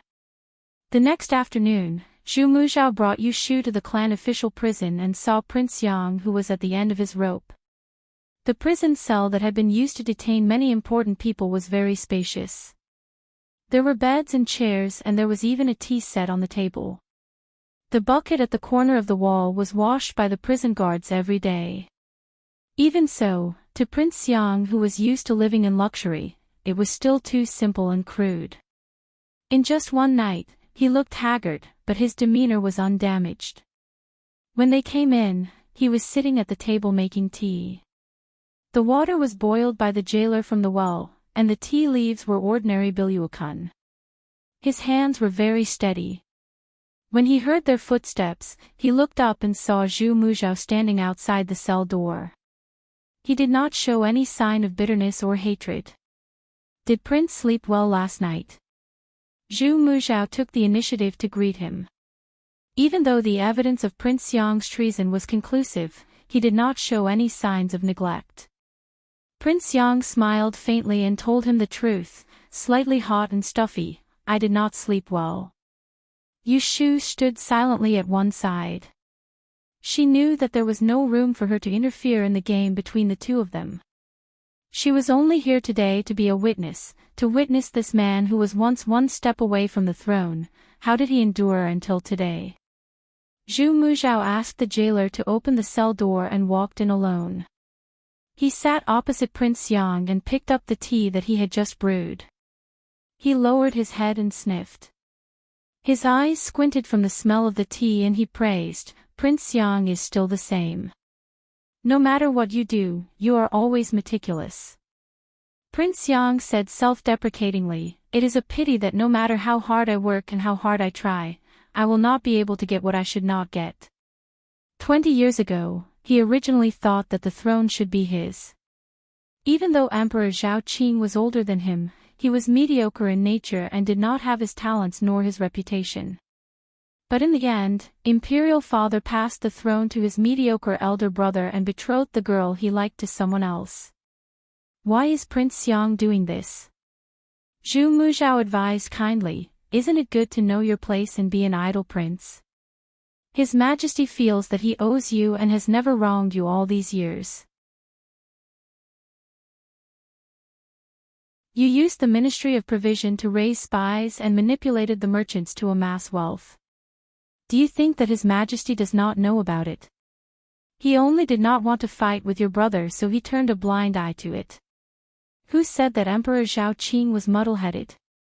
No matter how lacking he was, he could not be compared to the previous emperors who would go down in history, but he had one thing that surpassed Prince Yang, and that was that he had a magnanimous heart." Prince Yang became silent and gripped the teacup in his hand tightly. Scenes of the past flashed through his mind, but he had no words to refute his words. Because his imperial brother was indeed magnanimous towards him. He was not willing to become a vassal state, so he granted him the prince's residence to stay in the capital. He opened the Ministry of Provision and was allowed to buy and sell sinful slaves. He loved to have fun, so he built the Ding Bo Hall for him to have fun every night. It was not that he did not have feelings for all these, but he just could not swallow it and was not willing to be a carefree, idle prince. The winner is the king and the loser is the thief. I have nothing to regret. Prince Yang shook his head and smiled bitterly. I did not lose to my imperial brother, nor did I lose to Lu Tan. I lost to the Celestial Commissioner and lost to that volume of the Book of Mysterious Maiden Lu Ren. As he said that, he suddenly asked, how is my imperial nephew going to deal with me? Zhu Muzhao's eyes flashed and he said in a low voice, His Majesty is not as benevolent as the late emperor. Prince Yang instantly understood that the new emperor would not let him live. However, his expression was calm and he did not panic. He turned his head and looked at Yu Shu, who was standing outside the door. A sly smile appeared at the corner of his mouth. He leaned forward slightly and whispered to Zhu Muzhao, with only the Book of Mysterious Maiden Lu Ren and no Destiny Tai Bone, can the Celestial Commissioner really stand tall and not fall? Zhu Muzhao furrowed his brows suddenly. There is no need to be so surprised. The secrets that Xue Lingnan knows were all leaked to him by me. Prince Yang blinked his eyes and said happily, Tell me, how can I not leave a way out for myself? Zhu Muzhao looked at him in disbelief and realized that he had always underestimated the man in front of him. You have been in charge of the Celestial Commissioner for so many years and know so many secrets. Have you thought about it carefully? Since the Destiny Tai Bone was born from the Graydon disaster and the Fate Breaker, then at the beginning of the country, Empress Ningjin had the Book of Mysterious Maiden Lu Ren. Where did she get the Destiny Tai Bone? Zhu Muzhao's expression became solemn. He had thought of this question long ago, but he had never been able to dig out the truth. Let me tell you. The Destiny Tai Bone in Empress Ningjin's hands is the combination of her and Emperor Anwu's blood. Did you not realize that the two Graydon disasters were men with the blood of the imperial family, and the Fate Breaker was an extraordinary woman who was like Empress Ningjin? Do you believe it? It doesn't have to be the Graydon calamity and the Fate Breaker to be able to give birth to the Destiny Grand Bone. If we can find the bloodline of the previous Fate Breaker and make peace with the descendants of the imperial family, we might not be able to give birth to a perfect Destiny Grand Bone, but it might have a similar effect. After listening to Prince Yang's words, Zhu Muzhao's heart was like a stone thrown into a calm lake, rippling. He restrained himself and waited for Prince Yang to unravel the mystery. 100 years ago, the Fate Breaker was the female general Gongsun Jing. She had a son with Prince Yuanjing, and he fell into the hands of the Celestial Commissioner. Later, Gongsun Jing died, and Prince Yuanjing disappeared. The entire Gongsun family was executed, and only Gongsun Jing's younger brother escaped. He was sent out of the capital by a loyal servant, and lived in seclusion. I have spent a lot of manpower over the years, and finally found the descendant of the Gongsun family. Duke Xiang slowly got up and walked to the back of Zhu Muzhao. He leaned over and whispered into his ear, I picked a girl who has the blood of the Life Destroyer and let her give birth to my imperial brother's flesh and blood. Do you want that child? Zhu Muzhao suddenly opened his eyes, and turned his head, his sharp gaze piercing the person behind him. Prince Yang raised his hand and pressed on his shoulder, and said in a light tone, You should know that what I said is the truth. I can give that girl and the child to you, but you have to promise me something first. What do you want? Zhu Muzhao asked without thinking, and did not laugh at his fantasy. What if what I want is the throne? Impossible. I am joking with you. What I want is a way to live. I believe you have a way to hide from my imperial nephew's eyes and ears, and send my family of 3 far away from the capital. Zhu Muzhao closed his eyes and thought for a moment. He nodded slightly, and considered to have agreed to his request. Prince Yang relaxed and sat back down, and raised the teapot to refill his cup. Zhu Muzhao was not in the mood to stay and taste the tea. He looked deeply at him and left.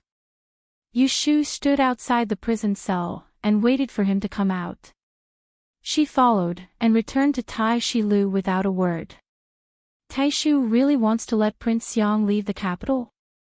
She had heard it clearly from outside the prison cell. Prince Yang could be said to not judge a book by its cover. He knew the secrets of the Dan dynasty better than the emperor. He had eyes and ears, but did not succeed in his rebellion. It could only be said that he was a bit unlucky. If what he said is true, then what's the harm in letting him go? Zhu Muzhao's emotions were not as calm as he appeared. Even if the destiny grand bone that Prince Yang had created in his wildest dreams might not be useful, he still had to obtain it. Prince Yang is not a problem. Zhu Muzhao rubbed the space between his brows, his face showing tiredness. I am worried about Prince Dongjing. According to my divination, the war in the north is coming. After the morning of the country, Jiang Huaying will make a move. He has 200,000 men under him. If they all move out, with the help of Yunhua and the left auxiliary star, the rebel army will attack the capital one day. The emperor is still too young. Even with the help of the celestial commissioner, he may not be able to suppress Prince Dongjing.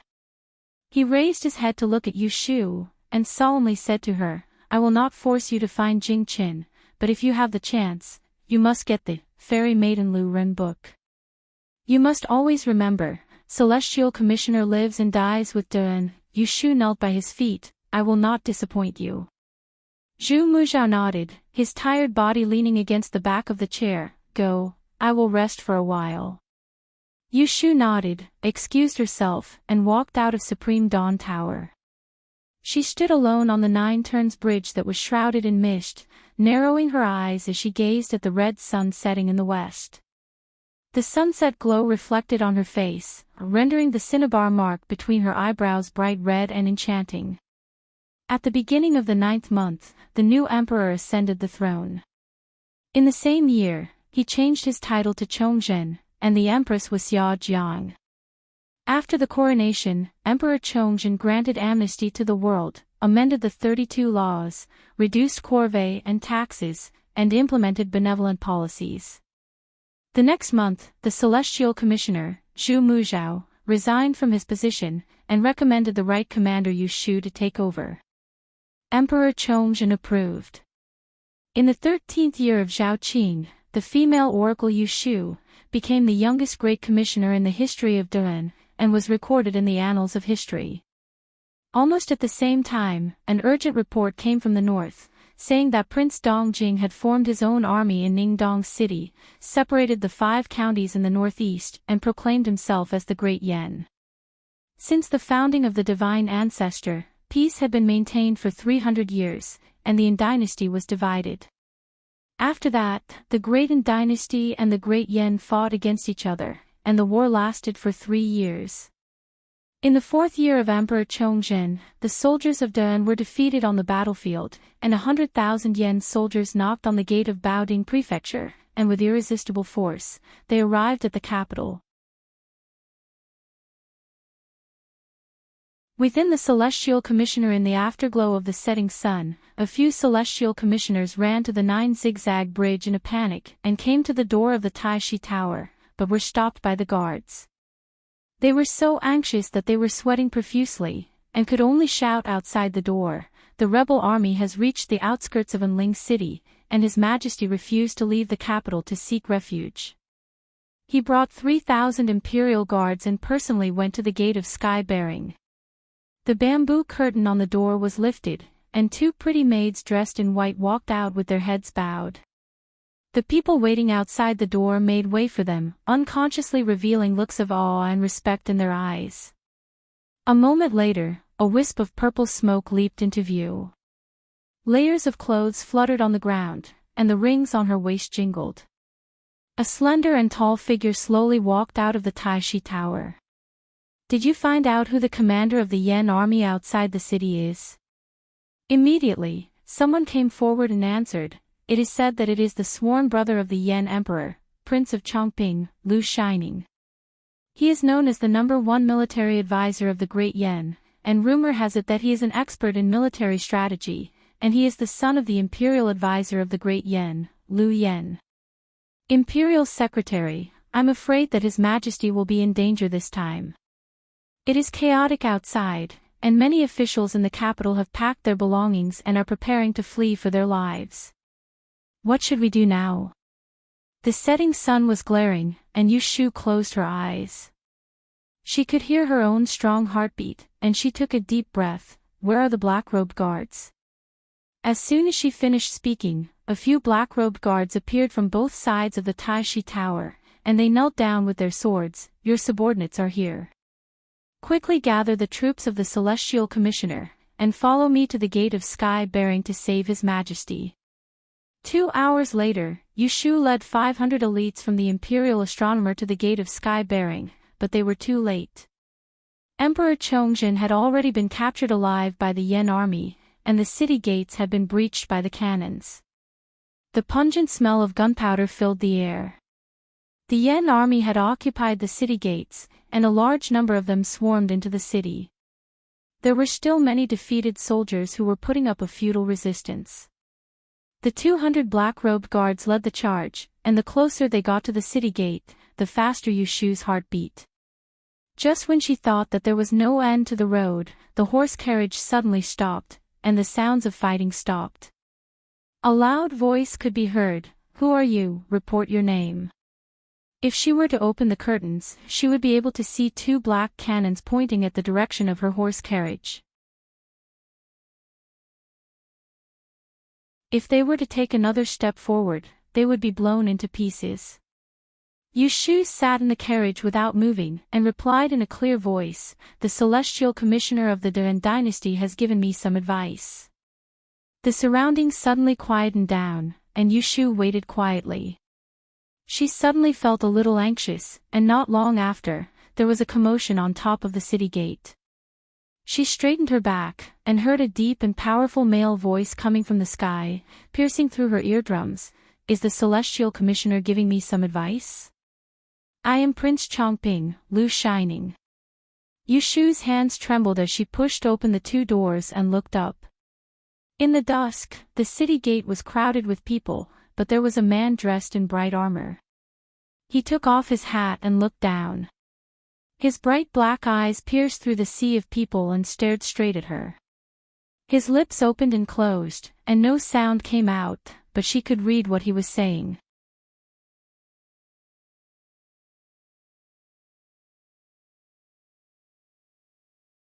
Chapter 792. Friendly note, this is a flashback, starting from after Yushu was promoted to the right commander. Those who don't like the fake ending of the previous chapter can ignore the previous chapter and start from this one.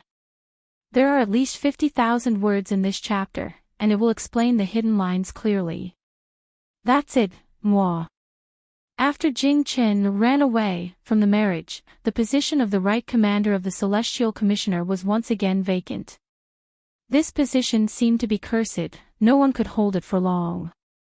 Before Jing Qin, the right commander was Lady Lu from one of the 12 prefectures.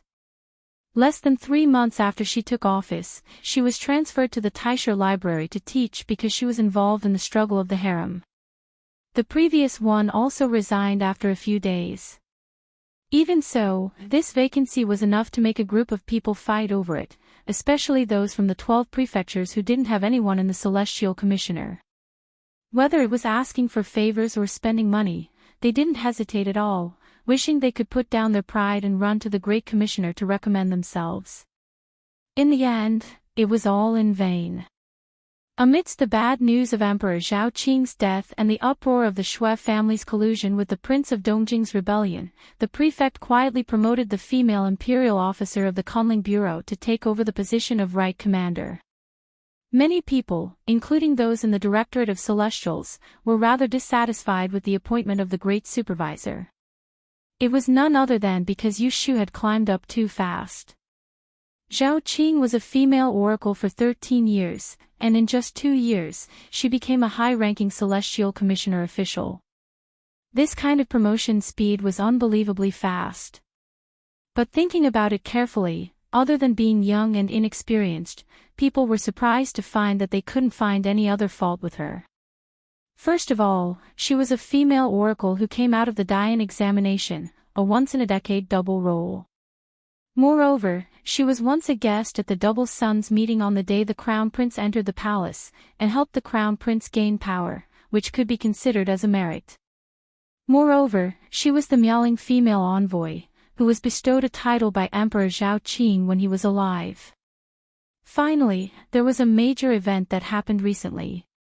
She was an important witness who had exposed the treacherous Prime Minister Shui Lingnan's various crimes. Moreover, she had rendered meritorious service and should have been rewarded. With this argument, the officials and aristocratic families who were originally dissatisfied with Yu Shu's promotion to the right commander became mute. No matter what other people thought of her promotion, Yu Shu did not feel guilty at all. When she was still a female official, she had shouldered all the responsibilities of the Kunling Bureau. Now, she was just officially taking over. On the second day after receiving the letter of appointment, she used lightning speed to lure the commander of the Jin Wu Guards, Zhou Yeda, to the door of the Celestial Commissioner's office, catching a turtle in a jar and giving him a taste of his own medicine. The Crown Prince had long wanted to punish Zhou Yeda as an example to others, and it was a good match for her. Zhou Yeda had only been in the Supreme Court for 3 days, and he had been exposed to a pile of scandals and evil deeds that could not see the light of day. Every one of them was enough to dismiss him from his post and investigate him. In the beginning, he had relied on Shui Lingnan to build his family business. Now that the entire Shui family had collapsed, people would give a push to a wall when it was down. How could he be alone? The Zhou family had met with misfortune. When the Supreme Court sent the news that Zhou Yeda had been dismissed from his post and investigated, it was as if the sky had fallen for the family. Misfortune never came alone. Just as Zhou Yeda was in prison, several officials from the Kunling Bureau came to arrest Zhou Nia. Madame Zhou cried her heart out and refused to hand over Zhou Nia. Unfortunately, there were no Jin Wu guards to stop them this time. The officials directly entered the Zhou mansion to search for Zhou Nia. They caught Zhou Nia at the back door and brought him back to the Kunling Bureau. Reporting to the right commander, the criminal Zhou Nia has been brought here. Yu Shu's office and study had been moved upstairs. The entire second floor was dedicated to her use. The place was not only more spacious than before, but the view from the window was better and the environment was quieter. Wen Shao and replaced Ren Renjia's position that had been stolen previously. Now, he was a 6th-ranked official. As for the position of the female imperial official, it was vacant. Although the Great Commissioner had asked Yu Shu to recommend someone, she had not thought of a suitable candidate. When Yu Shu heard that Zhou Nia had been arrested, she did not get up to see. Coincidentally, Wen Shao was in front of her. She flipped through the table and found the crime report that she had previously written. She handed it to him and said, "Make a trip and send this person to the Ministry of Justice. Help me tell Xing Darren that he must be severely punished." "Yes, this official will do it now." Wen Shao put down the things in his hands and first followed Yu Shu's instructions. The Celestial Commissioner had 3 departments and 2 bureaus. Only the Imperial Commissioner had his own prison. The Kunling Bureau did not have a place to detain criminals. He could only be sent to the Ministry of Justice to be punished. The Ministry of Justice was no longer under Shui Lingnan's control. The Assistant Minister of the Ministry of Justice, Xing Mingji, was the Great Commissioner, so it was not difficult to ask him for a small favor. As a result, the unlucky Zhou Nia was dragged all the way to the Celestial Commissioner on such a hot day. He fainted twice and was just woken up by a basin of cold water when he was dragged away again. That day, he led the troops to break into the Yu residence's backyard and bullied the women. He robbed them of their wealth and injured them. Who would have thought that retribution would come so quickly? Wen Shao sent Zhou Nia to the Ministry of Justice. Xing Mingji gave him face and ordered his subordinates to give him 30 strokes of the board before throwing him into a cell. The jailer understood the intentions of the higher-ups and gave him a smelly and dirty cell. He was not even allowed to drink water and was tormented until he was hovering between life and death. He was locked up for half a month. The Zhou family sent people over several times, but they didn't even see his face. They didn't know whether he was dead or alive. Madame Zhou and the eldest young master of the Zhou family bitterly begged but couldn't find a way out. They ran into walls everywhere. Finally, it was an elder of the Zhou family who pointed them in the right direction and told them to go beg Yushu. Madame Zhou hated Yushu, the main culprit, but for the sake of her youngest son, she had no choice but to carefully prepare a cart full of gifts and go with her eldest son to the Yu residence to apologize. In the end, Yushu didn't even show her face. She only asked the gatekeeper to accept their gifts and had Zhou Hu bring a list of items to give to Madame Zhou. These were the items that Zhou Nia had destroyed and taken away on the day he led the troops into the Yu residence. There were a lot of rare things that were given by Shui Rui. For example, there was a pair of jadeite glass bottles that were half the height of a person in front of the entrance to the reception pavilion in the front courtyard. They couldn't be bought outside. Madame Zhou looked at the list and went back dizzily. She returned 2 days later and this time, she brought another cart full of things. Some of the items were returned to the original owners, while the other part was painfully subsidized by her. If she really couldn't find or buy anything, she simply used money to make up for the missing items. Zhou Hu took people to count the number and then went to the rear courtyard to report to Yushu.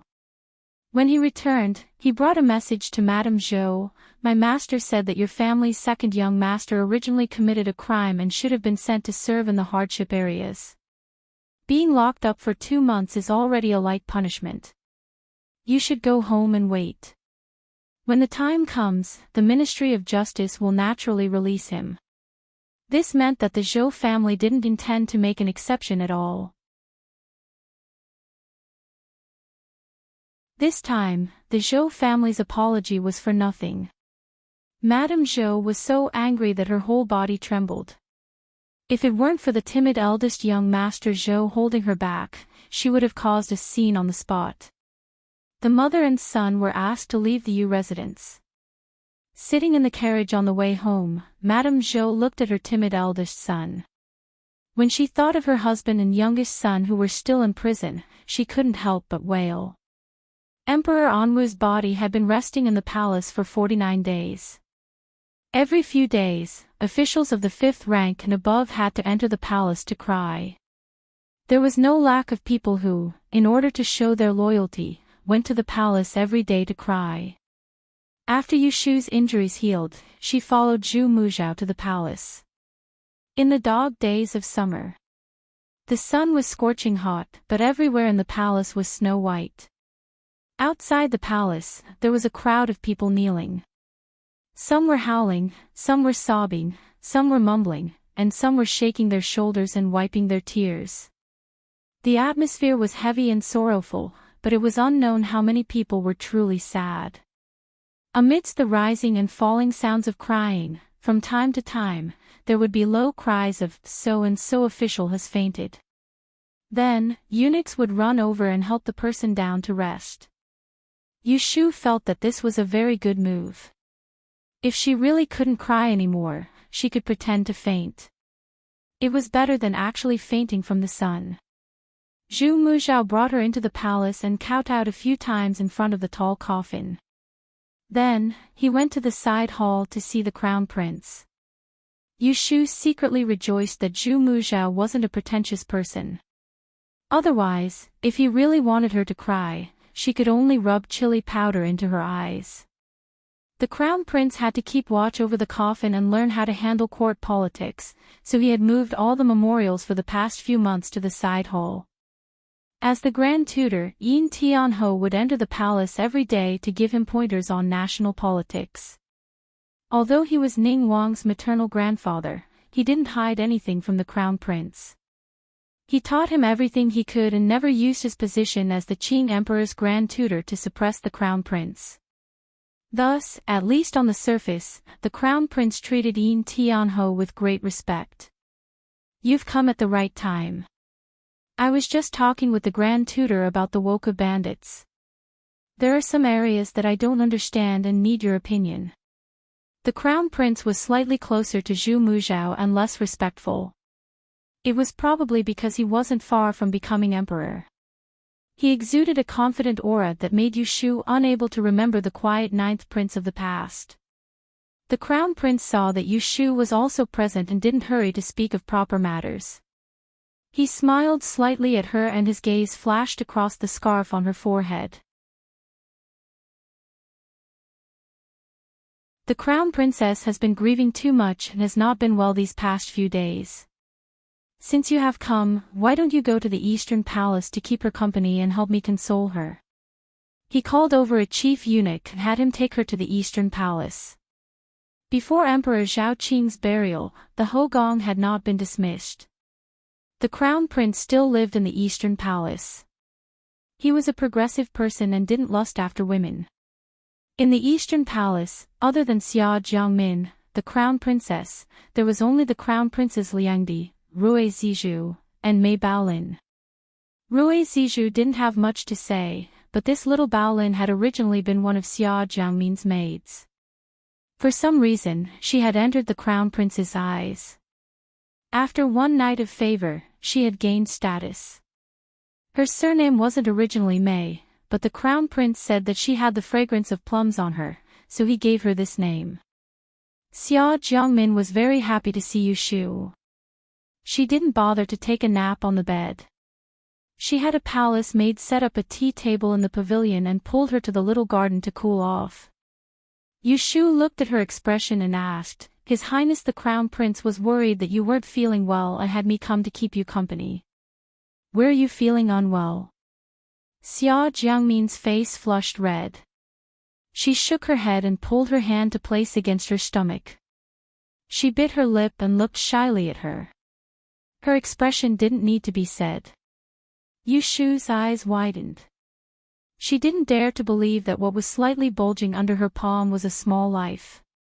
"You're pregnant." "Yes."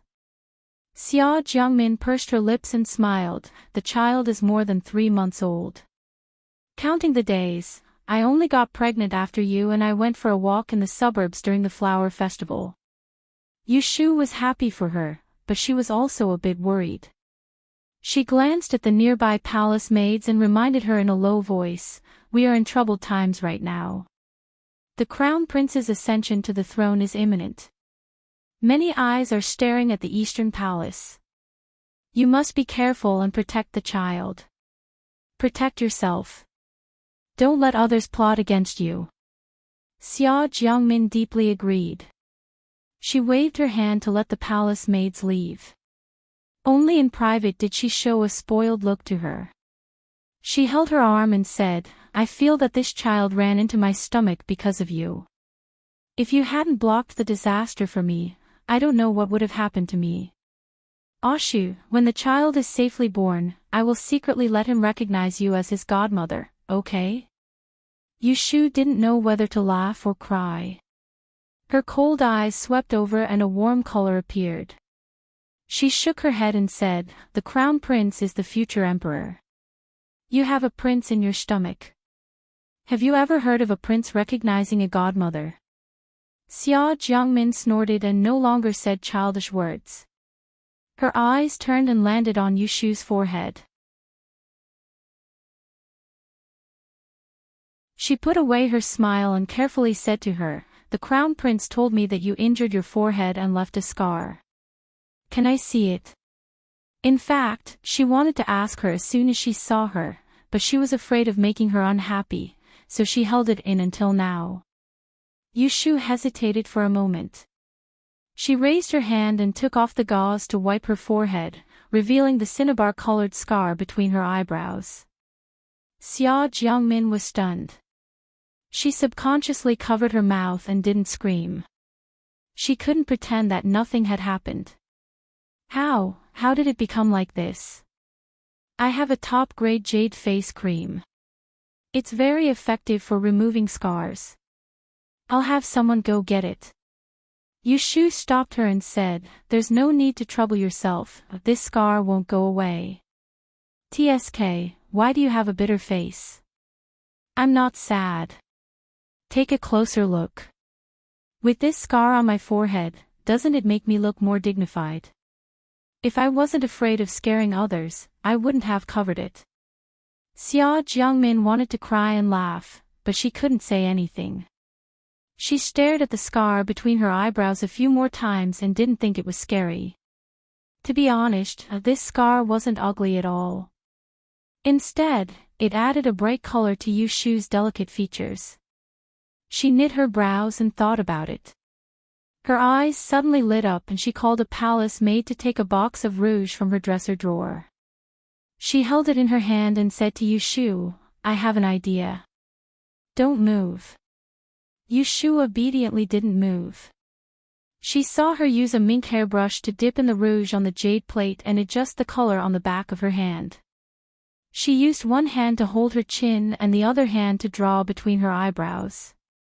In a moment, it was done. Xia Jiangmin put down the brush and took a step back to look at her. Her eyes quickly became strange. She muttered, "Too beautiful."